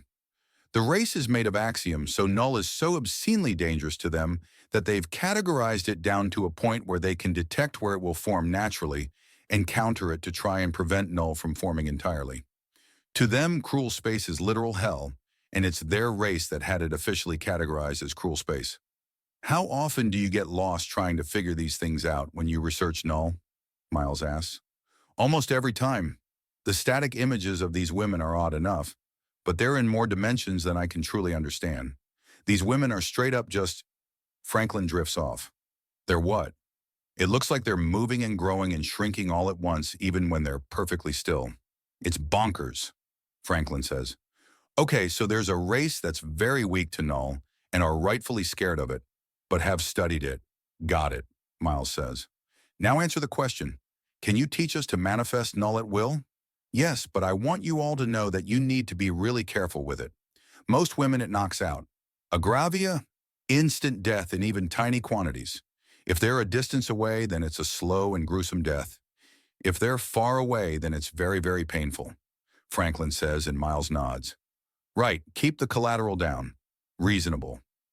Miles notes and Franklin nods. I'll go around and give you all some quick and dirty lessons. There are some powerful tricks I've figured out, and a few that are getting passed around, the Dauntless, which I'll help you all refine. Franklin promises before pumping his fist in triumph, and the tattoo is gone. She's at least partially contained. Good, which leaves us the question of what we're going to do with her, Miles says, and Franklin snorts. You've got an idea? You're the Duke. Justice on this world is yours and the captain's wheelhouse, Franklin says.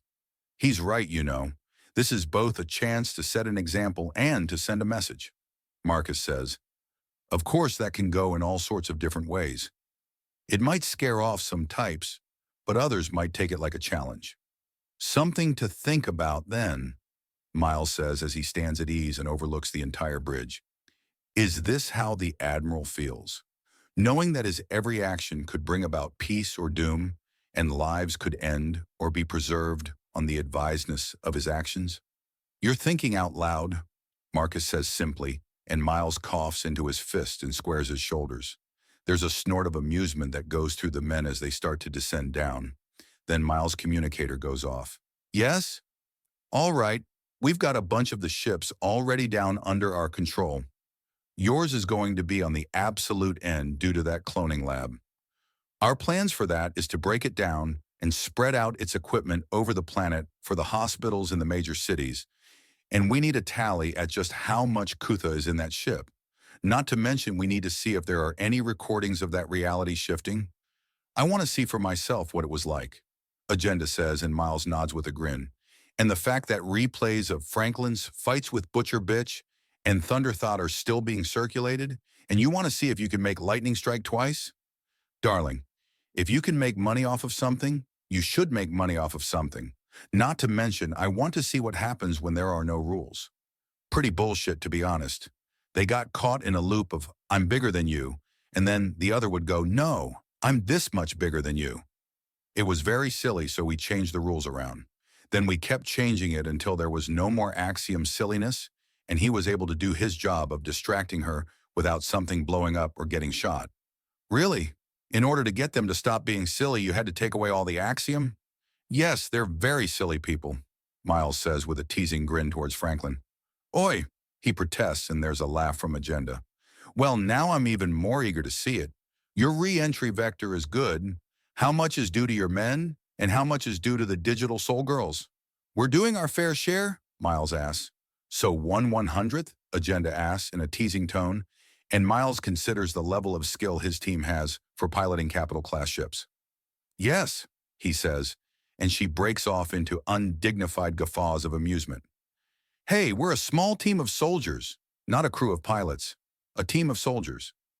We can capture a ship easy, but knowing what to do with it beyond reading the freaking owner's manual and try not to break it is beyond us. Beyond you. I, on the other hand, am learning, Sai counters with a smile from his position.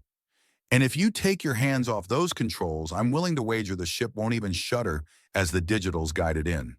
Shush, just let me have this, Sai says, and Miles chuckles.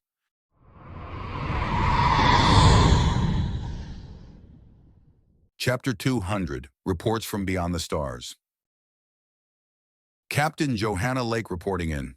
She says, snapping a salute for all the cameras and representatives to see. She had finally arrived. Faster than expected, too. The maintained momentum from the axiom lanes had cut the trip nearly in half from the edge of cruel space to Earth, which was something of a relief. The low gravity of the rotational sections of the Lance 03, rename pending, had been frustrating to deal with. She felt as if she were 200 pounds overweight in normal gravity, but that was something she could easily deal with and had in fact enjoyed her first, rather brutal, exercise session in full gravity after months in low gravity. Her crew were all dealing with things in their own way when their home nations had recalled them for debriefing. They had given the prepared reports and massive information dumps, and now it was her job to answer lingering questions, which she very much believed would be unending circles easily summarized as, yes, we're serious. The galaxy is really like that. No, this is not a prank. No, someone has not slipped you pornography. She had spent much of her free moments on the trip back preparing for this. All of you have had time to read the information dockets, study the sheer amount of documents and information we've recovered, and the numerous notes and remarks from the intelligence division of the Dauntless and its field agents out among the galaxy. I am more than happy to clarify the enormous number of questions you no doubt have. Unfortunately, my own dealings with alien life and civilizations is limited, so there will be gaps in my knowledge. Captain Lake says to the assembly, and there is a massive wave of questions, nearly concussive in its force, as everyone wants to ask questions, and those that can't be heard over the din attempt to shout, and then to be heard shout all the harder. Captain Lake steps back from the podium and waits patiently for everyone to tire themselves out. If we're done shouting, perhaps we could have inquiries in a more organized manner. I understand there is a great deal of excitement, but do understand that many of those around you will have similar questions, if not the same ones. So please be patient, Captain Lake says calmly, and there's some deliberation among the representatives. After a short while, Representative Engel from Germany stands up. I apologize for jumping ahead. However, my nephew is one of the soldiers assigned to the Dauntless, Drake Engel. I am concerned with many of the things raised in this report and am curious as to how the men and women we have sent out are dealing with the oddities and absurdities of the galaxy at large. Representative Engel, not only am I personally aware of what your nephew has been up to, but he is the envy of many men on the Dauntless. He, along with 9 others, have been hand-selected for a special mission that has granted him and the team he is part of control of a captured alien vessel that has been christened the Chainbreaker. They and he have obtained a bounty hunting license and have been making a fierce reputation for bringing in even the most dangerous targets in alive and ready for processing. The sheer competence and skill they've displayed on the field, coupled with a refusal to take bonuses, has caused them to become figures more akin to a folktale or legend on the galactic scene. Really, Representative Engel states, there was so much information to sift through, I wasn't able to find much about him. I understand. We have brought back entire libraries worth of information. Translating it all from galactic trade will take a lot of skilled linguists a long time.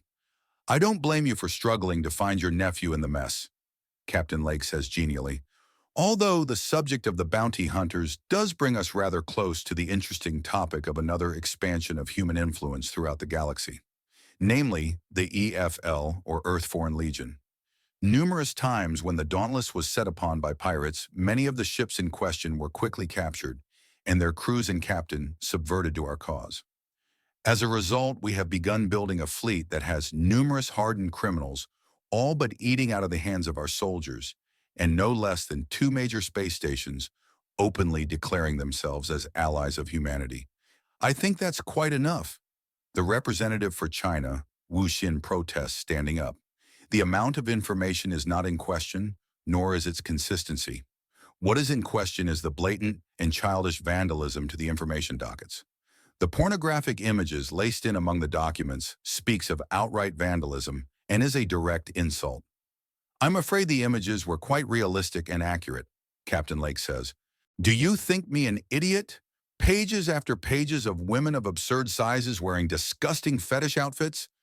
Or perhaps you want me to believe that it is galactic sport to smuggle flesh-colored volleyballs while wearing the outfit of a prostitute? Shin demands, almost spitting in disgust and holding up an image of Captain Agenda Lilpaw. Is this what we spend our money on? To satisfy some sick wretch's sexual deviancy? That particular image is of Captain Agenda Lilpaw, one of the main figures in the EFL. It is an unfortunate truth, the truth that the rest of the galaxy and likely universe does not adhere to our sensibilities or standards, the laws of physics, of morality, of decency, and even common sense are utterly foreign to us outside our protective bubble, known to the rest of the galaxy as cruel space. You see that image and find yourself staring down a deviant's wet dream, whereas in the wider galaxy, that is the image of a hardened criminal that has been recruited into a legal militia. That is absurd, Shin states flatly.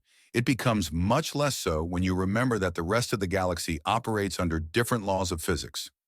Life evolved differently outside of this little part of the galaxy.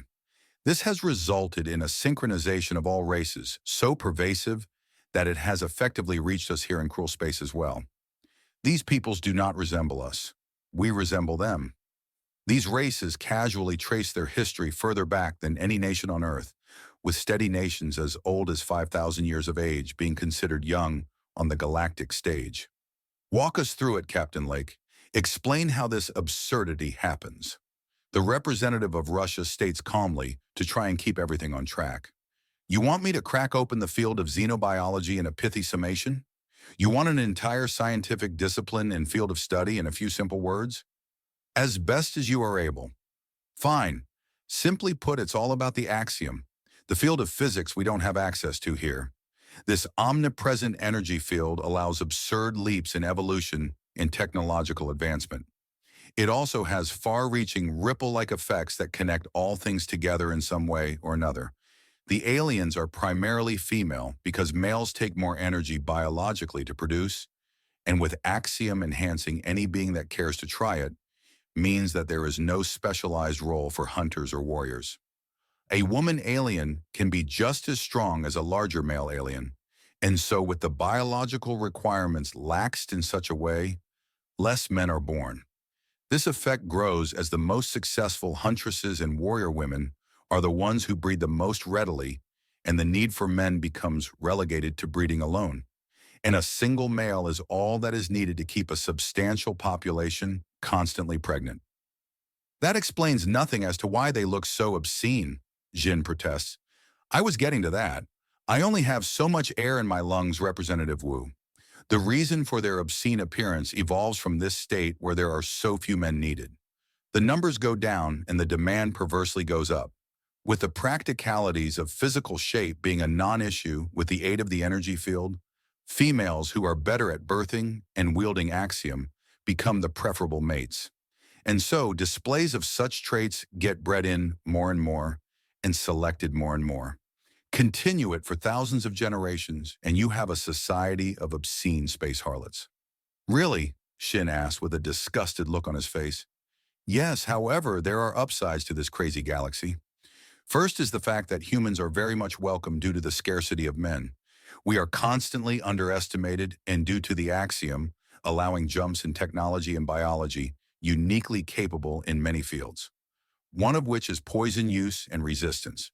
Poisons are somewhat of a rarity in the galaxy, and our own ability to digest toxins is so high that the standard human meal is considered both inedible and unpalatable. They have little to no defense short of power armor or tank armor to resist our weapons, and that's putting aside the shenanigans that several of our soldiers have been able to accomplish while studying this new branch of physics. Captain Lake has everyone's attention as she takes a drink of water to try and soothe her parched throat. During a political gambit gone wrong, one of our soldiers, one Herbert Jameson, was temporarily abducted. He awoke in a terrifying situation and in his escape hurled himself from a window of a high-rise apartment complex. At this point, he used his small amount of training in the axiom arts to survive his landing from over a kilometer up and onto solid concrete without safety equipment. That alone is impressive enough. It becomes even more so when you learn that the only reason he was injured at all is that he bounced, and the first impact stunned him to such a degree he was unable to continue using the axiom abilities. The second impact broke most of the bones in his body. While interesting, what is the point of this story? Jin demands, and Captain Lake smiles.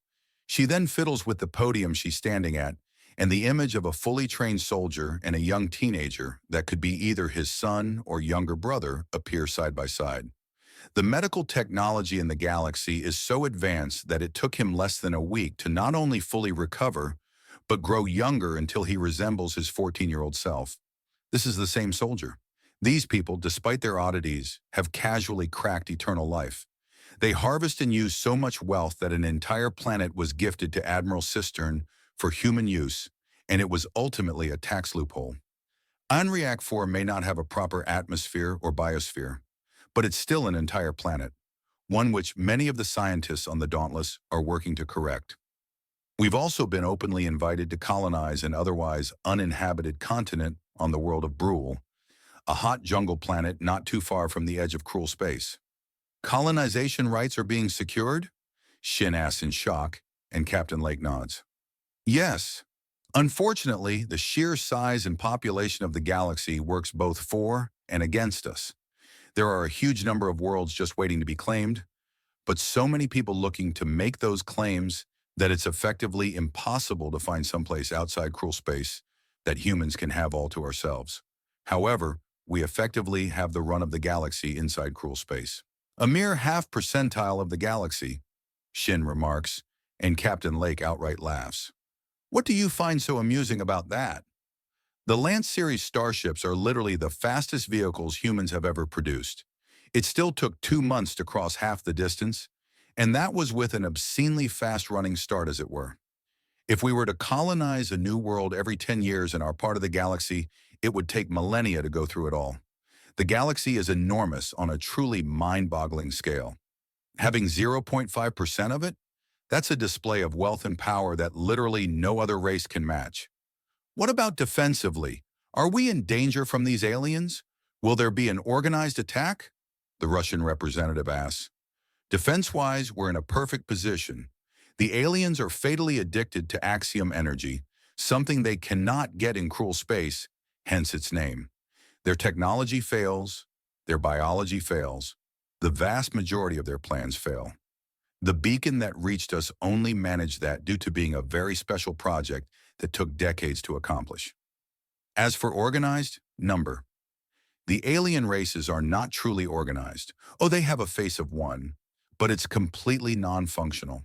An entire world with populations in the quadrillions is dedicated to administration along the galaxy, and not only is it simply not enough, but it is hopelessly corrupt and so rife with conspiracy that the men on shore routinely stumble into multiple plots without attempting to search for them. You're joking. I wish I was. On one of my own shore leaves, I introduced myself and was passed a data chit containing a plot to spike a popular fruit drink with chemicals designed to mimic the symptoms of a common disease out of season in order to discredit the most common supplier of relieving pharmaceuticals. I received this data chit because I happened to be wearing a red blouse and a tan skirt with running shoes at the time, and that was the agreed-upon look. Now, why they never questioned why I'm obviously and demonstrably not her Tret contact, I will never know. But it happened regardless. Tret? Shin asks. A species that is effectively what would have happened if humans evolved outside of cruel space. At a distance, we're physically identical to them. On closer scrutiny, the differences stand out enormously. For starters, they are incapable of sweating and match the rest of the galaxy for the absurd proportions in both population and physical stature. After that, they're lacking numerous internal organs, such as the kidneys, adrenal glands, and their digestive system is massively simplified and not utilizing acids to break down their food. It's all quite strange. You appear to have developed a habit of answering in the very long form. Representative Engel remarks, I'm here to answer questions. The more I speak, the more potential questions I head off.